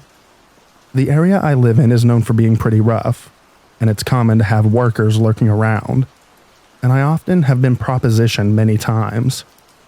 Also see loads of meth heads about too, especially at night. But one time was strange. I finished work at 11 p.m. and took the 15-minute drive home. When I arrived, I parked my car on the street as normal, having to parallel park between two cars. Once I was parked up, and just before I switched the car off, I noticed a lady run across the road to the entrance of the building where my apartment is. She then just stood there, staring directly at me in the car, without moving or looking away. She was like this for about 2 minutes. Since I still had my car on, I decided to leave the parking space and proceeded to park on the opposite side of the building, where there's a second entrance. As I drove past her standing at the entrance, she was watching me and didn't even take her eyes off me until I was out of sight. I got in the other entrance safely, and I'm not sure where she went after this. My thoughts are this: how did she know that I was heading for that entrance? Why did she wait for me there? Was she trying to get the code to unlock the door so that she can get in the future? Did she have an accomplice hiding around the corner? Did she just want some business? This hasn't happened since, but I think about it regularly and wonder what would have happened if I had gotten out of the car and used that entrance as normal.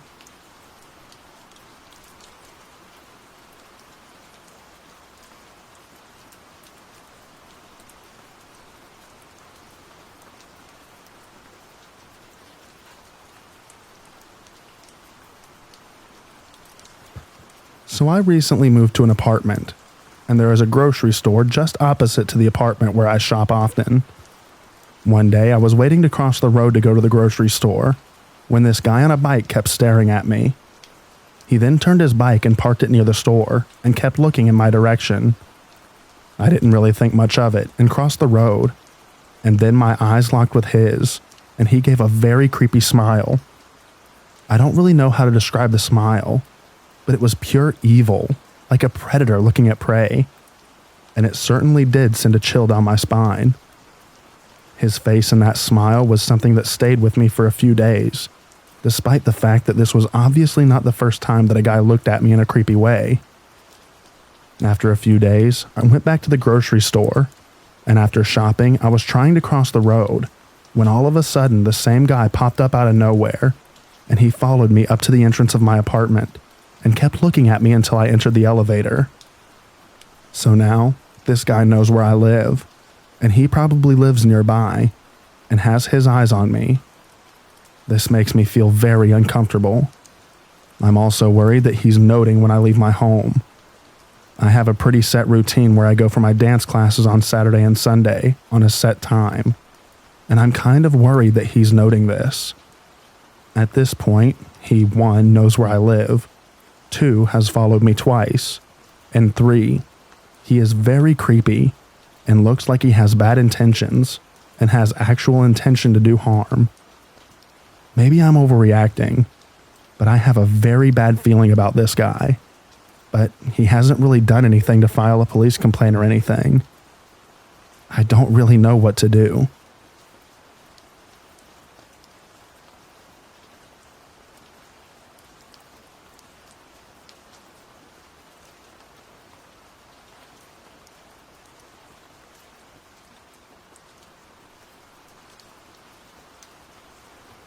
A few years back, I, a 23-year-old female, was driving home after taking my dad to the airport for a late flight. It was already dark when I left the airport and still had a 3-hour drive home.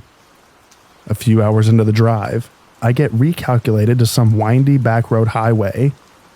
There were no cars or streetlights, and so it was a pretty dark and creepy road. As I turned a curve, I noticed a black car come out of nowhere and start to ride my bumper. Then the blue lights.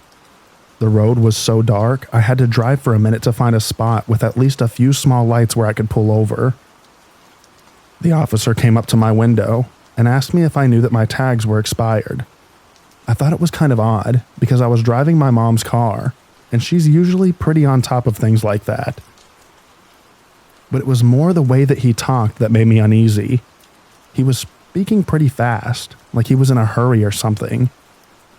As he's standing at my window, before he even gets my license and registration, his radio beeps, and he tells me that he has to go on another call. He practically runs back to the car and speeds off. I head back home, half weirded out, half thanking God that I didn't get a ticket. I kind of brush it off until I go outside to my car the next day and find that my tags were not due to expire for 2 more months. It could have been a simple mistake, but I couldn't help recalling how weird the whole incident was. He could have misread the number, but looking back, I wonder what could have happened if he was someone with bad intentions. From then on, I only pull over when in well-populated areas, and if a safe option is unavailable, I call 911 to make them aware.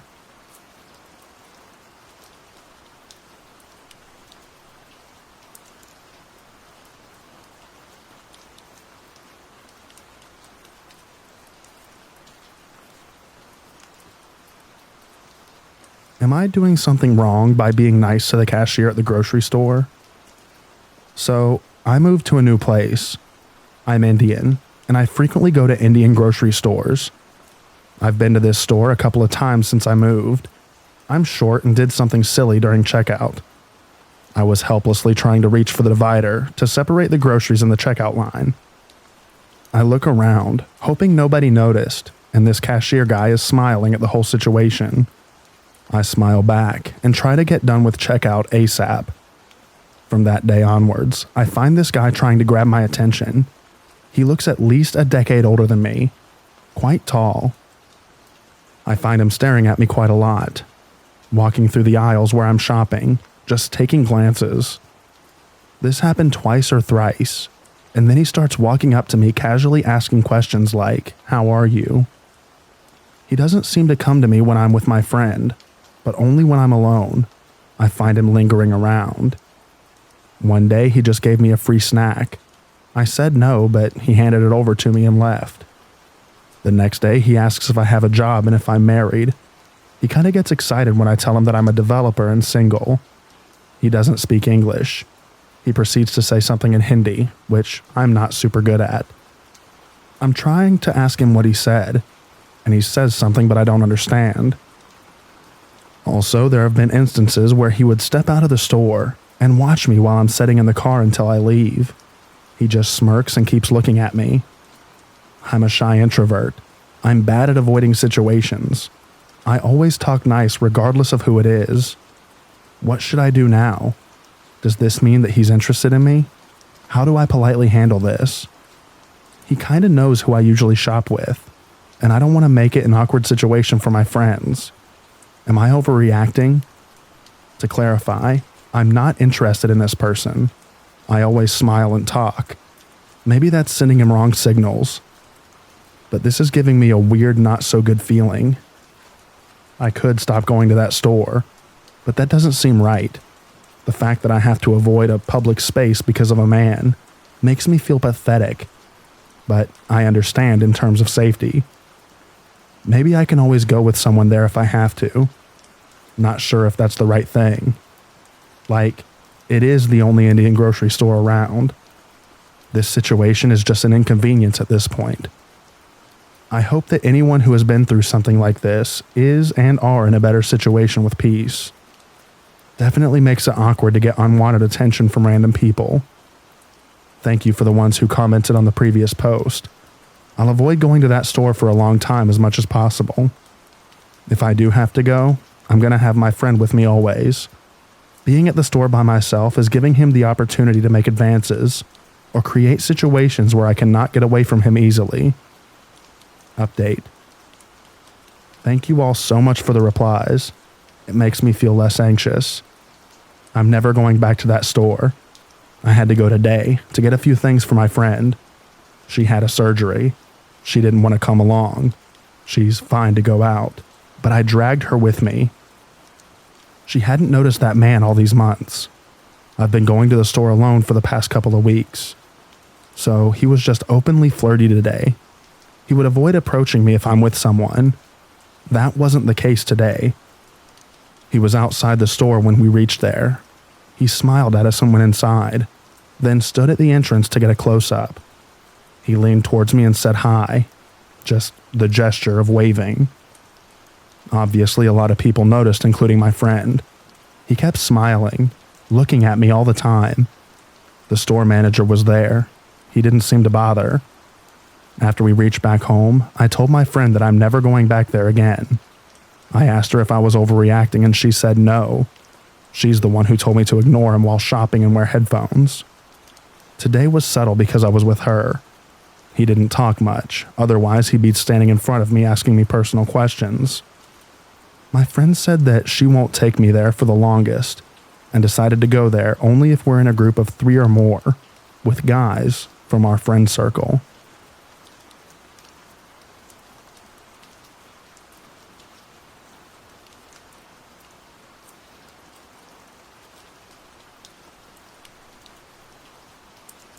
This seems small in comparison to all the stories that I've read on here. I'm a 19-year-old female. My whole life, I've lived on a small, isolated road about 15 minutes away from the city. My parents built the house my siblings and I have had lived in our whole lives. I have 3 siblings, all of us being females. We have neighbors, but also aren't too close together, like an urban community. One of our next-door neighbors, let's call him Frank, has lived on his property about as long as my parents have. Growing up, I have always gotten a weird gut feeling from this man, and my mom has always told me to listen to it. I've never been alone with him and never plan on it. He lives alone, had a girlfriend when I was around 10 years old, and had a dog who sadly passed away a few years back. My older sister and I would go over to his house and spy on him through a small hole in his barn when we were younger. Tons of adult content hung up all over his barn. Growing up, he has always shown up to our house whenever we have a bonfire or any event where he can hear people having fun. Always unwelcome, and it's obvious that no one wants him there, but he still never leaves. His excuse for this behavior is being drunk. Around June, I had a graduation party at my house for graduating high school. It was absolutely perfect, and I was surrounded by all of my loved ones. While things were wrapping up and people started heading home, Frank continued to stay. Quite usual for how he is, but nonetheless frustrating. We began to have fun, and it got to a point where the only adults there were at my house, and Frank. My mom had went inside to go to bed, and my dad was beginning to get tired and kept hinting to Frank that he should probably head home soon. Frank said, "All right, man." He then proceeded to pull out a chair and sit and watch us all play cup pong while staring at us minors. My older sister went up to my dad and expressed how uncomfortable it had made her that he was staring at a bunch of minors. My dad is not a confrontational man, but has always made sure that we felt safe and comfortable, and will be confrontational when the time comes. My dad then told Frank that he needed to leave immediately. Frank refused and said, "I'll stay here and watch over the kids while you go to bed." That right there set us all off. One of my friends then starts yelling at Frank, telling him that he needs to leave, and it's not okay for him to be there. And after we have asked him multiple times to go, he eventually leaves. But ever since then, he has been making extremely gross and inappropriate comments to my dad about how attractive my younger 17-year-old sister is. My dad has confronted him multiple times, and he will not change this behavior, and still will come over after being told to stay on his property. Whenever I leave my house to go anywhere, especially at night, Frank watches me through his window. It just freaks me out. He gives us all such a weird, creepy gut feeling, and nothing we do to confront him seems to work out. He's done a lot of weird things like this all throughout my childhood, but it's been at an all-time high recently. Any ideas on how to stop this?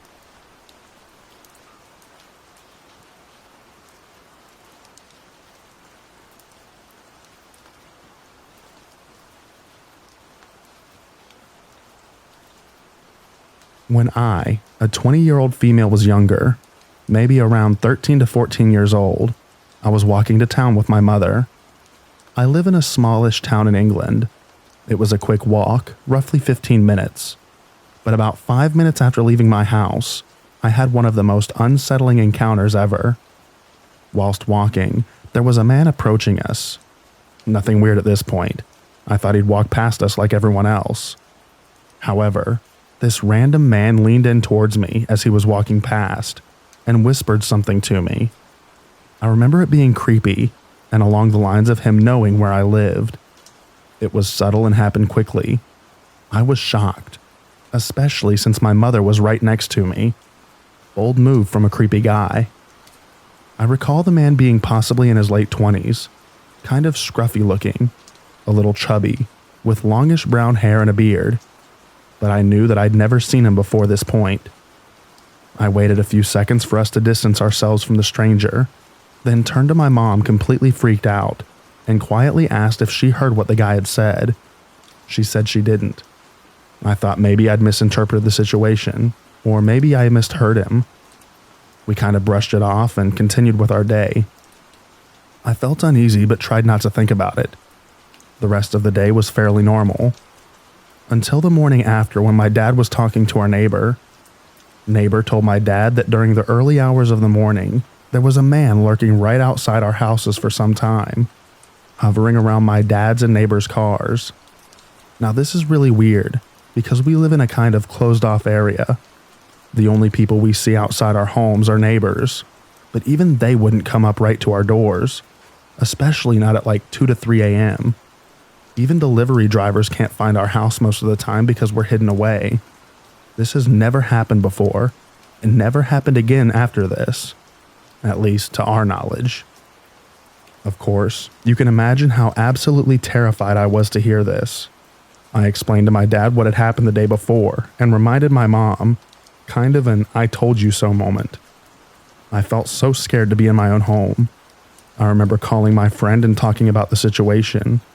We researched about what we could do, but there really wasn't any action that we could take. Just had to be observant and cautious, I guess. I can't remember much about what happened after that, but I never saw the man again. The whole situation creeps me out, and it doesn't make sense. The man outside my house wasn't confirmed to be the same man that walked past me earlier, as it was too dark to make out any discernible features. But it sure is an amazing coincidence if so. Never knew where to talk about this experience, but I figured it belongs here. I'd love to hear your opinions and theories.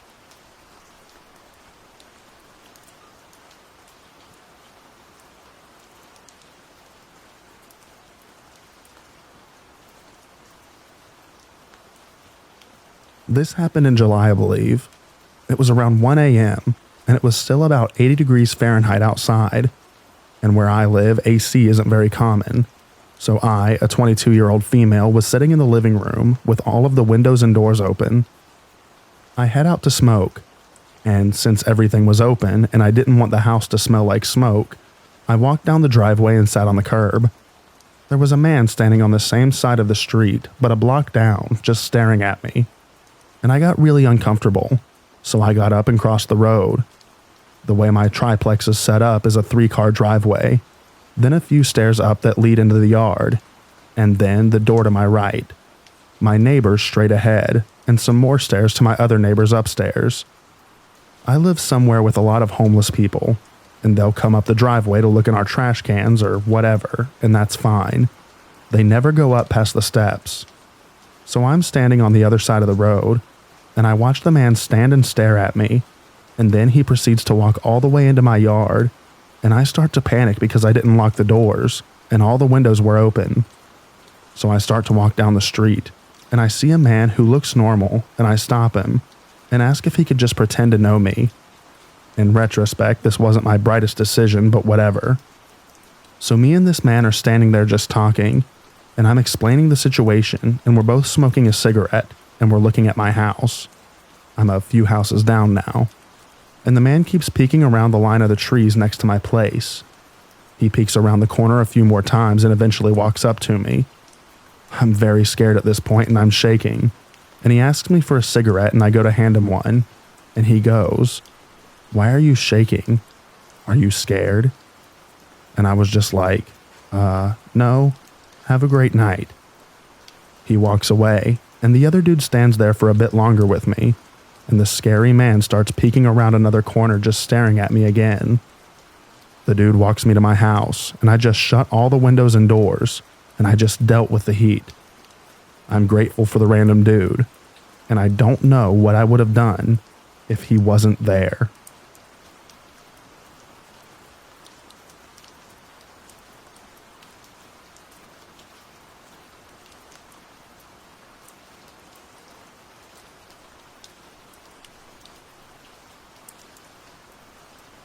This happened today. 2 hours ago, I got a ride from home from my university. I sat in the car, and the driver rested his elbow on the front passenger seat and kept moving it back. I felt extremely uneasy and felt that he was getting ready to touch me. Right after 10 seconds, we stopped at a traffic signal that I told him I needed to get off. I'd forgotten something in my uni, and he was like, "No, ask someone else to get it for you." And I was like, "No, I can't. I need to go get it myself from my professor." Then a beggar came, and he aggressively told her to leave. And then another came, and he, instead of asking me to shut the window, aggressively started shutting it himself, touching my knee. I said to just drop me there, and I can walk back to my university. And he was like, "No, I'll take a U-turn ahead and bring you back." And I spent the longest 3 minutes of my life in that car. But his hand was in his lap during the time. The sad part is, I called my mom and let her know that I'll be late. And once I got home, she started blaming my clothes.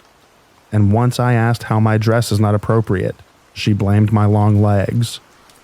My sister blamed my institute for being too liberal, and then such men roaming around to pick up liberal girls.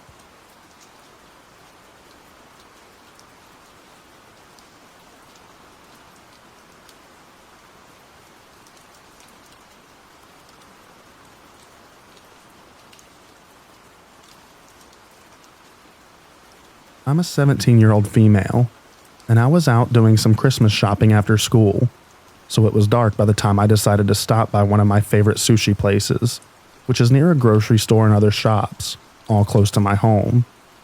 The sushi place is right next to a boba shop, and I peek in to try to see if a friend of mine was working so I could say hi, but I didn't see them, so I turn around and I see this guy standing there trying to get my attention. "Miss, excuse me." I just stare at him for a second, unsure if I should really be talking to this stranger, before he asks if I have any spare cash for him to buy a drink. I tell him, I don't have cash on me, sorry, and he says it's okay, and I walk into the sushi place. While I wait for my food, I wonder if I should have just offered to buy him a drink, because I'm the type of person who loves to help people, and I feel bad just ignoring those in need. I get my food, and I'm literally about to exit the store when the guy from earlier walks in. He stops by the door, asking the cashier if he knows how he could get some help because he thinks his car got stolen, and that he was from insert name of neighboring city. I pause, because again, I felt bad for not helping him earlier and I was curious. I buy him a drink this time, even offered to buy food. I showed him the menu and he glanced at it and then asked for fried rice, which wasn't on the menu, but I was like, okay, and just bought him the drink. He tells me thanks and asks if I know anything about his car, then randomly asks me if I know where Cold Stone is. At this point, I'm thinking, if I were either homeless or got my car stolen, Cold Stone is the last place I'd want to be. But I explained to him that it's not within walking distance.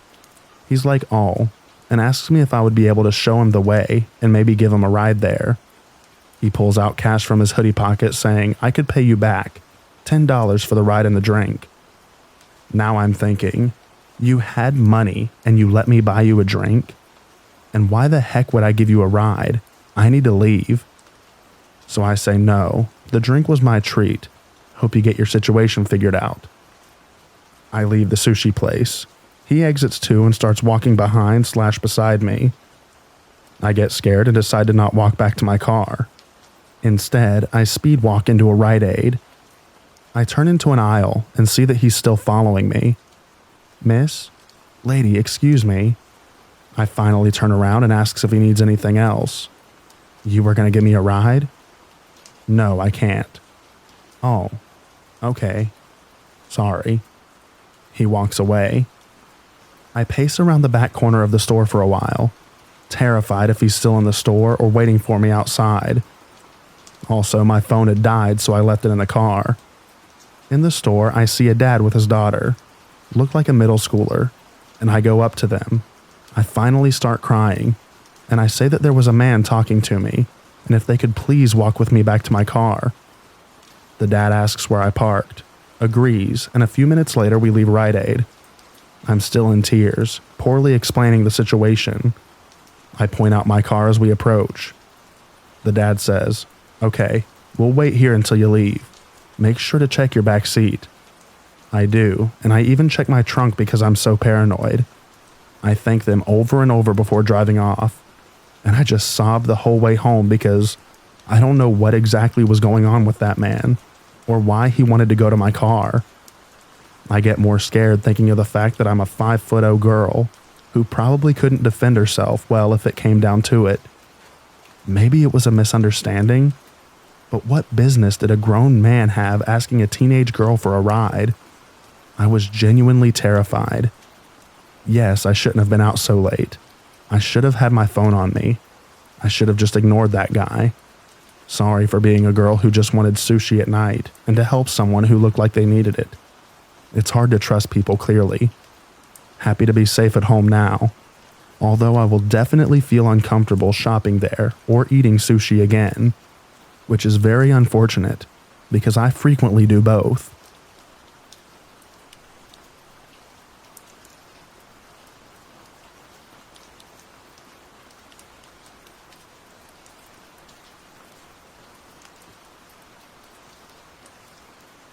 Exchange students sometimes have the worst.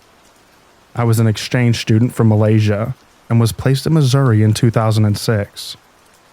They were a family of 4, a son and a daughter, and they lived somewhere around Webster Groves. They looked nice, warm and welcoming, but it was all a facade, for they were trying to gain my trust. Coming from a country where all your neighbors are practicing a million different religions would kind of desensitize you, or make you very aware. I was the latter. The first week was fine, but sometimes I would wake up a little bit early and find them gathered in the kitchen in a circle, around the kitchen table, mumbling and whispering. They'd stop as soon as I entered. It was very disconcerting, but I brushed it off thinking that it was just an American quirk. During the second and third week it became worse. The boy wouldn't touch me because I'm born from sin, his words not mine, and the girl was afraid of me because I spoke to the father whilst looking him in the eye. I started prodding her for answers whenever little things that I did, which are normal by the way, like reading before bed, talking directly to the parents, and eating a sandwich, would elicit small gasps and hyperventilation. She told me that I have residues of the wicked and that I'm going to hell. She told me about a cleanse and a daily prayer wash. I've seen them singing the same hymns over and over again, reciting the same verses in different tones, and it really freaked me out. I wasn't stupid. I realized I was in a cult when they took me to church. I was made to sit in the front, and the pastor was conducting the service specifically for me. I realized it when I looked around and saw that everyone was looking at me. I felt like I was in a horror movie. Wide-eyed, silent stares. Men and women were separated. People wore different colored ribbons on their wrists, and the children looked haunted or just plain frightened. Nobody spoke to me or even came close to me. The men never looked me in the eye, and the women whispered and shunned me. I went there twice. School was on break, so I had to stay in with them. Many weird things happened, but none was as bad as waking up in the middle of the night to find the mother sitting next to my bed, reciting verses from the Bible in the dark. As soon as I'm awake, she'd stop and silently walk away. The family began treating me very badly after that. I was punished for being out of line. No dinner, locked in until morning, no sweet drinks. I had to cover up with long-sleeve tops, long pants, a skirt, etc. I think I lasted because I was curious. They probably thought that since I was from Southeast Asia, I must be quite gullible and naive. They tried brainwashing me about how sinful I was, how lost I was, how the world is going to end and I'll be dragged to hell unless I accept their teachings. I was there for a month before our chapter coordinator came by for a visit. I told her everything, outside of the house naturally, and I left with her immediately. We came back with a group of people from the exchange organization about an hour later, and found them in the midst of burning the things of the sinful non-believer. Thankfully, my passport and other relevant documentation was untouched. I never found out what kind of cult they were.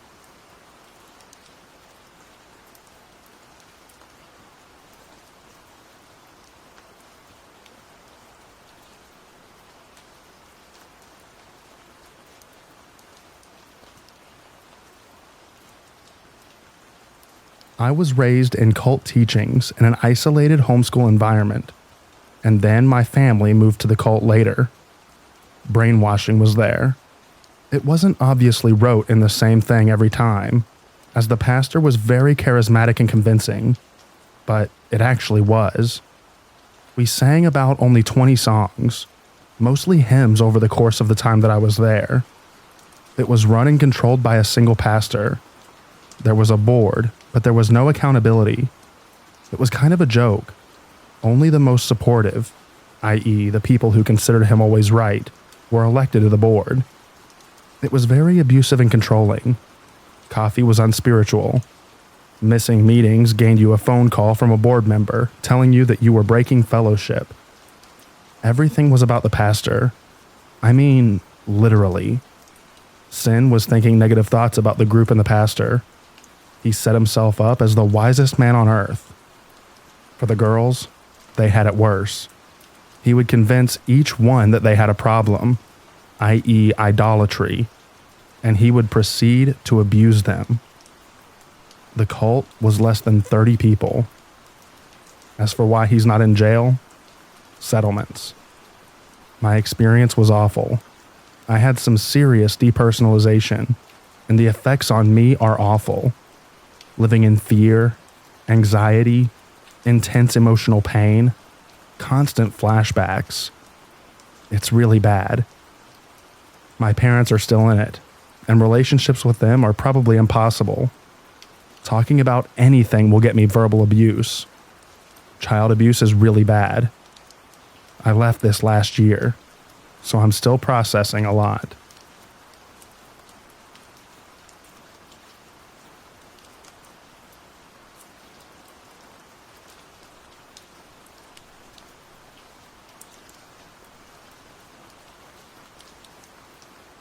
I want to try to be concise and still give a proper breakdown of my time growing up in a cult.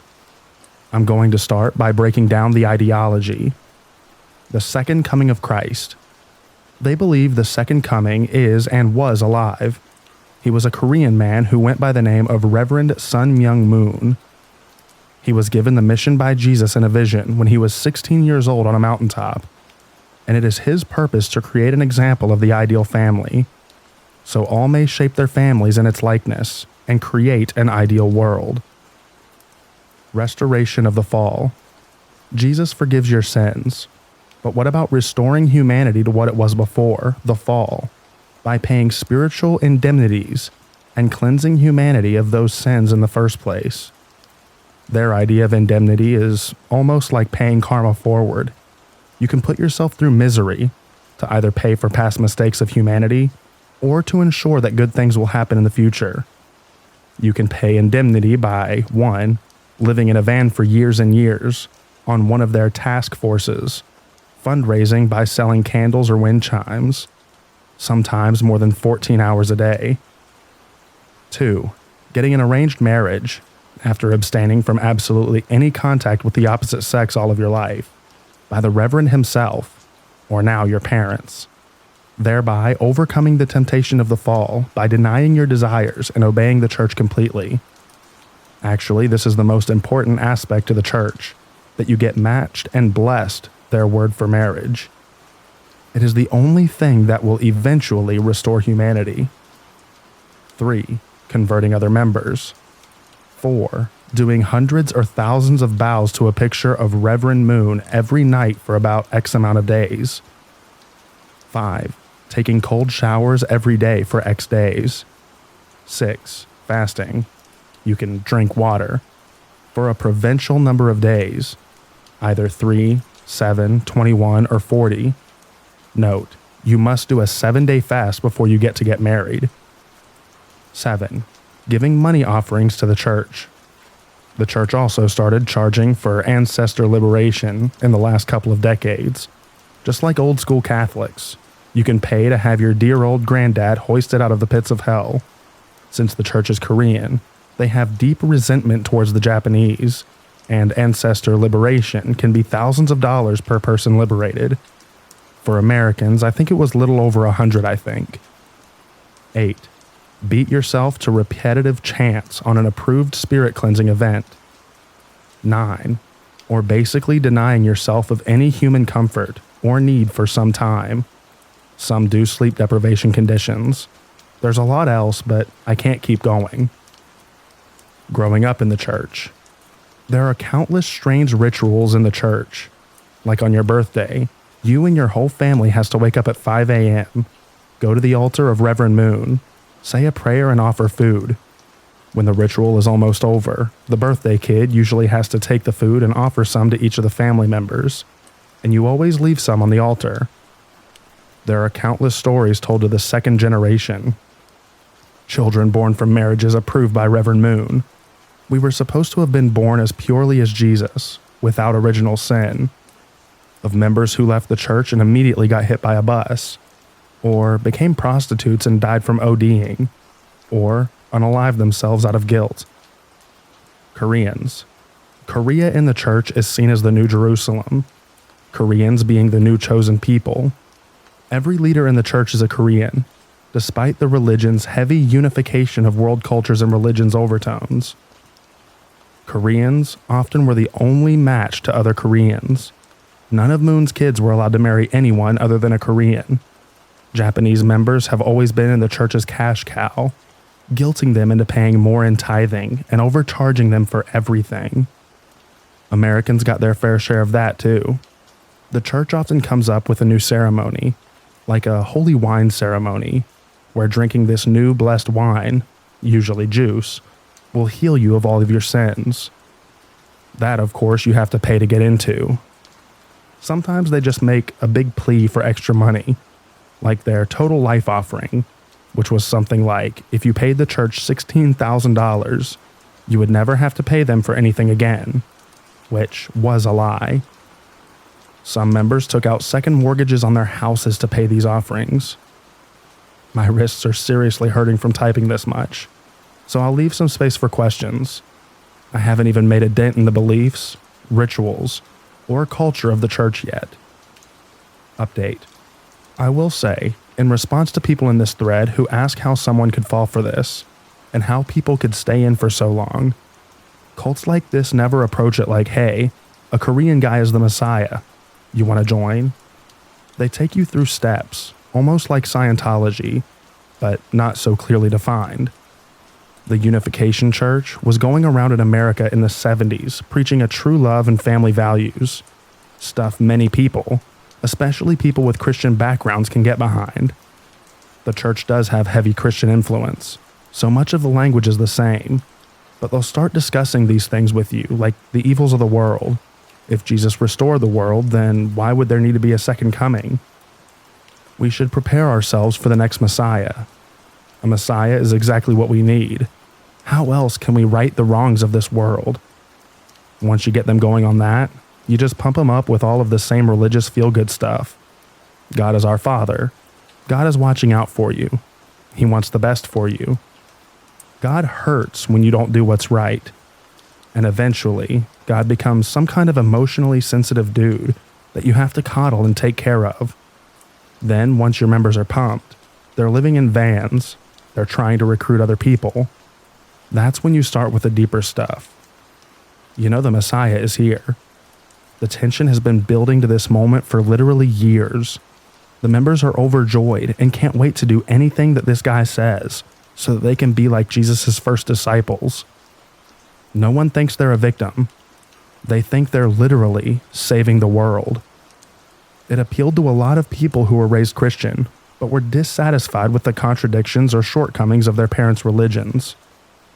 Anyways, sorry for the block of text. I'm done. For now.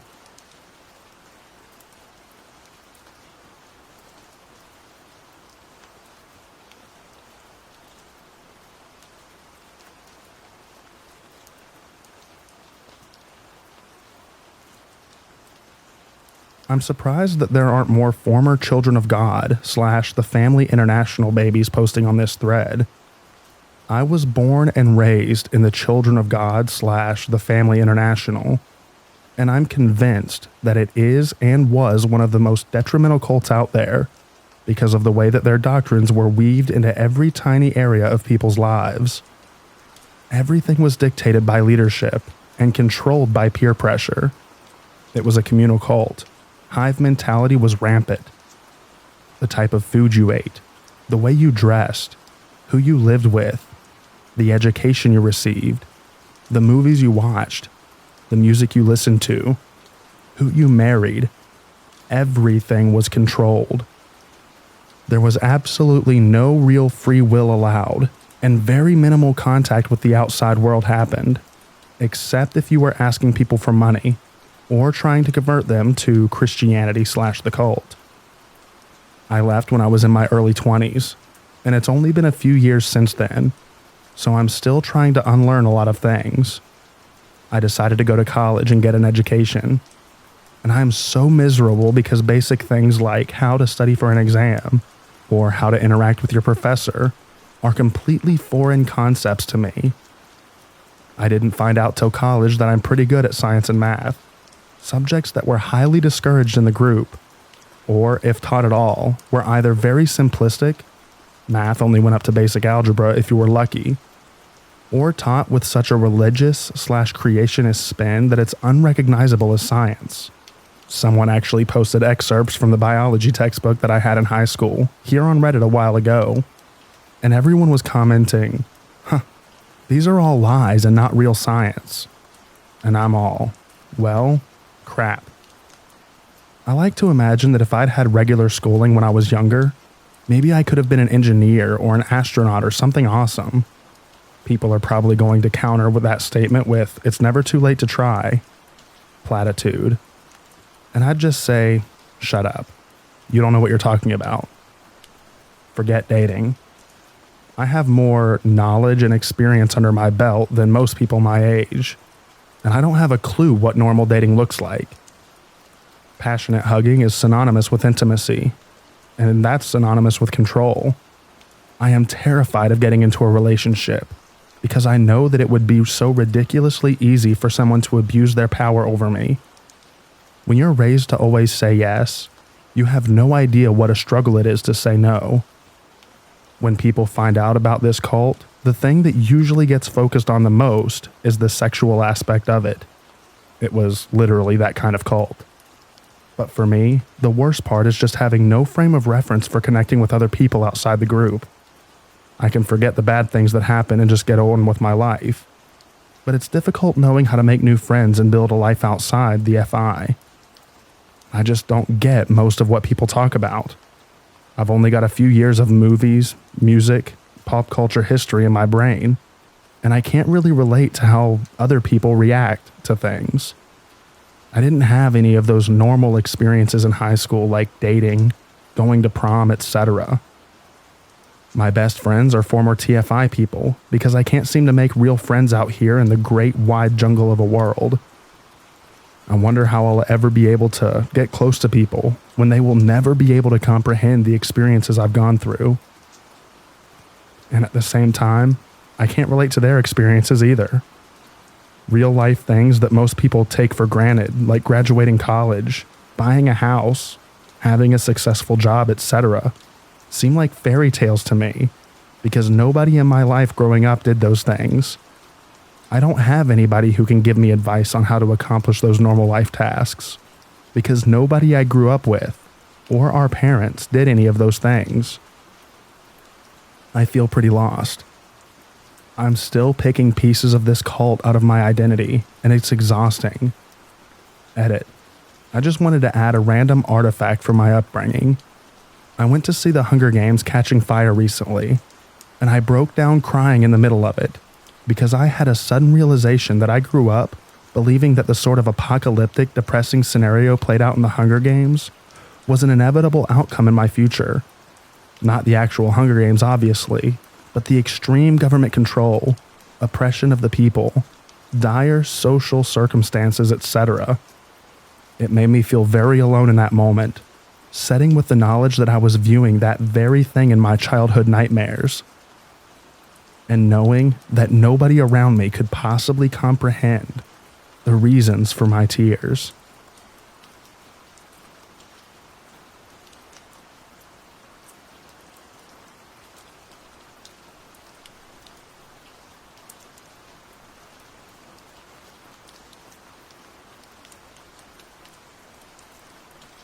I was raised in a cult. Both of my parents were members of the Children of God, nowadays called the Family International. We traveled all over Europe from city to city and performed music on the streets and passed out leaflets to convert people. I have many brothers and sisters, mostly from different dads, as the philosophy of the sect was kind of rooted in the free love hippie movement. There are some pretty serious and I think conclusive accusations of child abuse within the sect. But thankfully, my parents didn't do that. My stepdad, however, physically and verbally abused us, as corporal punishment was very encouraged. He never got caught, although we frequently showed overt signs of abuse. But since we weren't ever in one place for more than a couple of days, well, you get the picture. We were, of course, all homeschooled too, which I hated, since that was also a constant source of abuse. My stepdad taught me timetables by asking me repeatedly, "What's X times Y?" And if I'd get the result wrong, I'd get slapped on the fingers with a cooking spoon, as many times as the result was. Thankfully, my parents got out of the sect by the time that I was about 13 years old. My stepdad didn't give up his habits though, which continued until I was old enough to fight back.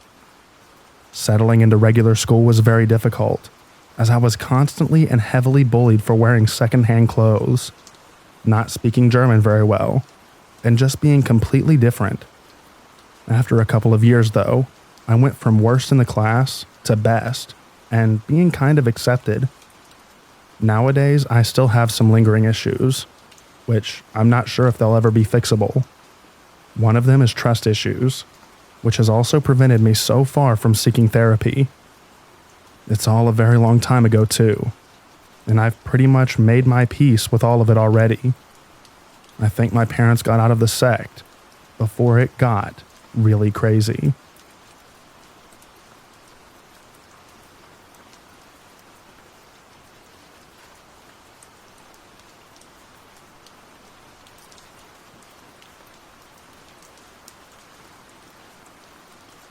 I was born and raised in a cult, and considered myself a member up until I left my parents' home at the age of 18. The group that I was associated with is not well known, but the effects on the members are tragic and undeniable. We were literally brainwashed. We had weekly services with a set program: 3 hymns, prayer, sermonette, hymn, announcements, main message, hymn, and prayer. It never altered from that layout.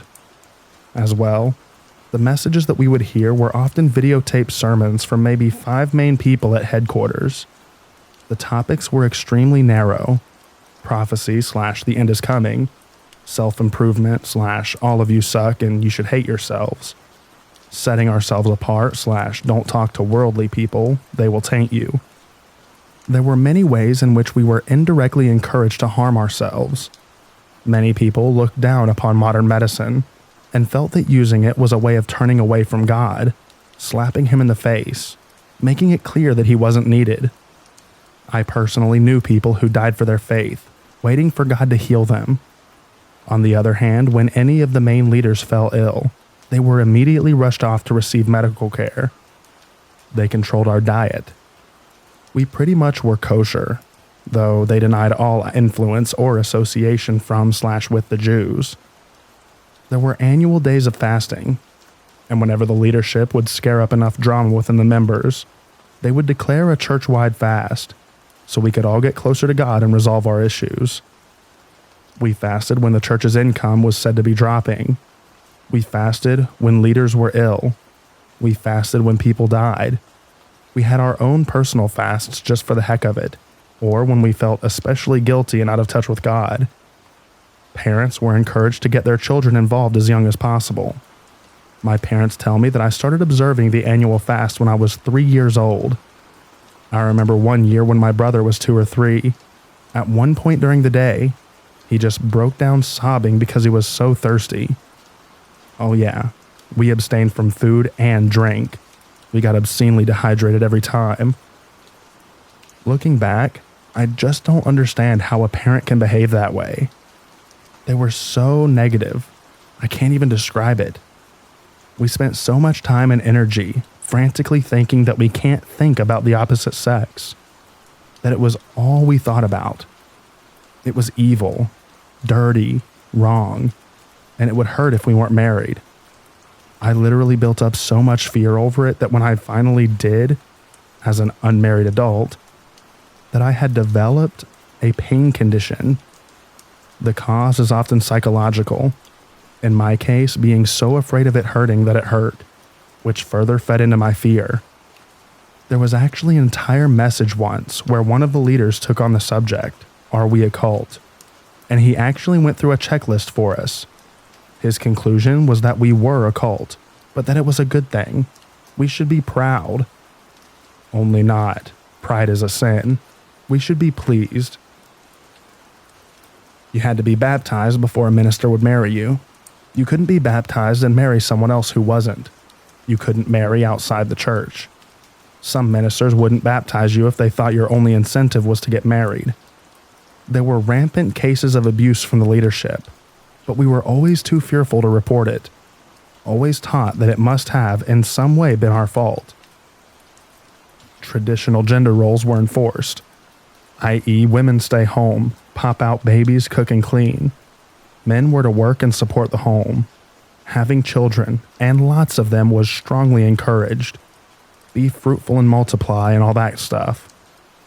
Adoption was frowned upon, even for those who were unable to have their own children.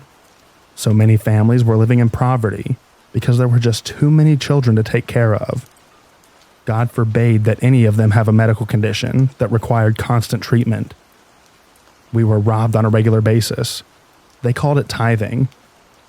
Not only did we give 10% of our entire income, but we were also to a set second 10% aside to be used at a 7-day religious convention of sorts every year. And on every third year, we would give an additional 10% to the church. Imagine losing 20% of your income every year and 30% every third year. Imagine being poor to begin with. Imagine being told that you are poor because you have been literally stealing from God by not diligently paying your tithes. I could go on forever. There is so much.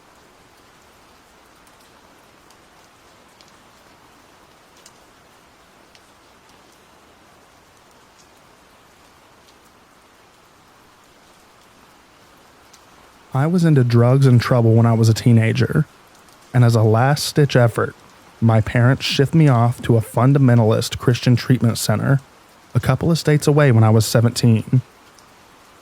While I did actually end up turning my life around as a result of the whole thing, it sort of ended up being an out-of-the-frying-pan and into-the-fire experience, in that once I'd completed the program, which was over a year long, I ended up moving in with a guy who worked there and becoming involved in a church youth group that, unbeknownst to me, of course, was a cult in its initial embryonic stages.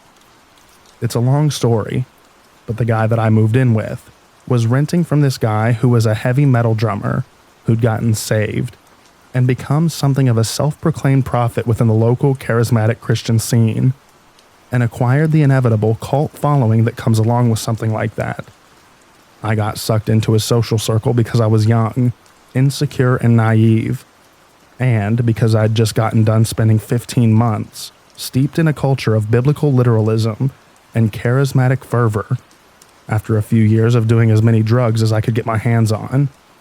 Take note, drugs tend to have a detrimental effect on the developing mind. One of the girls in the youth group that hung around our place got her school to invite this guy to an assembly program. He brought some musician friends of his, played a show, and afterwards talked to the auditorium full of students about his experiences growing up poor and getting sucked in the sex, drugs, and rock and roll thing. Afterward, the school invited him to come back and do the same thing the following year. Long story short, this guy was already kind of a megalomaniac and an ego-driven butthole, and being in a stage in front of all of those kids turned into his new favorite drug. It's hard to explain the process by which I and all of my friends at the time were sort of mentally seduced into devoting our entire lives to helping this guy build an empire of heavy metal high school assembly programs. But within a year, we were all raising money doing car washes, grocery baggings, and soon manning tables of merch that just straight up soliciting donations to funnel straight into this guy's pockets. Ostensibly, it was all going to fund these high school programs that we were responsible for booking as many of as possible, because the programs were to be free to the schools, but he was actually charging the schools for the Lyceum productions under the table. This is actually really hard to talk about. At the same time, there was a heavy Christian aspect to the whole thing. This guy thought that he had the direct connection to God himself, and there were literally these spontaneous meetings that he would have us all come to at his house, where he would just talk and talk for hours about what God was doing and how we were all called to be part of it. How some would answer the call, while others would choose the world and our own lives instead. I mean, it was some really messed up stuff, and I bought it all, hook, line, and sinker, even though it never felt right. I allowed myself to be convinced that my reservations were my flesh and the devil, and that the very voice of reason itself was a temptation that God was calling me away from. This went on for a while. The first time I had a falling out with this guy, it was while he was cutting me a check for work that I had done for him. He spontaneously and irrationally attacked me out of the clear blue sky, shoving me up against a wall and swearing a blue streak in my face, all while threatening over and over to break my nose off of my face. I talked him down, walked away, and didn't come back for a year. I was sick in the head though, and I eventually decided that I needed to come back to the Lord. And of course, the way to do that was to track this guy and his team of minions down and give them hundreds of dollars. Suddenly, we were best friends again. The culture of fraud and manipulation had gotten even deeper and weirder while I'd been away. There was now quite a bit of money being raised, not just by soliciting donations at public events, but through high-level investors as well. And everybody was doing the fundraising thing full-time and just stockpiling guns. The leader and his wife would routinely disappear for weeks at a time, and I came to find out that what they were doing was going to Florida and Hawaii a lot. Because, dangling that carrot is a lot of work. What I'm describing is really a pretty incomplete picture of the whole thing, because I'm really rushing through the story. Shortly after coming back to the group, I realized that I couldn't stand to live like that anymore, and I moved away, back to the state where I grew up, and started my own youth outreach program. But literally the day I moved away, this guy called me and started working on me to get me to come back into the fold. After 7 months, I folded. No pun intended. Sorry, that was terrible. And came back when he offered me some ridiculous amount of money to run the church that he'd started, while him and his ministry team were on the road, where they spent most of their time in those days. Again, to abbreviate things, I will just say that when I moved back, I found myself in circumstances severely different than what he described. And the money, to put it bluntly, never happened. He just swindled me again. Thoroughly disillusioned, I left again, this time for good, and never went back. After about a year, I relapsed under the mental, whatever the heck you call it, that happens to your mind after 5 years of what I just described, and spent the better part of a decade just working at a coffee shop and getting as drunk and stoned as I could afford to be every night. Something I didn't bring up, though, was that when I first got out of treatment as a teenager and got involved with that youth group, I'd started seeing a girl, and after a year we'd gotten married. She'd been with me the whole time throughout this experience, and after leaving that group for good and spending years and years drunk off my butt, she finally convinced me to get some help, which I did. I went into treatment again and got cleaned up, and then went to college and earned an AAS, and I actually just got my first job in the field this week. Well, 99% sure, just waiting on a phone call here. So the story does have sort of a happy ending. Well, the best part of it is that within the past couple of years, literally every one of my friends from back in the day that were involved with this guy finally walked out on him and blew the whistle on the whole fraud thing. So it looks like he's probably up the creek. A local news media outlet has been following the story for the last couple of years now, but I don't think that I'm supposed to post a link to any of that, since it would reveal personal information and stuff. But yeah, the whole thing was just a huge nightmare.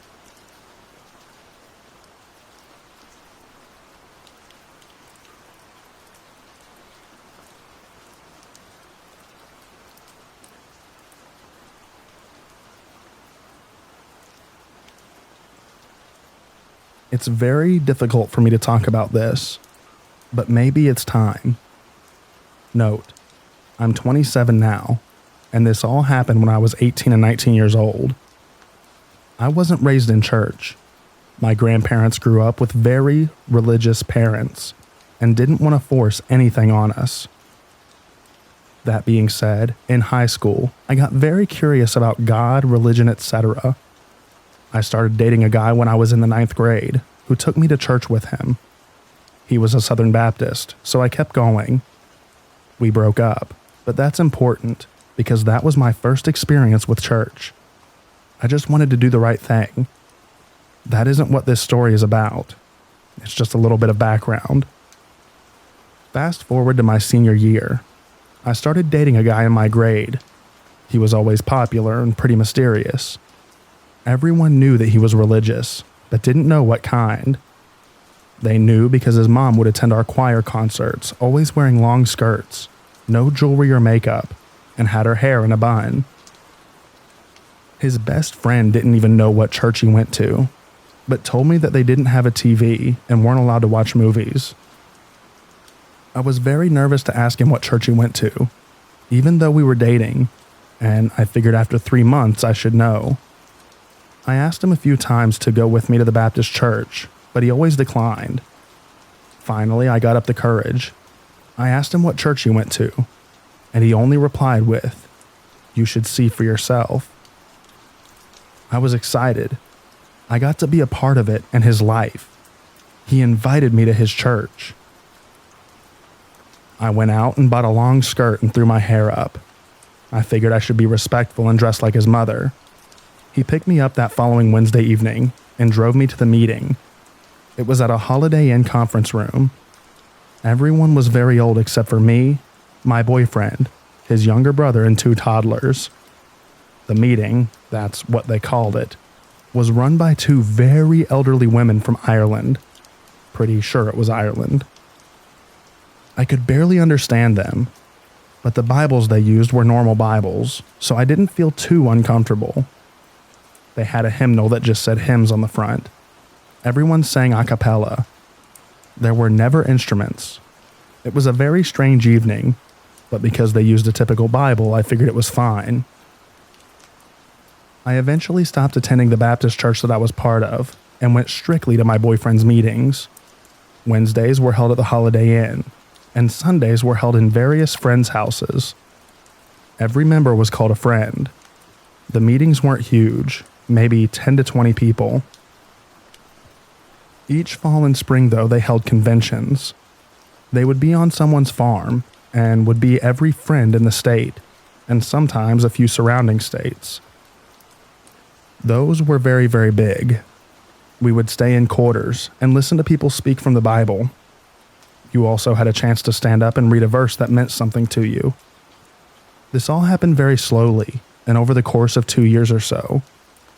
I must have been obsessed with just trying to do the right thing and follow Jesus because I didn't notice that I was being brainwashed. I ended up living with him. I have no idea to this day how that transition ever happened, or if my parents ever wondered where I was. My parents were in the middle of a messy divorce, and honestly probably didn't notice that I was gone. My boyfriend's mom didn't believe in using hospitals or doctors and took a holistic approach to her family's and my health. She had me on different vitamins every day of the week. I was already very skinny, but over time, I lost even more weight. I probably got down to about 80 or 90 pounds.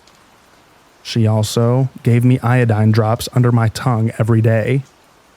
This all led to me being severely underweight, and I had stopped sleeping almost completely.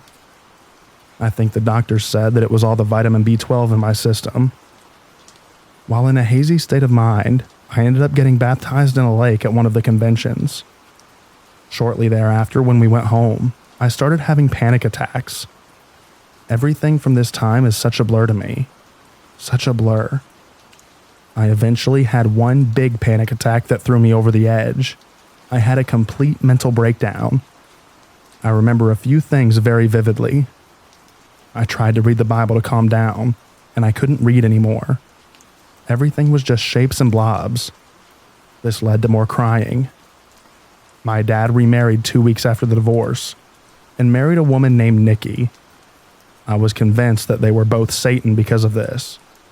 I tried to jump off of a very high hill near my house that I was staying at. I would have at the very least broken many bones if not died. I thought I was already dead and was convinced that their house was a coffin, and they were burying me outside and my soul was just overhearing it all. I guess they realized that something was wrong and probably didn't want to be liable because they found my dad's number and told him to come get me. I fought going and cried and screamed, but my dad took me back to his house. I didn't sleep that night again and thought that his house was the Twin Towers, and I was stuck inside as they were falling down. I started seeing small rainbows everywhere. My brain was totally screwed up, you guys. The next day, my dad and stepmom took me to a behavioral health hospital. I remember that it was the day that Steve Irwin died, because my dad told me in the waiting room, and I thought for sure that he murdered Steve Irwin, and that's how he knew that he was dead. But it was on the news in the waiting room. Either way, I stayed in an acute wing of the hospital for 2 weeks. They took my vitals several times a day and night.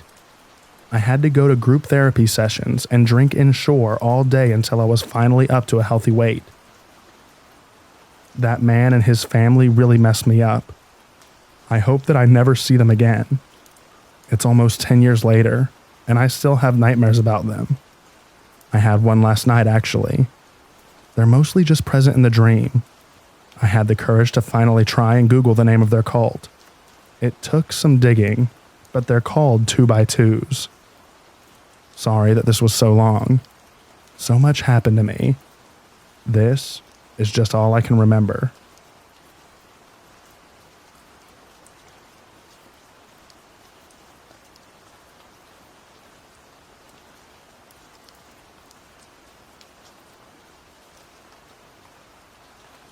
When I was in my early teens, my parents had this midlife crisis. They were always religious, but they encountered this group that took it to a whole other level. Certain facets of their faith were somewhat neglected, and their marriage wasn't very stable at this time, so they grasped onto this and took us along for the ride. It all started out with a summer camp, something innocent sounding enough. There were about 35 other boys going to it from all over the country. I would later realize this summer camp wasn't really about swimming, playing games and sports, going on day trips to places like Niagara Falls or Washington, D.C. It was the first stage of their recruitment to join. Most of the children there were from larger families that were intimately familiar with the group. A lot of their older or younger brothers were attending the camp. Most of them had gone for years because the purpose of the program was to draw in boys to their boarding school. In fact, the camp took place at the boarding school campus. After the summer program was over, my brother wanted to go there for high school instead of local public school. I had really no desire to go to the public school after the absolutely horribly 8th grade year that I had at the middle school next door. So that, coupled with the pressure of my parents and brother, had me going to the boarding school that September. Things started off decently. There wasn't much pressure, but it was a very religious school. Prayers several times a day. There was the option to go to church every morning, and instruction was completely from their unique Catholic perspective in every way. I would attend this school for 3 years, 2 on, 1 off, and my graduate year. The school really served as the second stage to their organizational recruitment. Not everyone who attended joined or was expected to join, but those who showed enough fervor or interest were groomed to becoming full-time members. When I was 16, I knew full well that I wasn't ever going to join the group. But my brother did. I'm not sure if my brother just never had much luck with girls, but he decided to forgo all of that for the cause and joined right after he completed high school. For the most part, I never really realized how far out this organization was until years later, when I had a crisis in my own religious faith and became a non-believer and saw how they treated the many people who left the group over time. Most, if not all, who leave the group don't lose their faith, but there is a lot of ostracizing.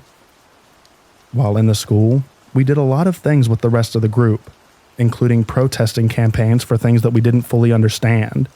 attended some of their Saturday meetings at their headquarters, events, conferences, marches, etc. Their methods were not extreme, but they fostered a severe us versus the world mentality. Rock music was satanic. Anyone who didn't embrace our version of belief and morals was a monster and horrible person. Everything was seen in black and white, and they couldn't comprehend how somebody could disagree on one thing with them, yet agree in many other things.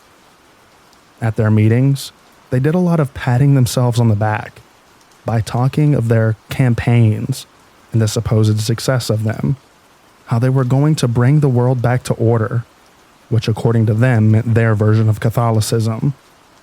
Most of them didn't even like the Pope at the time, because he wasn't fire and brimstone enough. Speaking of that, a lesser talked about subject publicly, but strongly believed and discussed privately, was that the world was going to enter this period of death, destruction, and end times that would last many years. Even they prepared for it in some ways, by building a sort of bomb shelter in one of the buildings. This would then be followed by a 1,000-year reign of Mary, in which they would lead the world back to religion, and it would be happy times and glory to be had for all. My brother even bought into this stuff a lot when he was younger, mocking me for my interest in technology, because it isn't going to do you any good when the nukes fall and there is no electricity. That was probably just a harmless tease on his part, but it always irritated me that he actually thought living like a hermit was the best, most productive use of our lives. Or that foregoing technology was wise, because you might have to live without it at some point. As it is, my parents still like the group. I see my brother once, maybe twice a year, and I don't really communicate with anyone there anymore. For years, though, my brother didn't want to visit us. He was always terrible about planning it, and acted like it was unimportant. It did bother my parents that he had separated himself from us to such an extent, but now that they are more religious than ever, they see it as a good thing that he is doing there.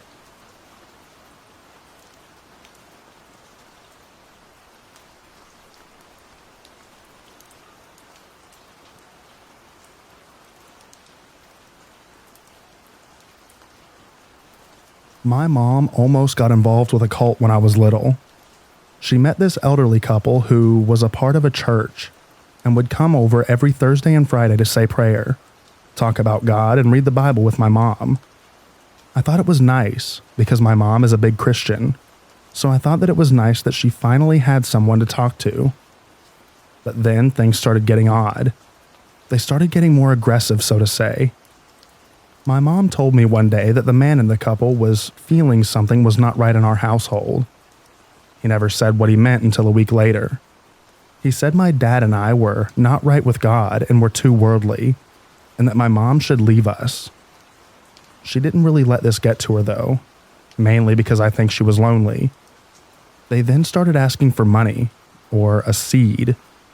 We were super broke at the time, but my mom still gave them somewhere between $5 to $10 a week. But then it got really weird.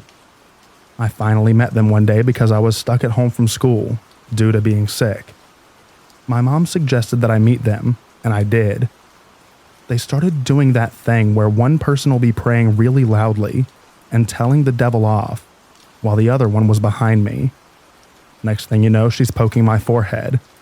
I didn't know what she was doing, so I asked her to please stop. She kept going until my mom made her stop. The lady said that I am too worldly, and that my time will be soon. Okay. Here's how I know that they were a cult. Remember how I said that they suggested that my mom leave? They tried to make her leave one day, saying that she could live with them, and that they have a big house with their church on the property, and a few other members stay there too. My mom obviously said no, but they were not having it. They basically tried to mentally force my mom into going. She said it worked a little, but she knew what was right.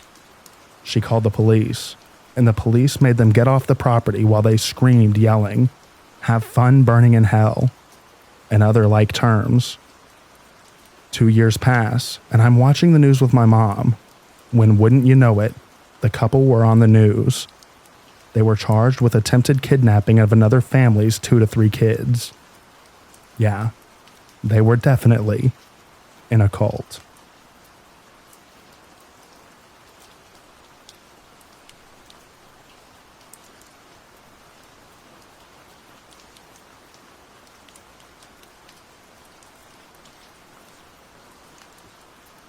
I was once driving through the Canadian Rockies late at night and had just passed through a small town. So I'm driving through the pitch black and I need to stop to use the restroom and have a smoke. But because it's so dark, I missed the last rest stop for the next while. No problem. The highway is completely deserted. So I pull to the side of the road, use the restroom while staring out into the dark, and then I light up a cigarette and stand by my car. As I'm standing there, I see the figure of a man just walking out of the tree line. I'm miles from civilization, very patchy cell phone service, and there isn't a soul on the road. I thought my eyes were playing tricks on me, and maybe it was a deer. But no, this was a man. So I calmly walk back to the driver's door and I get in, locking the doors behind me. I'm keeping my eye on this guy as I nervously smoke and have my car in drive, ready to peel out. But for some reason, I just stayed put. The guy walks up to my passenger side door and knocks on the window. I crack the window and I ask what's up. He replies to me in a very serious tone. I need you to call the cops. I cautiously ask why, and he tells me that he had gone out into the woods to unalive himself, but he couldn't go through with it because he had thought of his daughters right before he was about to do it. I call the cops while the guy cries silently outside. He had a kitchen knife that he was going to use on himself, so I stayed in the car and advised him to maybe leave the knife on the ground before the cops arrived. The cops came and got him, but before they left with him, I gave him a solid heart-to-heart and wished him well. I still think about him. I hope that he was able to turn things around.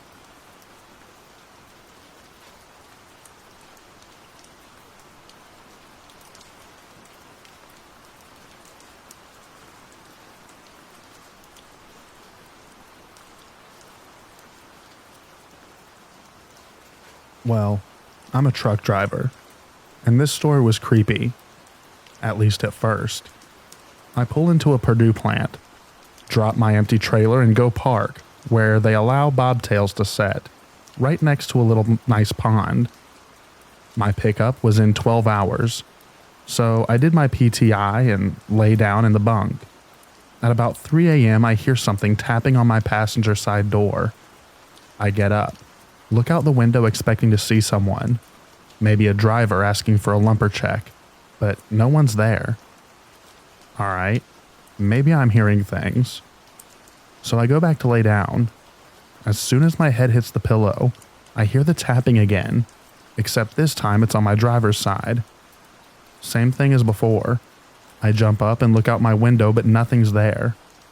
I double lock my doors just in case and open my side hatches so I can hear what's going on outside. After about 15 minutes, I hear a very light splat, splat, splat going along the driver's side of the truck.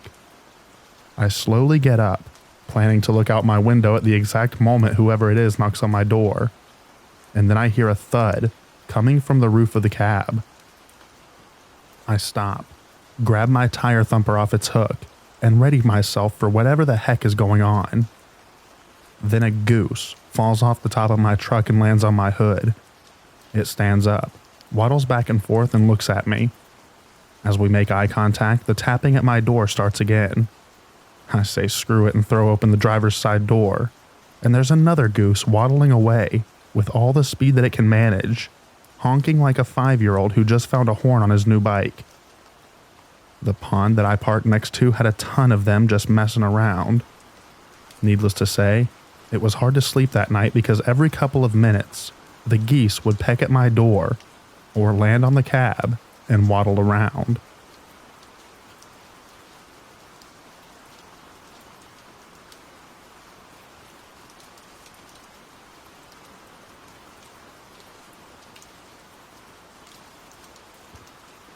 Trucker here. I think the best creepy thing that ever happened to me was I was heading down from Tucson, Arizona, up into Salt Lake City, Utah. Well, this was a few years ago, and the main highway had been taken out in a flash flood. It was under construction, so I had to take a weird detour through the mountains in lower Utah. Well, it was getting late, and I was getting tired, so I pulled off onto the shoulder, and I went to sleep in my bunk. Now this was in the middle of nowhere. Closest town was like 40 miles away, so it's completely pitch black outside once I turn the lights off. Anyway, around 4 a.m. I wake up because I'm hearing something messing with my truck, like playing with the air and power cables between my cab and the trailer, which is literally 6 inches from where my head is at, but on the outside of the cab. Then I feel something climb onto the landing that's on the back of my truck, and it shakes my whole truck. So I'm guessing something around 200 to 300 pounds was climbing around back there. I'm thinking like a mountain lion or a bear. At this point, I'm wide awake, and I want to get this thing away from me. So I slam my hand into the cab wall, trying to scare whatever is out there. Slam. Hard enough to really make it loud. I then hear someone, a male, scream bloody murder, and I hear them fall off the back of my truck. I then hear about 15 other people all around my truck yelling. I climb up front, turn on my lights, and illuminate a squad of Army reserves doing their midnight ruck march and capture drills. Turns out, these guys were supposed to find an abandoned truck and secure it for their midnight drills. That truck was 3 miles back down the road. They were not expecting me to be sleeping there, and thought that I was part of the drill. I'm ex-military, so after explaining that I was not part of their test, and legit was just there out of coincidence, we laughed it off. They had to radio their CO and tell him that I was there, and to not have the other squads bother me.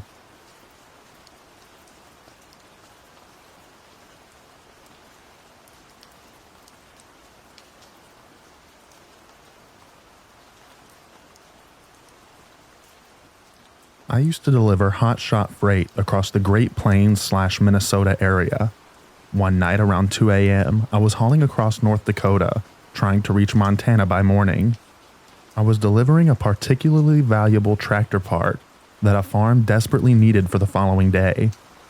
I began to notice some highway hypnosis sneaking up on me, but it didn't really bother me because I'd been through it hundreds of times before. Anyone who has driven across North Dakota knows that it is incredibly flat. Like, really flat. There also tends to be very straight and long roads. It's somewhat easy to see things on the road that are far away, even at night.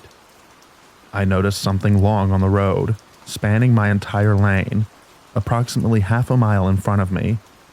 I slowed down a little and prepared to move into the opposite lane, thinking it was some retread off of a blown tire. As I got closer, I noticed it was 2 people, laying head to toe across the entire lane. I swerved into the other lane, successfully avoiding them, and came to an almost complete stop. But they didn't move. Not an inch. I was just about to back up and check on them when I remembered a story that an old graybeard colleague of mine told me.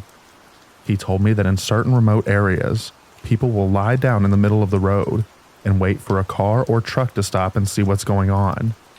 At that point, the road layers, along with whoever else is hiding in nearby bushes, will beat the crap out of the driver and steal his vehicle, leaving him in the middle of nowhere. I decided not to back up, and when the 2 people in the road saw me put my truck back in gear and drive away, they both got up and walked towards the shoulder. I called the police and explained what happened, but we were so far away from civilization that I doubt anything came of it. Thanks to that old graybeard, I got to keep my truck, my job, and my teeth.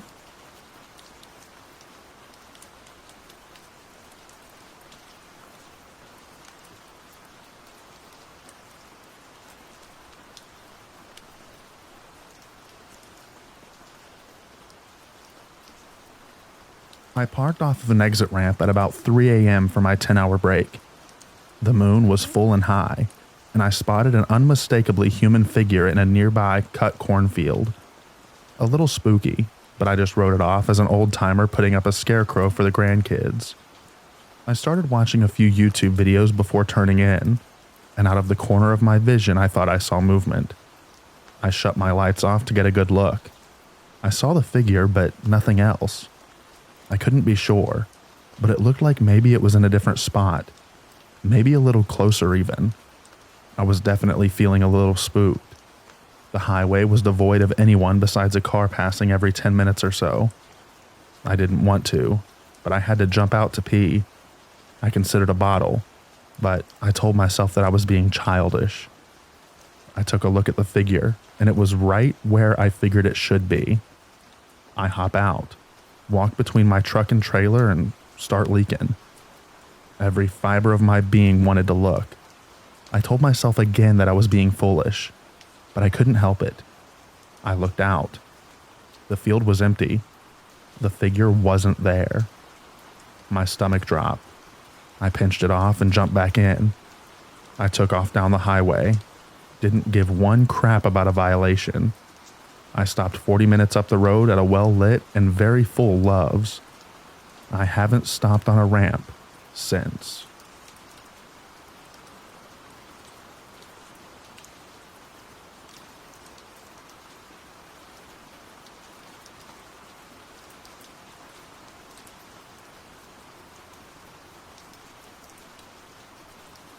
I used to do deliveries, and I used to have this regular that was out in the boondocks, about 25 plus minutes out of the way of civilization, and smack dab in the middle of two large towns.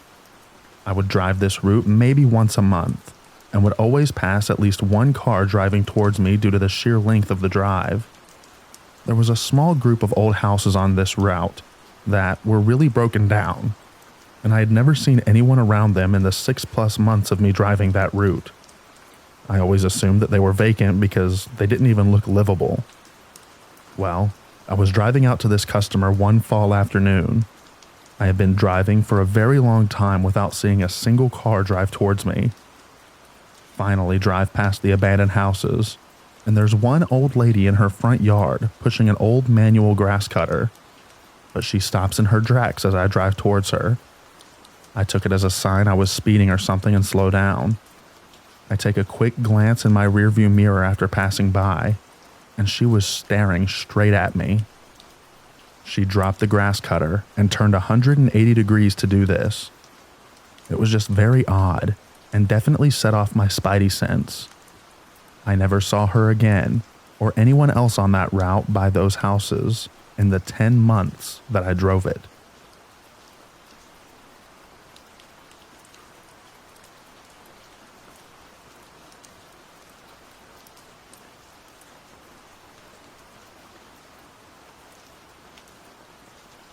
I drove a trash route in a very rural area.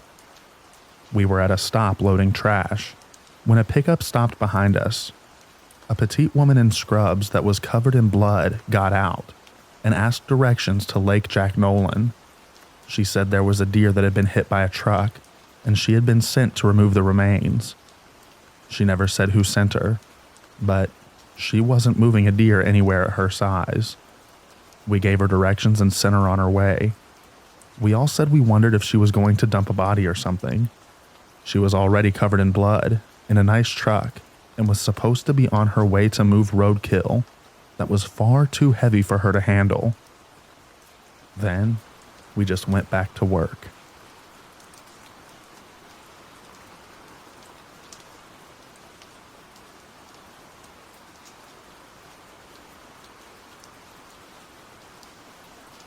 My father was a truck driver in East Africa in the 80s and early 90s. During the years leading up to the Rwandan genocide, my father was passing through Rwanda.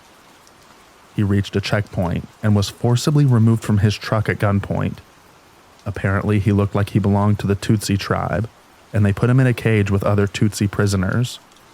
He tried communicating that he isn't Rwandan, but no one spoke the same language as him. Every night, they would take about 5 people from the cage and slaughter them in front of him. After the third night, he saw a man that spoke a little bit of Swahili, which my dad spoke, and told him that he's not Rwandan and showed him his ID. Somehow that guy got him out, and he was handed the keys to his truck and was on his way.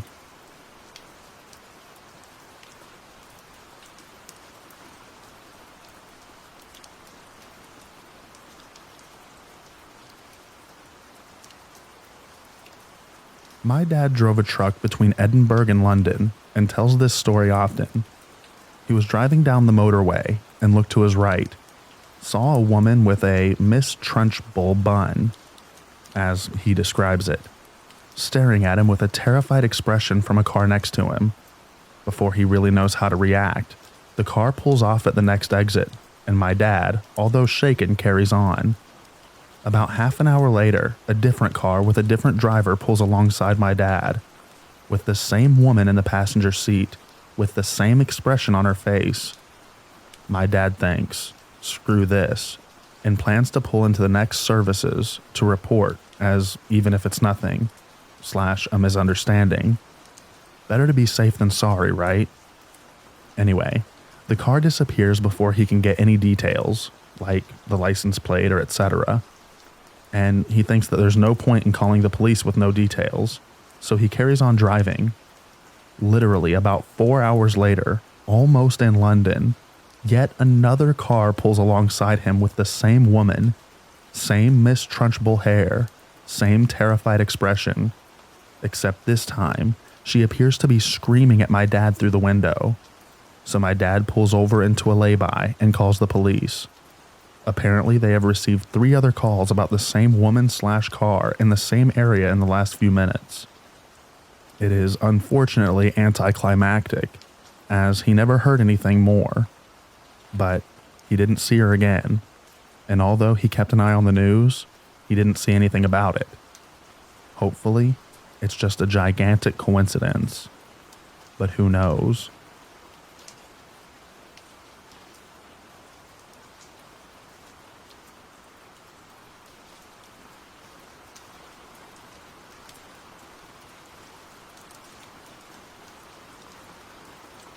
Around 2006, I was driving flatbed.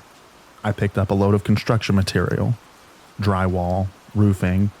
I don't remember, but it was prepackaged in boxes, and I remember having to use strap protectors on the load in rural Tennessee. My memory is foggy, but I want to say that it was between Memphis and Nashville, but closer to the intersection of the Missouri, Alabama, and Tennessee lines. Tarp required, so I strapped everything down, tarped the load, and left the shipper. About 5 miles down the road, in the middle of nowhere, woods on a 2-lane road, I noticed my tarp flapping in the wind. I found a wide shoulder and pulled over to fix it. I realized that I just flat did a crappy job tarping this load, and decided to redo it on the side of the road. I undo all the bungee straps, drag the tarps off, roll them back up, climb up on the load and start unrolling the tarps again, and I see a guy walking down the same side of the road that I'm on, coming towards my truck. I don't know anything about it, other than to keep an eye on him because I'm in the middle of nowhere, so I continue what I'm doing.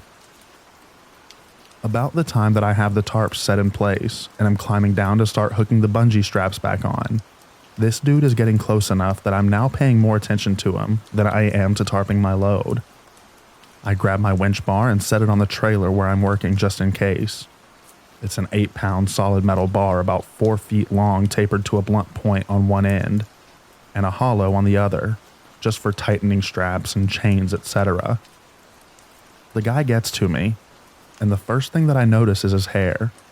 It's like a mullet, but really patchy. Like he tried to cut his own hair and had a seizure in the process, and said screw it, good enough to party. The next thing I noticed were his eyes, which I can only describe as off. Like, they were clear. I didn't think that he was drunk or high or anything, but it also gave me the distinct impression that the elevator didn't go up all the way. Clothes were dirty and not well maintained, with dirty white tennis shoes, because I remember that he didn't have laces on one shoe, and the tongue was noticeably out of place. He stops by me, waits until I acknowledge him and just says, "I've got a long walk." I'm like, "Yeah, man, you do. We're in the middle of nowhere," making it clear that there's no ride to be had here. He nods, starts walking by me to continue on his way, stops at about the driver door on my truck and turns around, comes back to me and repeats himself. "I've got a long walk." At this point, I explain that I can't give him a ride, insurance and all that, apologize for not being able to help him out, and he seems to accept this, turns around and leaves. I wait for him to get a little ways up from my truck and start working on finishing the tarp job. I still keep an eye on him, and he's moving away from me. As I'm putting on the last of the bungee straps, I look over to check where he's at, and he's turned around now, heading back towards me, now about 100 yards in front of my truck and coming back my way. It looks like he's talking on a cell phone, has his hand up to his face, and I can barely make out his mouth moving, his other hand waving like he's having a conversation with someone. I finish with the straps, grab my winch bar, and I'm climbing into my truck as he's about 10 yards away now. Soon as I'm in the cab, I lock the doors and set the winch bar on the passenger seat just in case. I look at the guy and realize that he's not talking on the phone, but he's talking to his hand. And now I'm nervous, because he doesn't look like he's having a nice, pleasant chat. It looks more like an angry conversation. I crank the truck up and put it in gear and just pull off. I didn't look for traffic or anything. As I pass him, he's just looking at me, still holding his hand to his face with his dead look on his face, just staring at me. It gave me the creeps. About the time that I hit the 5th or 6th gear, I look in the mirror, and there's no one there.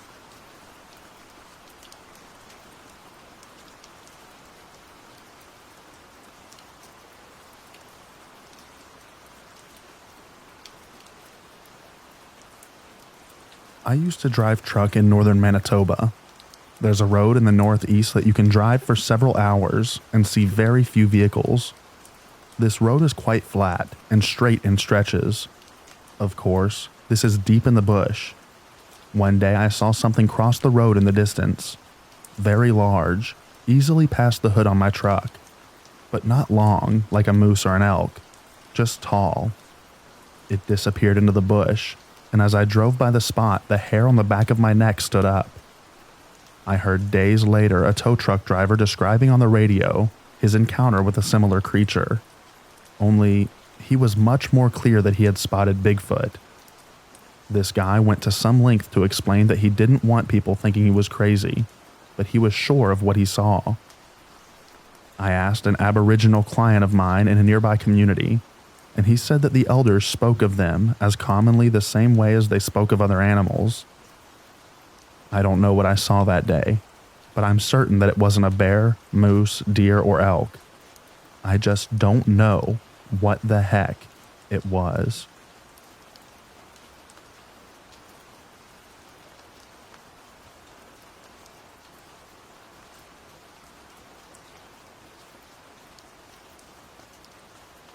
Years ago, I read about a guy who was riding with his truck driver father as a child.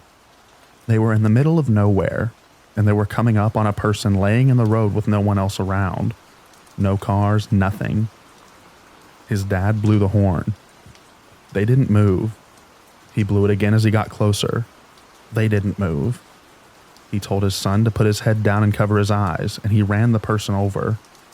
When they looked back, a bunch of people who were previously hiding were running out of the woods, and the gist was that his dad knew it was a setup for a robbery or worse, and wasn't chancing it with his child in the car. No clue if it was true or not, but I think about that story all of the time.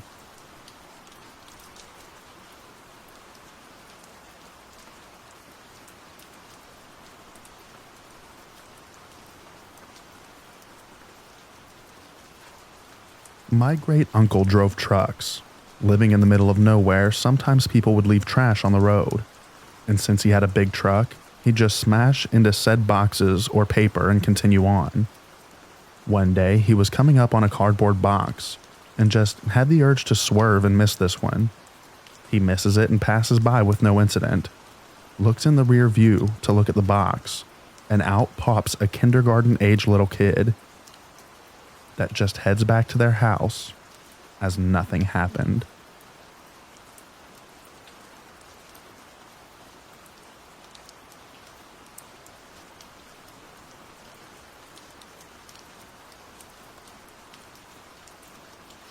I used to work as a field technician in the oil industry, so I spent a lot of time driving through remote areas of Canada at odd hours. One very strange and eerie experience sticks with me. I was in either northeast British Columbia or northwest Alberta. I can't remember the exact location, but I was driving late at night when I noticed a very large black shape on the road in front of me. Thinking it was a moose, I stepped on the brakes, coming to a stop only a few feet from it.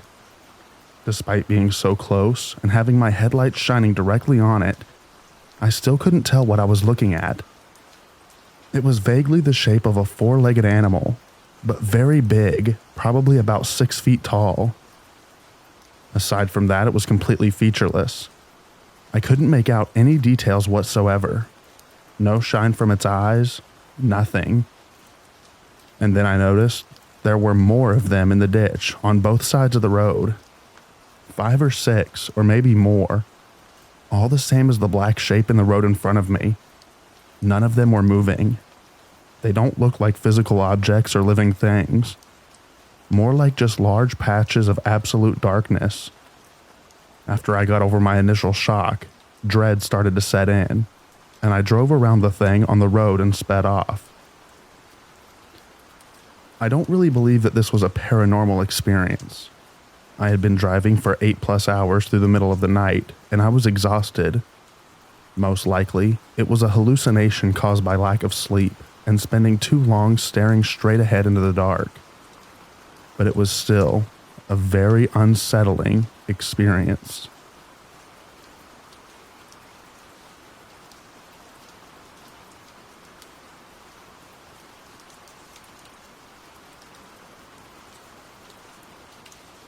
I was driving through eastern Washington on some state roads. There were no rest stops or cities, but I had done the route enough to know that there were these massive dirt areas every roughly 40 miles where you could park safely away from the road. I decided to call it a night and closed my blinds and laid down to watch something on my phone. After roughly an hour, I hear someone try to open the driver's side door. I haven't heard any vehicles on the road the whole time I'm parked, but I get up to peek out the curtains. As I'm looking out into the blackness of the driver's side window, I hear them try the passenger side door. I peek down from the top of the curtain, but can't see anything, so I start the truck and kick on the lights. I'm fairly freaked out at this point, so I'm still not opening the curtains but peeking through the gaps. Nothing. Nobody is standing near either of my doors or parked within sightline. I take a deep breath and close the sleeper curtains too, because for some reason that's going to make things better, right? After laying back down and convincing myself that something blew against the truck and it only sounded like the doors, it was fairly windy outside and a lot of flat ground, I hear the sounds of someone trying to pry open the vents on the sleeper. The door handles start clicking again and the truck starts shifting like someone is climbing on it. I hit the little alarm button in the sleeper, hoping to spook them off, but it does nothing but add to the noise of the door handles. Fingers tapping on the windows and chassis, the hiss of air coming out of the suspension. Then suddenly it stops. A few moments where I can only hear myself breathing and my heart pounding before I hear another truck approach and then drive by. I spent the next few hours waiting for whatever it was to come back, but it never did. In the morning, I couldn't find any footprints or damage to my truck, but on every window were tiny human-looking handprints, like a toddler had licked their hand and stuck it to my window, over and over.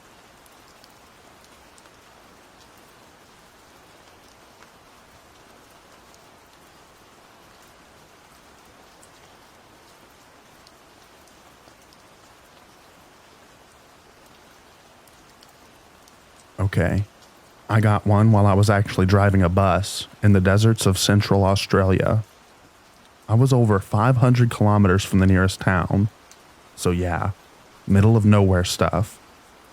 I was out on a 5-day charter to pick up a bunch of Aboriginal elder women to go and get their women's business health checks done. On the day I took them to get that done, we went via a place called Mintabi, so they could shop in the clothing in whatever store that's randomly in this little opal mining area of southern Australia. We left from there quite late to make the 3 or so hour journey back to where we were all staying overnight. The next day, I'd take them back to their respective desert communities. The passengers all fell asleep, as they'd had a very long day. As had I, but that's my job. Even the nurse who was traveling with us fell asleep. So there's me, all alone in the cab of the Mercedes truck-derived bus. My 30 passengers all sleeping in the darkness of the passenger's pod behind the cab, and it was around 9 p.m. Up ahead in the distance, I see a headlight coming towards me along the lonely desert dirt road, so I dip my lights till the spotlights go off and adjust to see only what low beam will show me. I drive down into a slight dip of a dry creek bed, expecting to see the car with only one headlight anytime shortly. It's nothing unusual to see a car with only one headlight out there, so I'm not even remotely bothered. As I come out of the dip, I put my spotlights and high beams back on, and there is no car, no nothing, just the empty dirt road. There is no dust in the air, and I can see a good distance in front of me and out to each side. There was nothing there, just the empty desert, the dirt road, and me alone in the cab. I keep the lights on until we come to a stop about an hour later. I didn't see any cars or anything the rest of the journey. Before I let the passengers out, I ask if any of them saw the light, and they all go dead silent, and after a short while, they start talking in their own language. Hurriedly, and then they all got off the bus. A few minutes later, a couple of the ladies came up to me to ask me to tell them exactly what I saw without leaving anything out and to describe exactly where I saw it. Now, I'm a big guy. I've lived on 3 continents.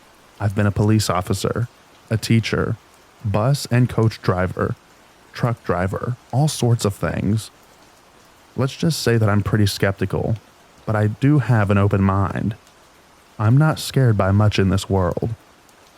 After I told these ladies everything from start to finish and described in minute detail exactly where it happened, I took note of exactly how far out we were when it happened.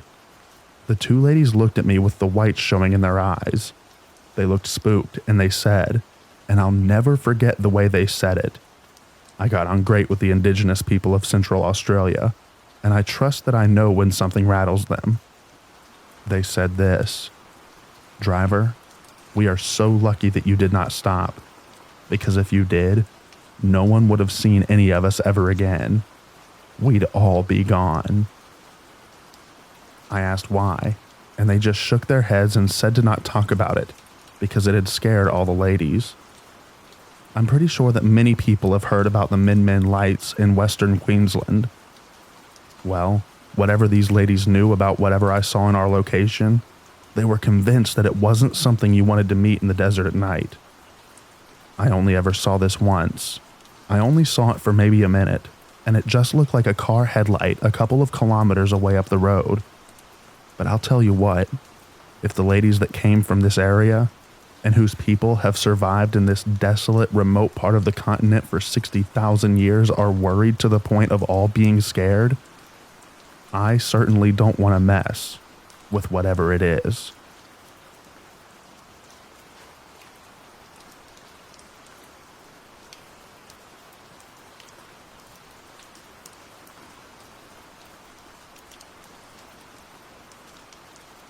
When I was in high school, my friends and I used to go near graveyards at night and tell scary stories. One night, we were all just sitting and telling stories, when from the corner of my eye, I saw a figure get up from the grave, the way a person gets up when they're laying on the floor, and walk towards the rear gate. I freaked out and asked others if they saw what I saw, and everyone nodded yes. We ran for our lives, and one of our friends got so scared that he had a fever for 3 days. A few weeks later, we found out that this guy was real, and he used to sleep with his deceased wife's grave. I never had such confusing emotions that came after learning this. Even after knowing, I still had that scary feeling, and I was sad for the guy.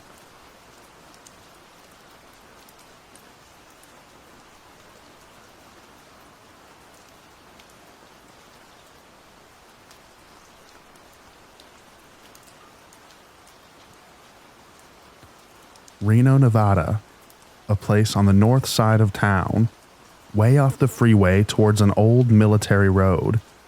I got there early at like 1 a.m. They didn't open until 6 a.m.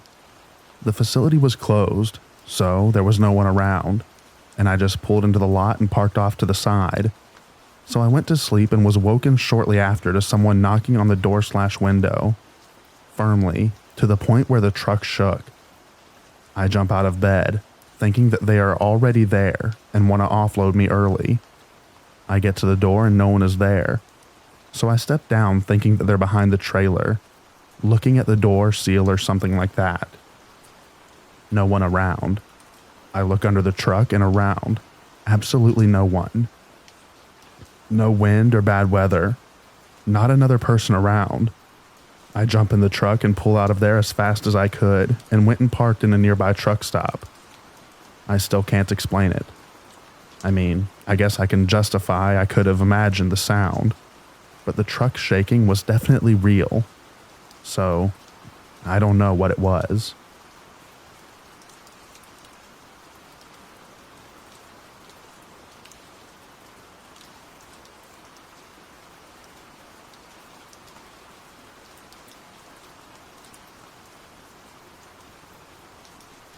We were driving down south along the Sea of Cortez with a buddy at night at this 4-hour dirt road to Gonzaga, which is pretty much in the middle of nowhere in the desert. And we see the lights of a car behind coming down fast and now effectively tailing us. And they had bar mount headlights on top, or what seemed like it, which are super bright. It's normal, or was, that locals and gringos get wasted in the nearest, now former due to COVID, Spring Breaker town, and then go down this road super fast to test their rigs since there's no police there.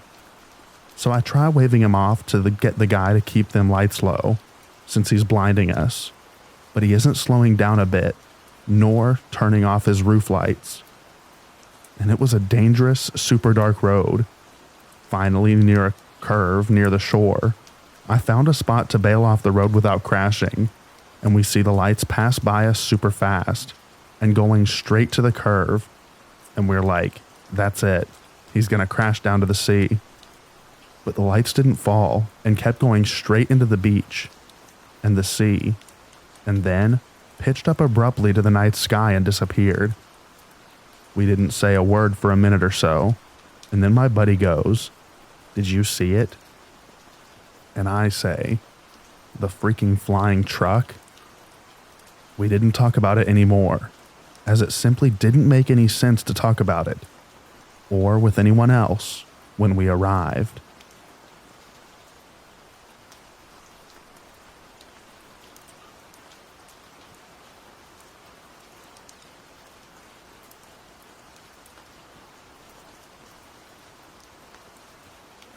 My family, as well as a couple of uncles and my oldest cousin, went on a trip from Mexico City to Acapulco when I was barely a year old. Back home in the middle of the night. Ah, the good old days when you could travel at night. The car broke down, and a police car quickly came to our help. There were 3 policemen in the car, and the chief offered to take my dad to the nearest gas station where he could find a mechanic, and told the other 2 officers to stay with our car. My dad says they seem absolutely not pleased with the order until the chief told them, "Don't worry, there's a woman and 2 children." That seemed to calm the 2 officers. Driving to the gas station on the police car, my dad asked the chief what was all about. The chief told him there had been many accidents in that part of the road, That's why they were able to find our car so quickly. All of the accidents involved young men traveling without female or child company. Those who had survived said that they crashed because they could see a very beautiful woman next to the road, but once they came close to her, she turned out to be just a rotting corpse staring at them, and they crashed because they were paralyzed by fear.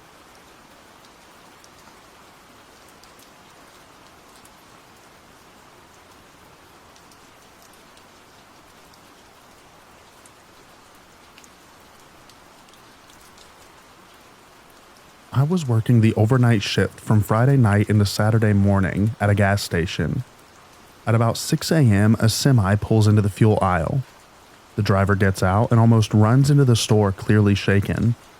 His face is completely white, and he is obviously upset. My first thought was the poor man had hit someone on the road. We get lots of drunks walking across a 4-lane highway in front of the store, so I ask what's wrong. He looks at me for a second and is like, "I'm not crazy." Now I'm thinking, great, I'm here all alone and this guy is losing it. I say, of course not. I just saw something huge on the side of the road. Like a deer or bear? We had a bear get in the dumpster last week. No, bigger than a bear on its back legs. Maybe a big person? It picked up a dead buck on the side of the road and carried it over its shoulder into the woods. I could only stare at him. My brain cannot deal with this information this late in a shift. A local comes up to the counter to get his usual, and the guy tells him the story, and the local says, that's just the Bigfoot that lives near the county line.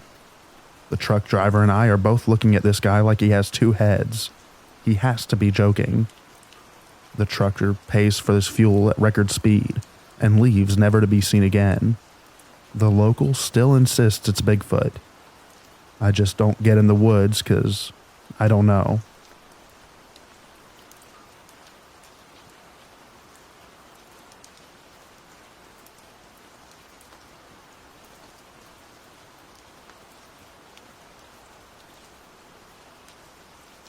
I was driving from Spokane, Washington to Omaha, Nebraska, just cruising down Highway 212 in the middle of the night in southern Montana.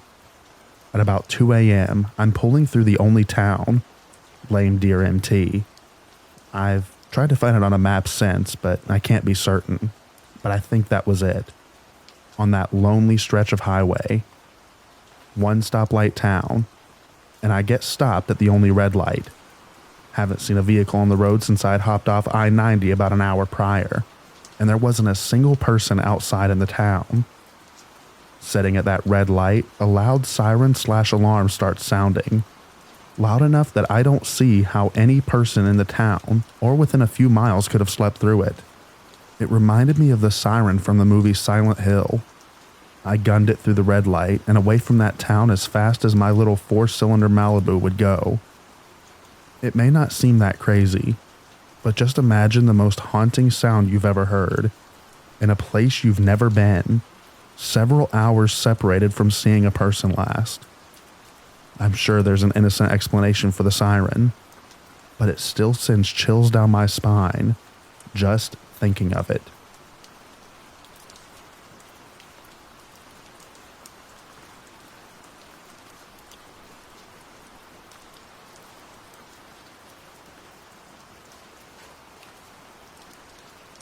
I'm not a trucker, but I had a college teammate from Miami tell a story that he swears on to this day.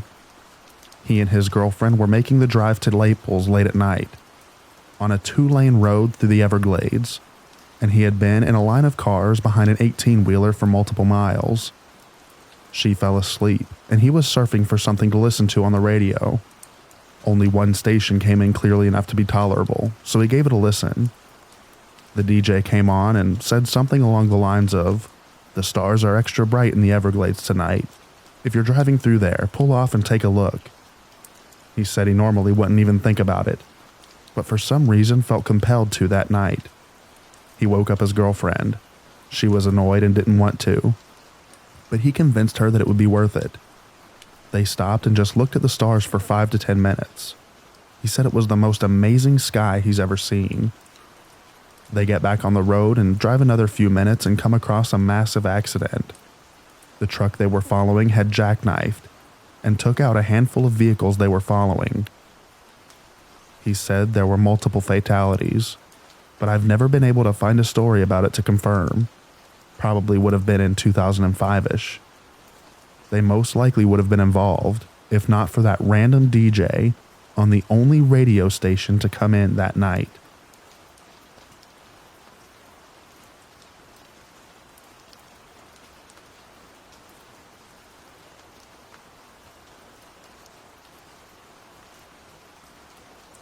My friend drove for a few years a while back. He told me that he was driving a rig very late at night in Utah, driving on a lesser used 2-lane highway. He said he remembers feeling very alert that night. So he noticed what appeared to be a figure manifesting up ahead on the dark road. Told me it wasn't on the road but just next to it. He then comes to a stop and grabs his heavy-duty flashlight and points it at the figure. He then describes it. Apparently, this humanoid creature had a dead coyote that it was eating, and the truck had gotten its attention and made it angry. So it sort of stands up so he can get a full view of the thing. It was gaunt, with very big eyes, and of course the coyote blood all over its face. Its height was about 6'2". It had skinny limbs and no clothing. He then describes how it started to shuffle slowly towards the truck. Not only does he not have a weapon at that time, the only usable weapon being his flashlight is actively helping him view this creature. He decides to book it and leave. Had no problem passing it. Turned around to see it standing in the middle of the road on 2 legs as he drove away. He then reaches the nearest rest stop, and he sees 2 other truckers talking. Apparently my friend wasn't the only one to see that thing. Both the 2 guys looked as horrified as he was. As for my opinion on my friend's encounter, I have to say my friend isn't one to lie, so his story had me intrigued. I told him that maybe what he saw was some mentally ill person out there, but he brushed the idea off, saying that he knew what he saw wasn't human. I'm not the superstitious type, but his story really did creep me out.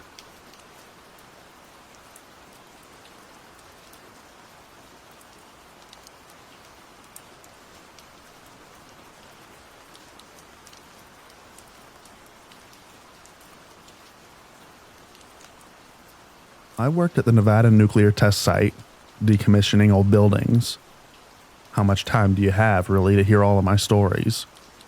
But for this one of the creepiest days was when I was sent with an end dump load of non-hazmat material to the general landfill, which I had never been to before. Somehow I missed the turn and ended up at an armed gate with machine guns pointed at me. Very uncomfortable. Once I explained my mistake, I was quite hastily turned around, still not knowing exactly where my turn was. A very nondescript desert road was what I was looking for. I headed back. I turned on the next dirt road I came to and ended up at the Sedan crater. Went and smoked a cigarette on the observation deck all by my lonesome. My hands were still shaking from the run-in with the armed guards. Another was when I was delivering a hazmat load to Area 25. They had begun using robots to guard the area. They were still in beta testing, and someone may have just been messing with me, but the thing perceived my truck as a threat and blocked my ability to move. I went inside the building, and 15 minutes later, it had moved on.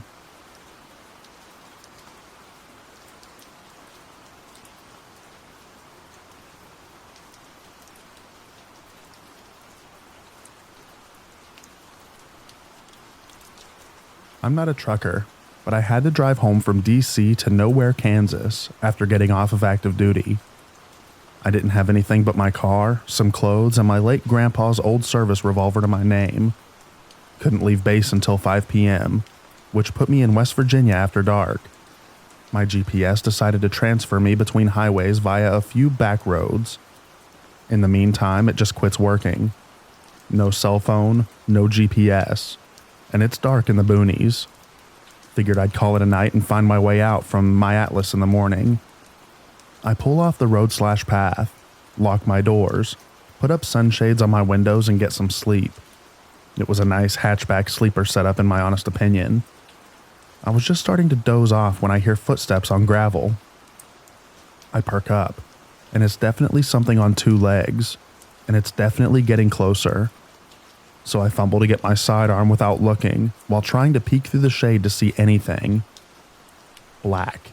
I can't see a thing. All the wildlife is silent, and I can hear footsteps circling the car. Back passenger handle pulled. Front. Driver. Driver rear. Hatch. Silence. I'm hoping they'll think it's abandoned and just leave. I pull back the hammer on the revolver, and as soon as it clicks, there's a pounding on the hatch glass. I rip the sunshade down and see a man in an open plaid shirt just going to town on my window, with his fists in his eyes, that I've only seen on a rabbit right before slaughter. We lock eyes and he just starts screaming. Not even words, just straight up screaming. So I scream back that I'll blow his head off if he doesn't leave me alone. He takes off to the rear of the car. I catch my breath, climb into the driver's seat, and start the car to get the crap out of there. Suddenly, my window explodes into nothing. I later learned that broken spark plugs will do that, and he reaches in the car and yanks me out the window. Terrified, I fall awkward as crap as I clear the window, so I'm on the ground. He's kicking the crap out of me, and I'm scrambling trying to find the gun that I dropped in the commotion. Seemingly out of nowhere, this random middle-aged guy comes charging out of the woods and decks the guy. They tussle a bit. I find the gun under the car. Crazy guy number 1 leaves, and I draw down on crazy guy 2. He puts his hands up, asking me not to shoot and generally being rational. I asked what he was doing out here, and he said, "Well, I'm not here to mess around with spiders." Then explained that he's out here on vacation in a cabin, heard screaming and came to help. I thanked him and got the crap out of there, found a Walmart a few towns over, and slept under a street lamp. I called my dad the next day to tell him I'd be late, because I had to replace a window, and explained what happened. When he heard the spider thing, he laughed and made a joke about how his dad always said that because he had a bunch of Australian pilot buddies. Apparently, it means like, what the heck does it look like I'm doing? Now, my grandpa died before I was born, and I'd actually never seen a photo of him aside from a service photo when he was about 20. So I get home and go to put Grandpa's gun back in Dad's lockbox. I almost crapped my pants when I see a photo inside of my dad with the dude that saved me, down to the clothes. I flip it over, and it's got my dad and Grandpa's names on it, and 1990 was dated. So I asked my dad when the picture was, and he says it's special because that was taken the morning of Grandpa's accident. I'm not saying that I believe in ghosts, but it's a really messed up coincidence that the guy who saved me from a tweaker is a dead ringer for the guy whose gun that I was trying to grab to protect me.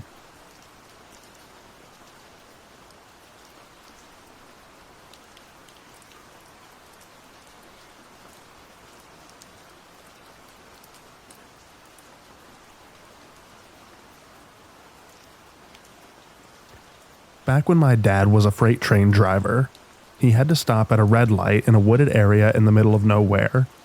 The guard of the train, who's usually at the back of the train, radioed to tell him that it's going to take a while. So Dad got off his cabin to take a leak. As he was watering the bushes, he saw a relatively well-dressed man approaching him, and he asked my dad to give him a lift to the nearest station. This man had a backpack, and for some reason an axe. Dad decided to give him a lift and asked him to take a seat in the cabin. All throughout the 2-hour journey to the next station, the man didn't put down his backpack or his axe. He was eyeing him constantly through the corner of his eye and read a manic expression that you absolutely don't get from a lumberjack who had gotten off of work at 2 a.m.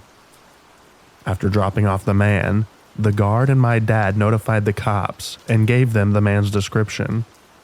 A month or so later, the department was issued a notice to not give lifts to strangers, as the man that they had picked up was a gang member and had just shot a man and buried him in pieces in that general vicinity.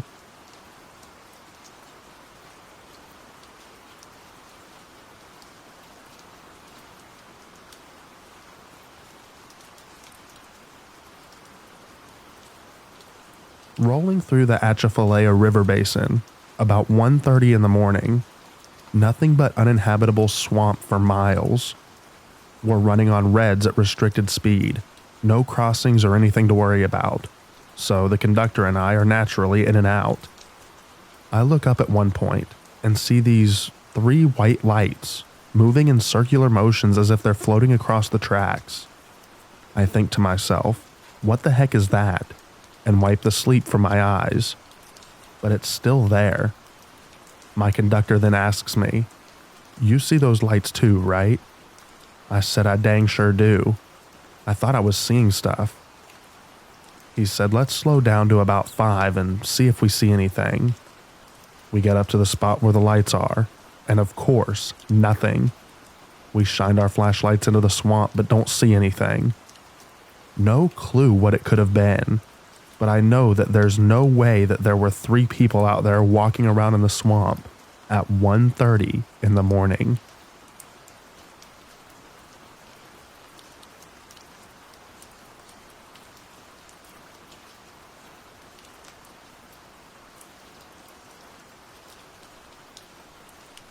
I'm a conductor. This story happened at 3 a.m. I was going 50 miles per hour and had 15,000 tons behind me. I was approaching a closed overhead pedestrian bridge. It's not uncommon to see kids stop and watch a train go by. This night, there are 4 people on the bridge. As I get closer, I see them bending over, standing up, waving their arms, etc. I know something isn't right. I blow the horn a few times and ring the bell. Then, I see a person on the railing, and then drop and stop mid-fall. There's a rope around the body, and I catch the body at windshield height. They've done thrown a clothed mannequin off the bridge. Backstory: a few months earlier, a guy had murdered his girlfriend and then threw her off the same bridge as I went by. He thought the train would destroy her body and whatever evidence there was. People suck.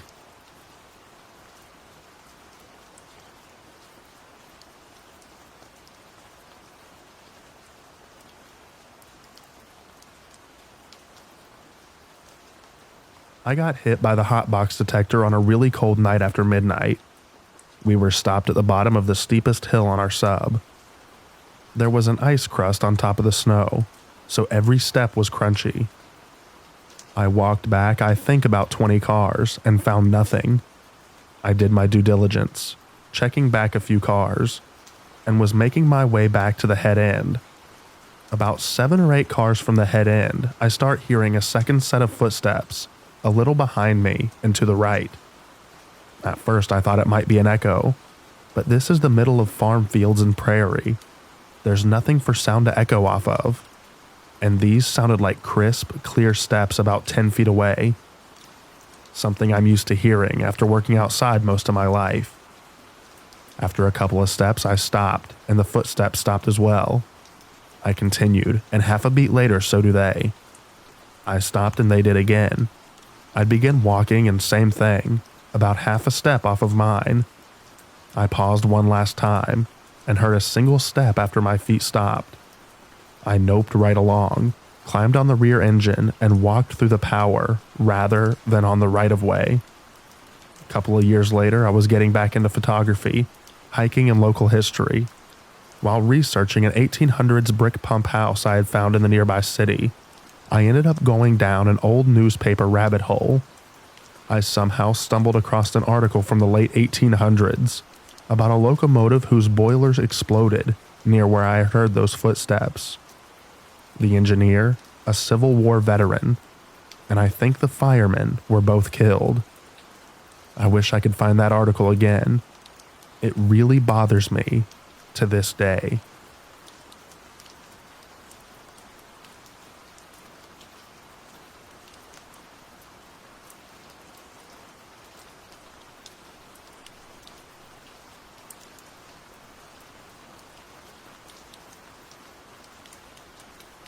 This dates back a couple of decades to a time when trains had slam door carriages. But here you go. I'm traveling in such a carriage, commuting home. It's a warm summer's evening. Everyone is dozing. We're approaching one of the more busy stations on our tiny single-track branch line, where you can change to another line, when we stopped quite sharply at a red signal about 100 yards before the platform. The jolt woke up the guy opposite me. He blinked and stared around owlishly, obviously figuring that we were at the station, jumped up with his briefcase, opened the door, and walked out. Whoosh, straight down to the track. The rest of us were temporarily stunned. Before we could react, a briefcase came winging its way into the carriage, and 2 hands appeared on the floor of the doorway as the unfortunate bloke clambered back in. No one helped him. We were all being very British, pretending that we hadn't seen what had happened. In our defense, I think we just felt embarrassed for him. However, we were not prepared for what happened next. The chap obviously figured he'd been an idiot and had used the door on the wrong side of the carriage by mistake. So he picked up his briefcase, wandered across the aisle, and in front of our disbelieving eyes opened the other door and walked out. Whoosh again. Yet again, a briefcase flew into the carriage as the poor bloke levered himself back on board. We couldn't have helped him this time, even if we wanted to. All of us were crying and helpless with laughter.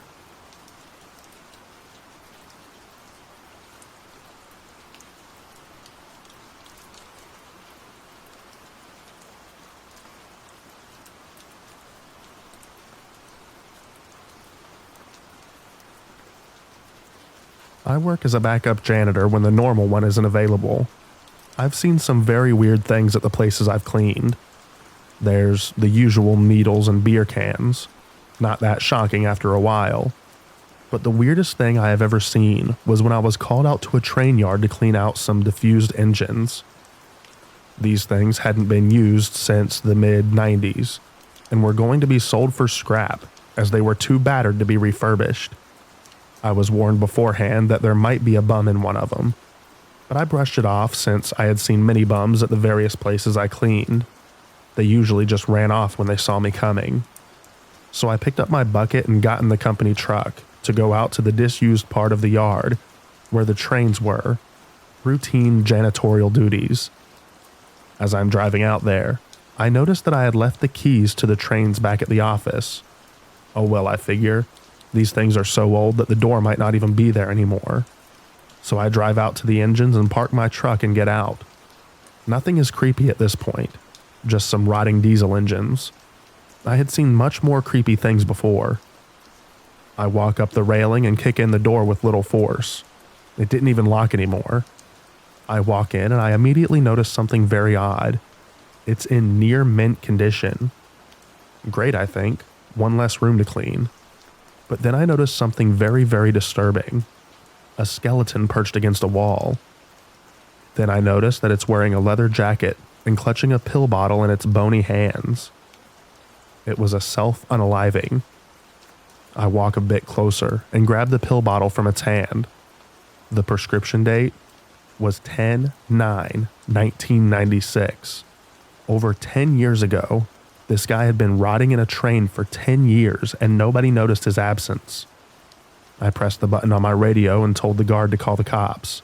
There's a dead guy in here and he's been here for a decade. About 5 minutes later, a cop car pulls up, and an off-duty cop steps up and walks up to the train. Turns out that this man has been missing since 1997, and nobody even cared enough to look for him. He was an elderly man who lost his wife and offed himself in a train. He laid there for 11 years and was never disturbed. When they buried him a few days later, I was the only one to come. All of his family were dead, or didn't care enough to come. Very sad, and very creepy.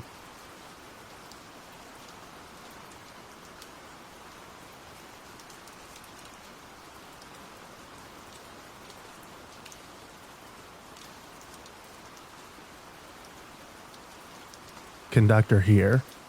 One time in the middle of the night, in the middle of winter, 10 degrees and a foot of snow on the ground.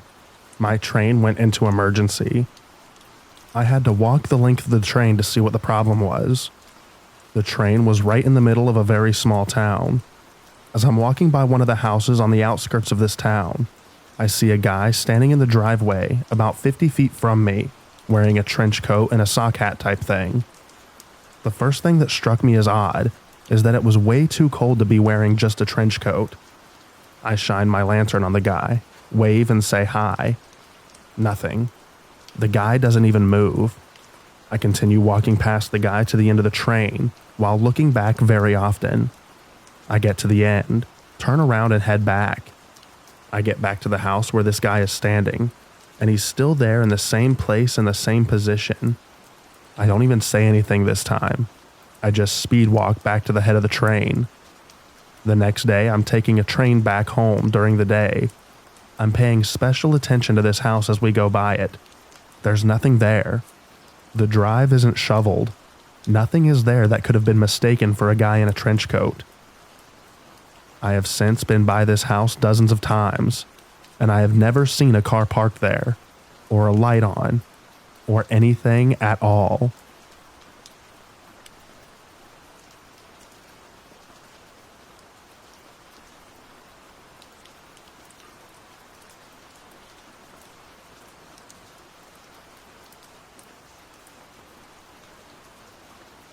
My uncle's best friend was a conductor/engineer for a train years ago. He told me that one night he was going up through North Florida and saw some deer on the tracks, so he lays on the horn to scare them off. All but one ran off the tracks. The last one ran in front of the train, along the tracks. He had to try to slow the train slightly to keep from running the deer over, but couldn't. The train caught up with the deer and he lost sight of it, believing that he had just run it over. When he got to the next city and slowed down for a turn, he noticed something on the side of the engine.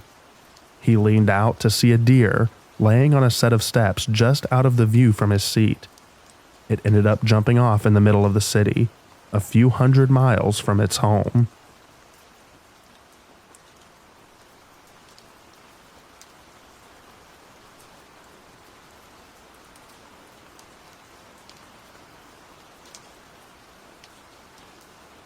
I'm an engineer now, but as a conductor, I was walking my train one midnight, lacing air hoses, getting the car's freight ready to pull.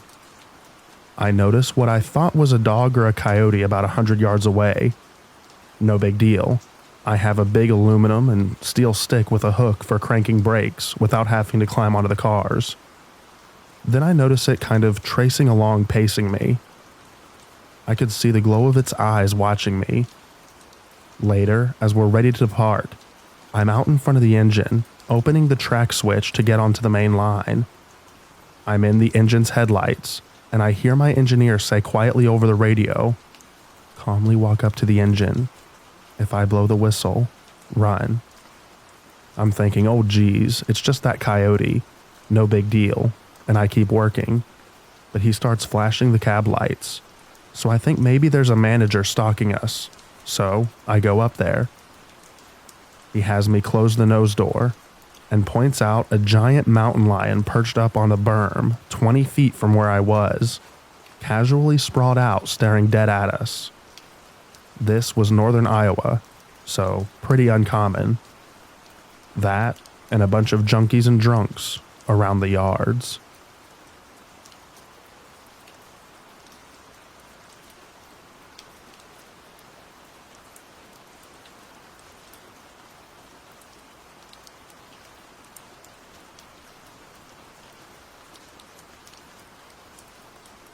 I'm not a conductor myself, but my commute to my campus is a 2-lane highway that runs parallel to a train track, and it has one crossing where the road and the track meet at an angle that basically forms a really squished X shape. One night, me and my cousin were carpooling back home from a midterm, and we were both pretty tired, a combination of exhaustion from those stressful midterms and the obvious weariness from late-night drives. We were just doing our normal drive home when we were about to hit the railroad crossing. From a distance, I noticed that there was an unusually bright light oncoming from the railroad track. But considering that the crossing lights weren't blaring and the arms weren't coming down, I figured that it was just a maintenance truck that was inspecting the track at night when it wouldn't be too busy. So I kept driving, considering there's no real reason to stop. In my mind, the railroad lights would be flashing red if there was really a train coming through. But as we drew closer, it became more and more apparent that these headlights were moving real fast and didn't have the intent of stopping. That's when we heard a large horn blare at us from the tracks. And with that, I slammed the brakes and stopped just a few feet away from a one-way train ride to purgatory. Me and my cousin nearly crapped ourselves that night. We spent the rest of the drive arguing over whether the lights were on, and we didn't notice them because we were tired, or if it was just a bad driver. The crazy thing is, when we're driving back the next morning, there was a crazy traffic accident at the highway that caused massive buildup. It turned out that a car performed a sudden brake in front of the railroad crossing and caused the 4 cars behind it to rear-end one another.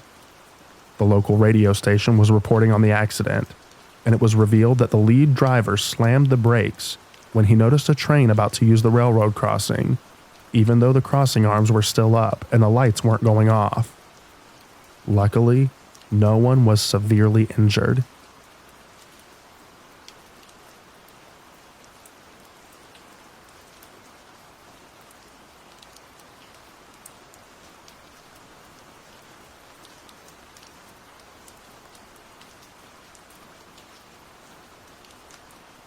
Okay, so I used to be a driver who was a third-party contractor who picked up and dropped off engineers/conductors when they timed out. Sometimes they would time out at the most inconvenient locations, and I would have to go pick them up, and a coworker in a different city would drop them off a replacement. Well, I received a call at 8 p.m. that I was going to pick someone up at 11 p.m. at a location in the Sierra Mountains. On my way, I was cruising down the main freeway, exited off a junction onto a 2-way highway. Using the Google Maps, my location I typed was not on a main road.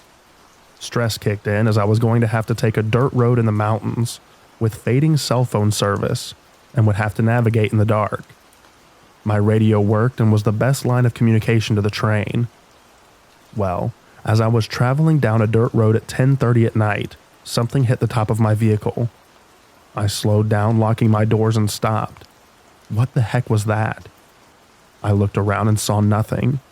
The road I was on had dense trees, a foot of clearance on each side of the vehicle, and the path didn't seem to be traveled much as plants were growing in the middle of the road path. I decided to crawl over my seats to look back, as no way in heck am I opening the doors. Nothing.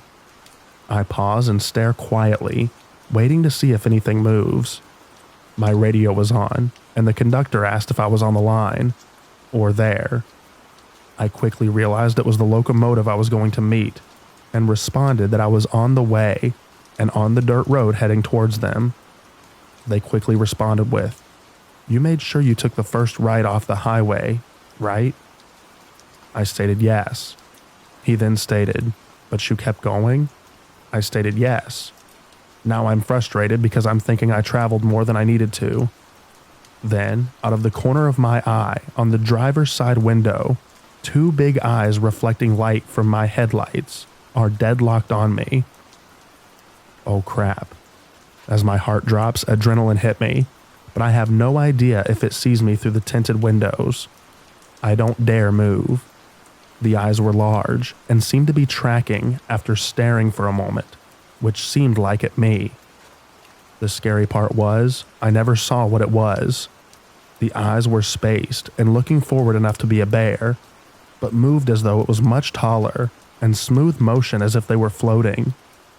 When the animal moved, I could hear it push through all the foliage. When the eyes disappear, I pulled forward to a point that I could turn around, maybe a football field length away, and noticed as I was turning around, there were train tracks.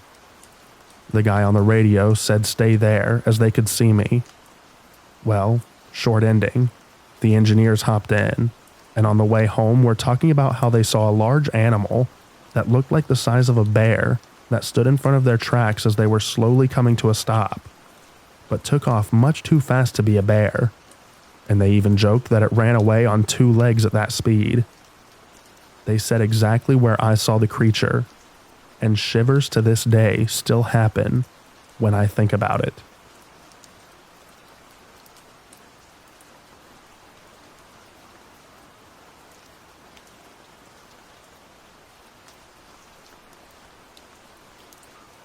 Train engineer here. Nothing scary or strange, just a weird experience. I was coming into a stop at a platform after a long straight. All of a sudden, I see something small in the middle of the tracks. I slam the emergency brakes, and when I get closer, I see that it's a small dog without a leash, something the size of a Jack Russell. Clearly, it had run away from its owner. As I spot on the platform a panicking woman running after the dog on the platform. The dog was running straight at my train barking. My thoughts were, crap, I'm gonna kill someone's pet. And the dog disappeared from my sight. I almost couldn't stomach it, but I had to go out and look what happened. Turned out, the little rat was so little that he passed underneath the train. And the other end of the train, the dog's owner was there, and the dog, which had miraculously passed underneath the entire train without getting hit by the undercarriage. Poor thing was probably traumatized, but luckily, he survived.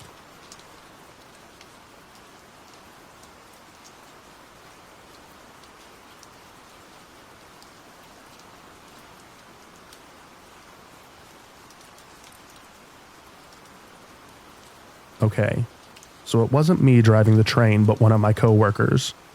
It was early in the morning, and he called up that a lady has just fell in front of his train and has gone under. Emergency services are called, and when they arrive, they cannot find a person or any parts of a person.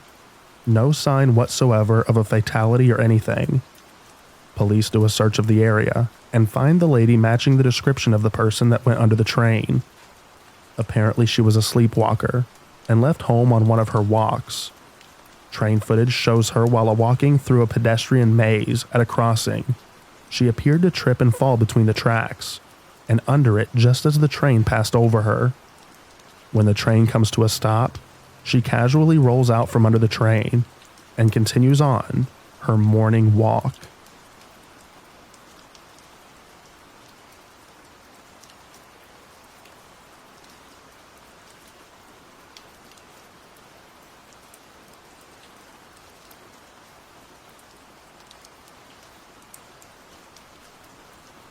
For the weekend, I wanted to visit my boyfriend. He lives 2 hours away, and I always go by train. I'm not easily spooked, but I always keep an eye out. A girl's gotta do what a girl's gotta do, am I right? 1 hour into the trip, it was around 8 o'clock p.m. I see 2 men getting into the same train compartment as me. I was sitting in a 2-seat. The seat next to me was empty, and in front of me there was a seat for 4 people. So 2 pairs of seats facing each other. The men came in being very loud, even though it was a silent compartment. But nobody said anything, because they already seemed very suspicious. From the moment they stepped into the train, probably before they got in, they had their eyes fixated on me. They stepped in through the doors and sat in the seat in front of me, the 4th seat. And from then on, they kept an eye on me, while discussing things with each other in a language that I did not understand.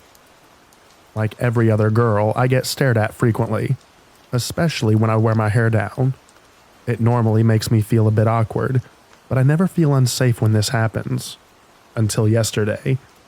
But they were staring at me in every way possible. Through the chairs, standing up, sitting down, and bending over to get a good look.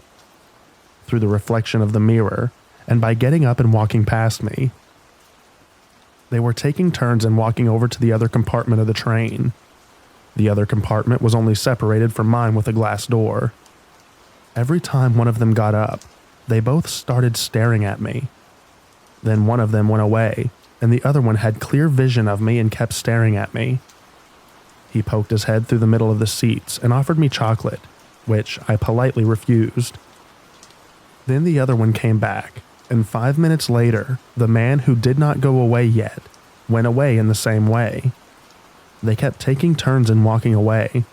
and every time one of them got up, the one who remained seated kept an eye on the other, and on me. Each time they were sitting across from each other, they discussed things, but I could not translate it. They kept looking at me, and then started discussing again. When I had 20 minutes of my trip left, a lot of people got out at one stop. It was just me, them, and one other male. The moment the doors were about to close, one of the creepy men started walking through the doors to check if there were people coming in, and maybe to check if there was security. I don't know why he did it, but when he came back, he scanned the train to see how many people were still on there. From that moment on, they both got in seats facing me. They would not stop staring at this point. As you can imagine, I panicked and was stressed out. So I slowly turned around to look behind the glass doors to see if there were more people there that could maybe help me. And to my luck, there were more people there. So I slowly and very softly put on my jacket. We still had more than 10 minutes left then. And I kid you not even 2 minutes later, one of the men starts getting dressed too. He took his purse and his jacket and kept looking at me and fixating on me while still discussing with the other man. This was where I really panicked. I already let my friends know what was going on, and my boyfriend was already at the train stop where I was supposed to get out. Then I contemplated what the smartest thing to do was, because there's an emergency number on the train that you can call or text if you feel unsafe. But I had a gut feeling that this would not help me. So I got my bags, got up and walked through the glass doors to the other compartment. I sat facing them so that I could see what they were doing. They both got up and grabbed their bags and started walking towards me. Mind you, they were sitting closest to the exit, so there was absolutely no reason for them to take this route too. I rapidly start to walk to someone on the next seats in front of mine and asked if he could help me, because I was getting followed and watched by two grown men. He said he also thought that they were very suspicious and was getting scared for me. He asked me to sit next to him so he could help keep me a little bit safer and distract the men or something. Then he distracted me a little bit and asked me questions about my life. When the two creeps saw that I got seated next to the man, they were already coming my way and were making their way through the doors of the compartment. They're glass doors, so we could see each other very clearly. I had not shown my fear, but I was shaking so uncontrollably that they must have seen how scared I was. The moment they got through that door, they saw me getting seated next to the other man, and the creeps exchanged looks. Looked at me, discussed something, looked at me again, turned around and went the other way. They were walking to the exit of the train, where again there's a glass door, so we could still see each other. The whole time they were standing around the exit, they were looking at me with a very creepy and disturbed look on their faces. I describe it as, you got away, but you won't be that lucky next time. That's how it felt. The man I was sitting next to also got the hang of this and was calming me down. He told me that he was not going to let me get off this train by myself and would wait with me until my boyfriend would arrive. That was amazing and I felt so comforted. But then our stop came, and we walked to our side of the exit, and then came a realization. In the exit of the train, there were standing two other men with the exact same kind of looks as the two creeps. They talked the same language and they acted weird too. These men were probably the men who the two creeps visited every few minutes. The men at the exit saw me, looked at me with a creepy look, but then the man who kept me safe made sure to them that he walked with me, and immediately they looked away. They also covered their face with their hoods. The doors opened, and they nearly sprinted out of there, just as the two other creeps. Then the man who escorted me out waited with me until we found my boyfriend, and then he went on his way. We both could not thank him enough for keeping me safe. I thought I lived in a very safe country in Europe, but I think that as long as you're a young woman on your own, you will never be 100% safe while traveling or being alone. I hate thinking about what would have happened if I was not helped by the man in the other department. I wish I could have thanked him with gifts or a nice gesture, but I don't know his name, and I'll probably never see him again. To the man who saved me, I thank you with all of my heart. That was a very long story, but in real time, this only lasted about an hour. I hope people read this, and I really hope that you all stay safe. Just be on the lookout for each other, and help someone when you can. Thanks for reading.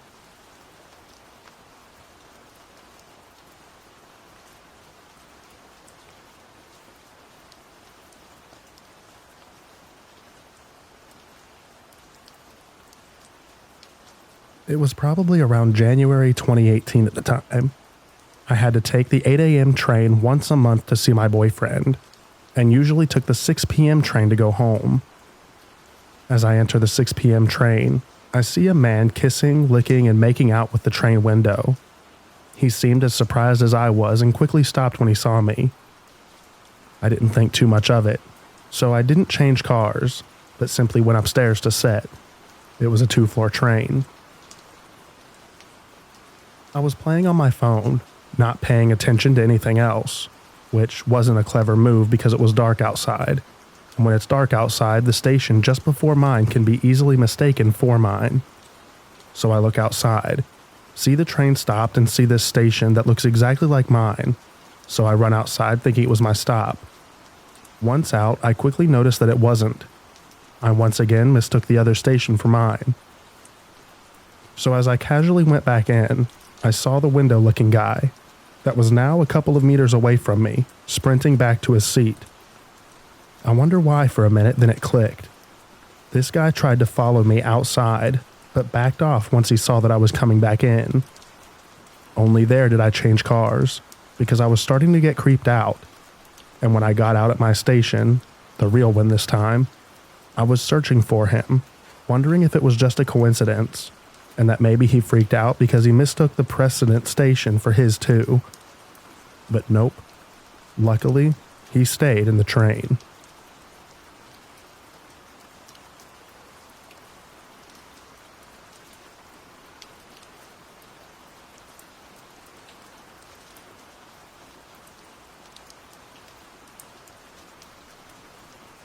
My boyfriend at the time and I lived in different towns, so I had to take a train to go see him. I arrived early like I normally do, and this man is sat down next to me. I didn't think anything of it until he started talking to me. "Where you heading to?" he asked me, which I proceed to tell the man that I'm off to see my boyfriend, who is currently waiting for me. He smiles.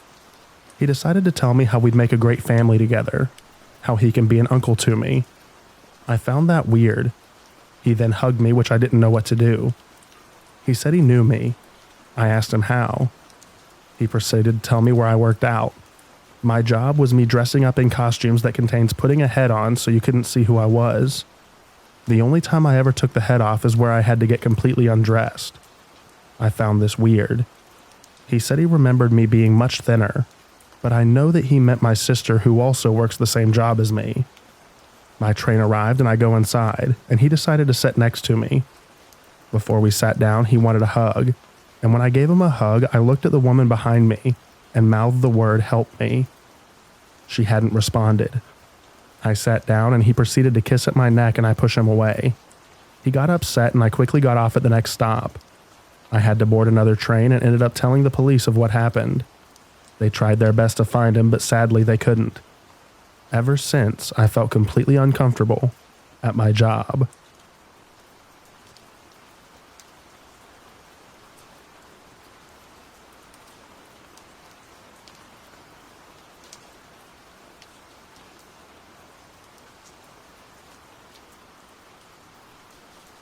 This was a number of years ago now.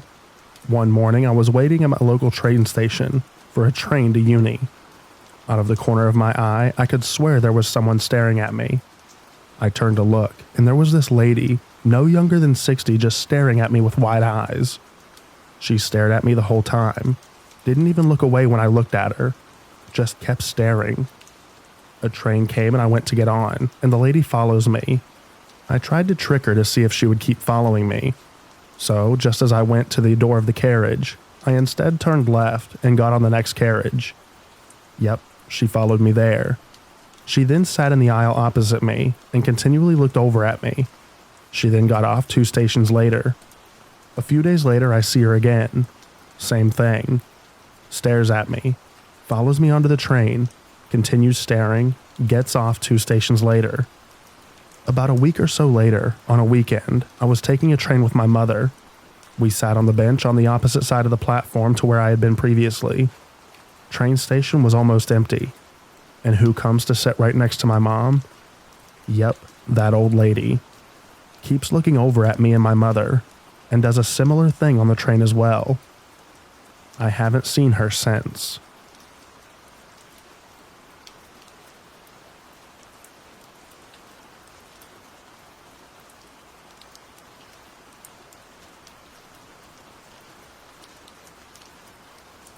Last November, my brother was visiting us from Dundee with his 3-year-old son.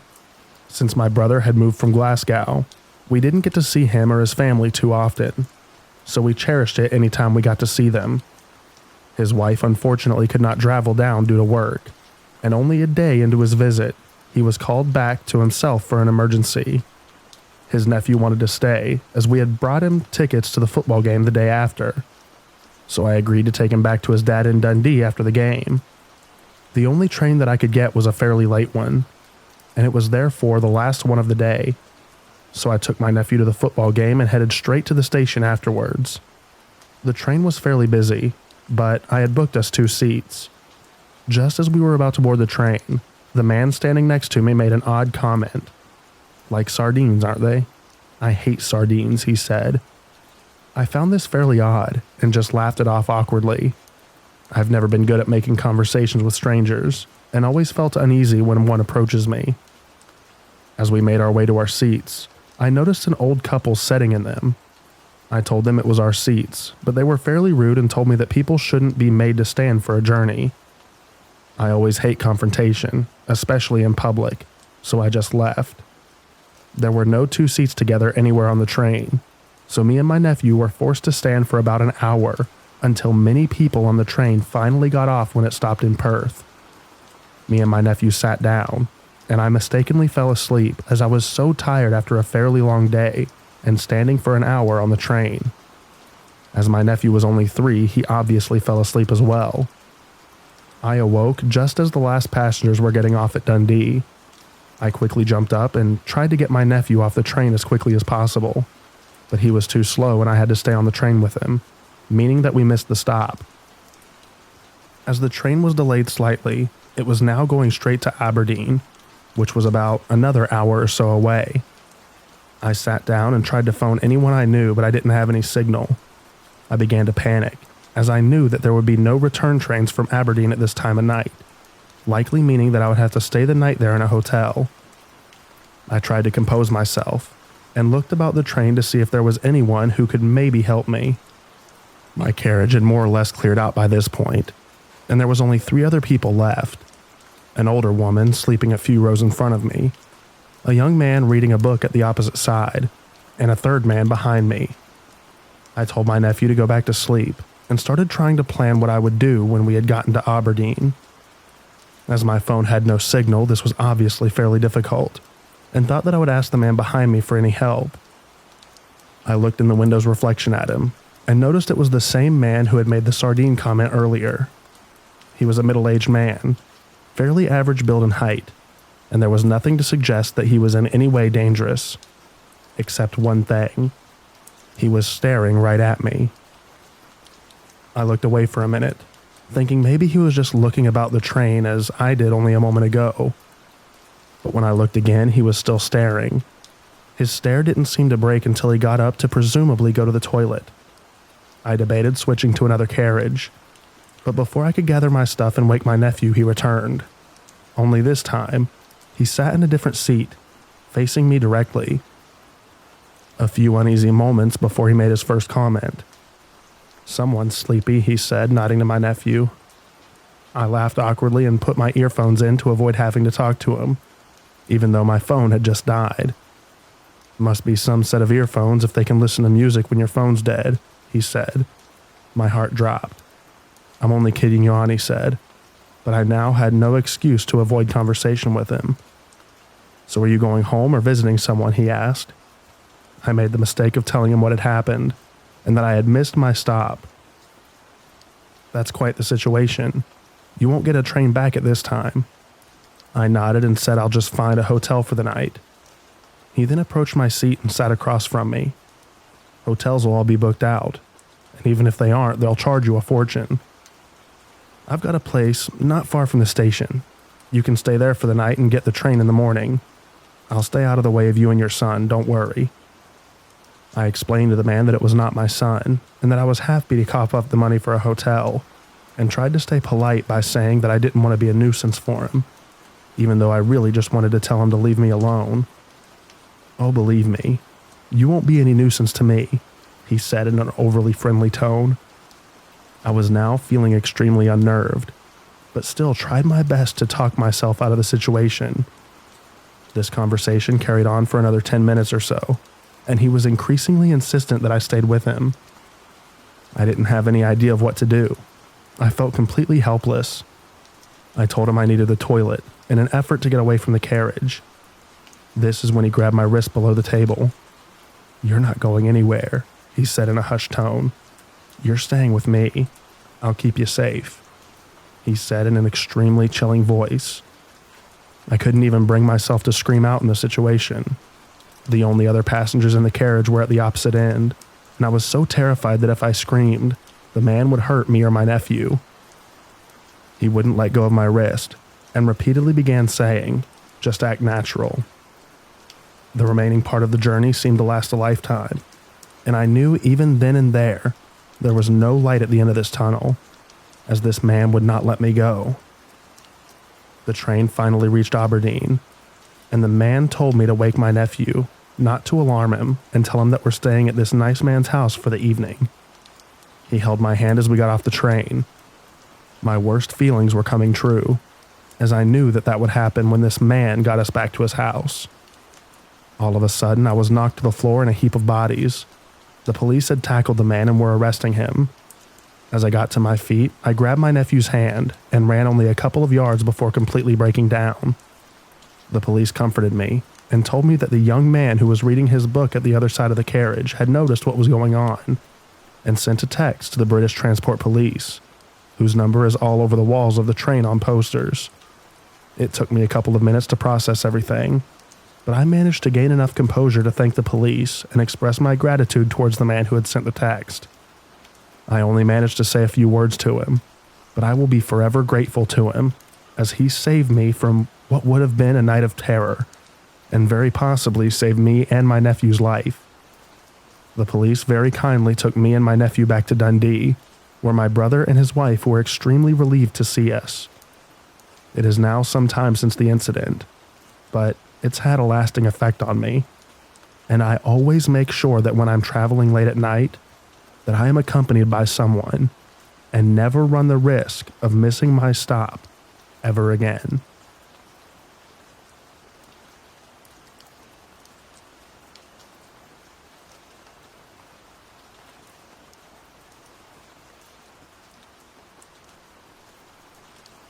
This happened last year in summer, maybe at the beginning of June, and I was 17. I was on my way to get some camp leader training for volunteering abroad. I'm not very talkative with strangers. It takes some time for me to open up, and I thought that I'd get out of my comfort zone and learn something new. It was really hot outside. I had at least 3 hours of traveling by buses and trains. Once I got to the capital, I traveled by train. It was packed, so I couldn't sit down anywhere but by the door on the steps. I sat down and plugged my headphones in, and then a man walked in and sat down uncomfortably close. I couldn't move anywhere. Out of nowhere, he starts talking to me, and I pretend not to hear him while I look out the little window. But he taps my shoulder, and I'm really nervous and polite, so I take out one of my headphones, hoping that he just wants to know where his stop is. So I hear out what he has to say. He asked me what I was listening to. At this point, I can hear that he's kind of slurring his words, and his eyes are a little red and glossy. I don't think he had a face mask on either. I kind of nervously shrugged my shoulders and did the eye smile at him. He was trying to do small talk with me, but I wasn't really listening, just nodding, wondering how long that I'd have to stay on this train. He constantly tried to get me to talk and answer to everything he said. His tone got a bit passive-aggressive a few times, so I was scared not to answer. At one point, a man walked past us to use the toilet. I tried to give him a pleading look, but they greeted each other as if they were buddies. That man probably didn't have a ticket because he stayed there the whole time I was on the train. After a while, he got back to my music and said that we should just pick our favorite song and give them to each other to listen to them. I was creeped the heck out, so I did that. Then the chair hit the fan. He said, "Why don't you take your mask off? I bet you're pretty." I was shaking, and then he extended his hand towards me and tried to take my mask off. I literally put my hand in a cross gesture to protect myself and said no. This is where he should have realized that I was uncomfy, but surprise, surprise, he didn't. I don't know what he was thinking. I'm a nervous smiler, so I just chuckled very uncomfortably. And he tried this multiple times after that. I kept doing the crossed wrists gesture to protect myself and saying no each time. Then he asked me to guess his age. I did. He said he was 36, asked me and I said 16, hoping that he would shut up or at least tone it down. But no.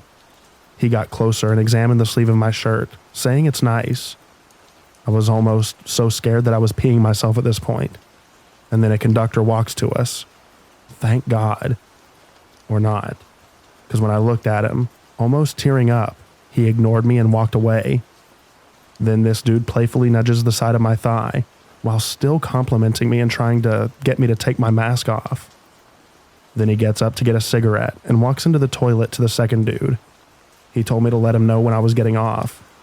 Earlier, he told me he was going somewhere further, and I convinced him that I was going home and my parents were waiting for me, because I heard that should make them not follow you or something like that. He wasn't intimidated at all. Heck no. As soon as he got into the bathroom, I grabbed my bags, walked 2 wagons away from the one that I was in, and finally took a few breaths while people looked at me weird. I must have looked like a mess. When the train arrived at my stop, I booked it and kept looking over my shoulder at the train station, as well as walking down a street. I decided to change into my long hoodie in case he was somewhere behind me. Luckily, he didn't follow me. I called one of my parents on the way to my final destination, absolutely out of breath. My other parent called me later, assuring that I was all right, and I haven't told about it to any of the leaders at the event. I don't know what would have happened if he didn't go for that smoke, but I'm certainly glad that he was stupid enough to hope that I'd let him know when I was getting off. Writing this or talking about it makes me feel like I'm there on that train again. And the worst thing is, so many people I know have similar experiences. Why do some people have to be so creepy? In short, a possibly drunk creep tried to take off my mask in a crowded train multiple times, nudged me, and told me to let him know when I was getting off so that he could probably come with me. He went to smoke on the toilet and I ran off, and thankfully never saw him again.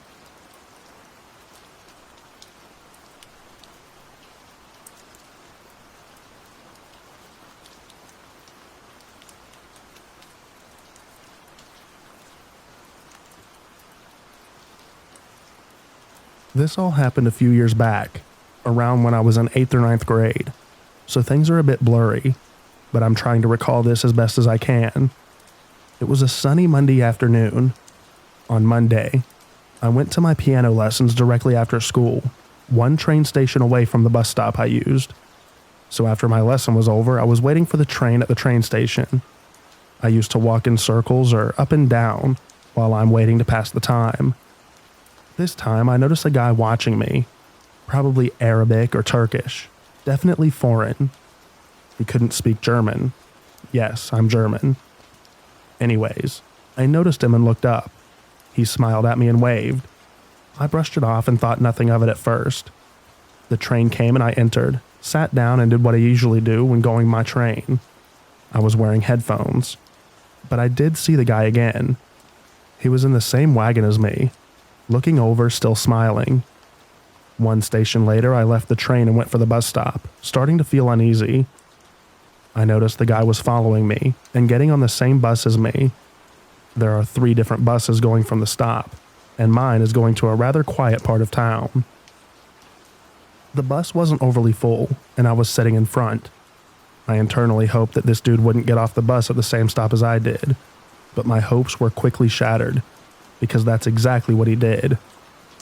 I got off the bus as quickly as I could, crossed the street and looked back, slightly panicking when I saw the guy following me. Still, I tried ignoring him and hide underneath my headphones when he caught up to me and started speaking to me. He asked me what I was listening to. I wondered why some random stranger would care about what I listened to, but I tried to be polite and handed him my headphones to listen. Feel Invincible by Skillet, in case anyone wants to know. Anyways, I took them back after some seconds, and this stranger started complimenting me, telling me I was pretty and everything like that, and all I could think of was getting the heck away from there. So I asked him why he was following me and what he wanted. He was only able to speak English. The short conversation went as follows. Me: I'm sorry, but why are you following me? Do you need something? Him: I don't know where a certain grocery store here in Germany, I won't mention the name, is. Could you tell me? It's between the train station and the primary school at such and such street. You actually should have seen it while on the bus because we went past it. You need to take the bus back to the train station. From there. I pointed to the direction of the opposite side bus stop. Him: thank you. Then this dude proceeded to hug me. I was having my heavy school bag on my back, so that worked rather bad than well. But every single alarm bell in my head went off. I was literally frozen solid. But when he tried to kiss me, I pushed him away and told him I had to go home. Now. And with that, I ran. I looked back for a second and breathed out in relief when I saw him going back to the bus stop. But yet, I didn't stop running until I was home. I told my mom what had happened, and she then kept picking me up late at night when I was returning home from training.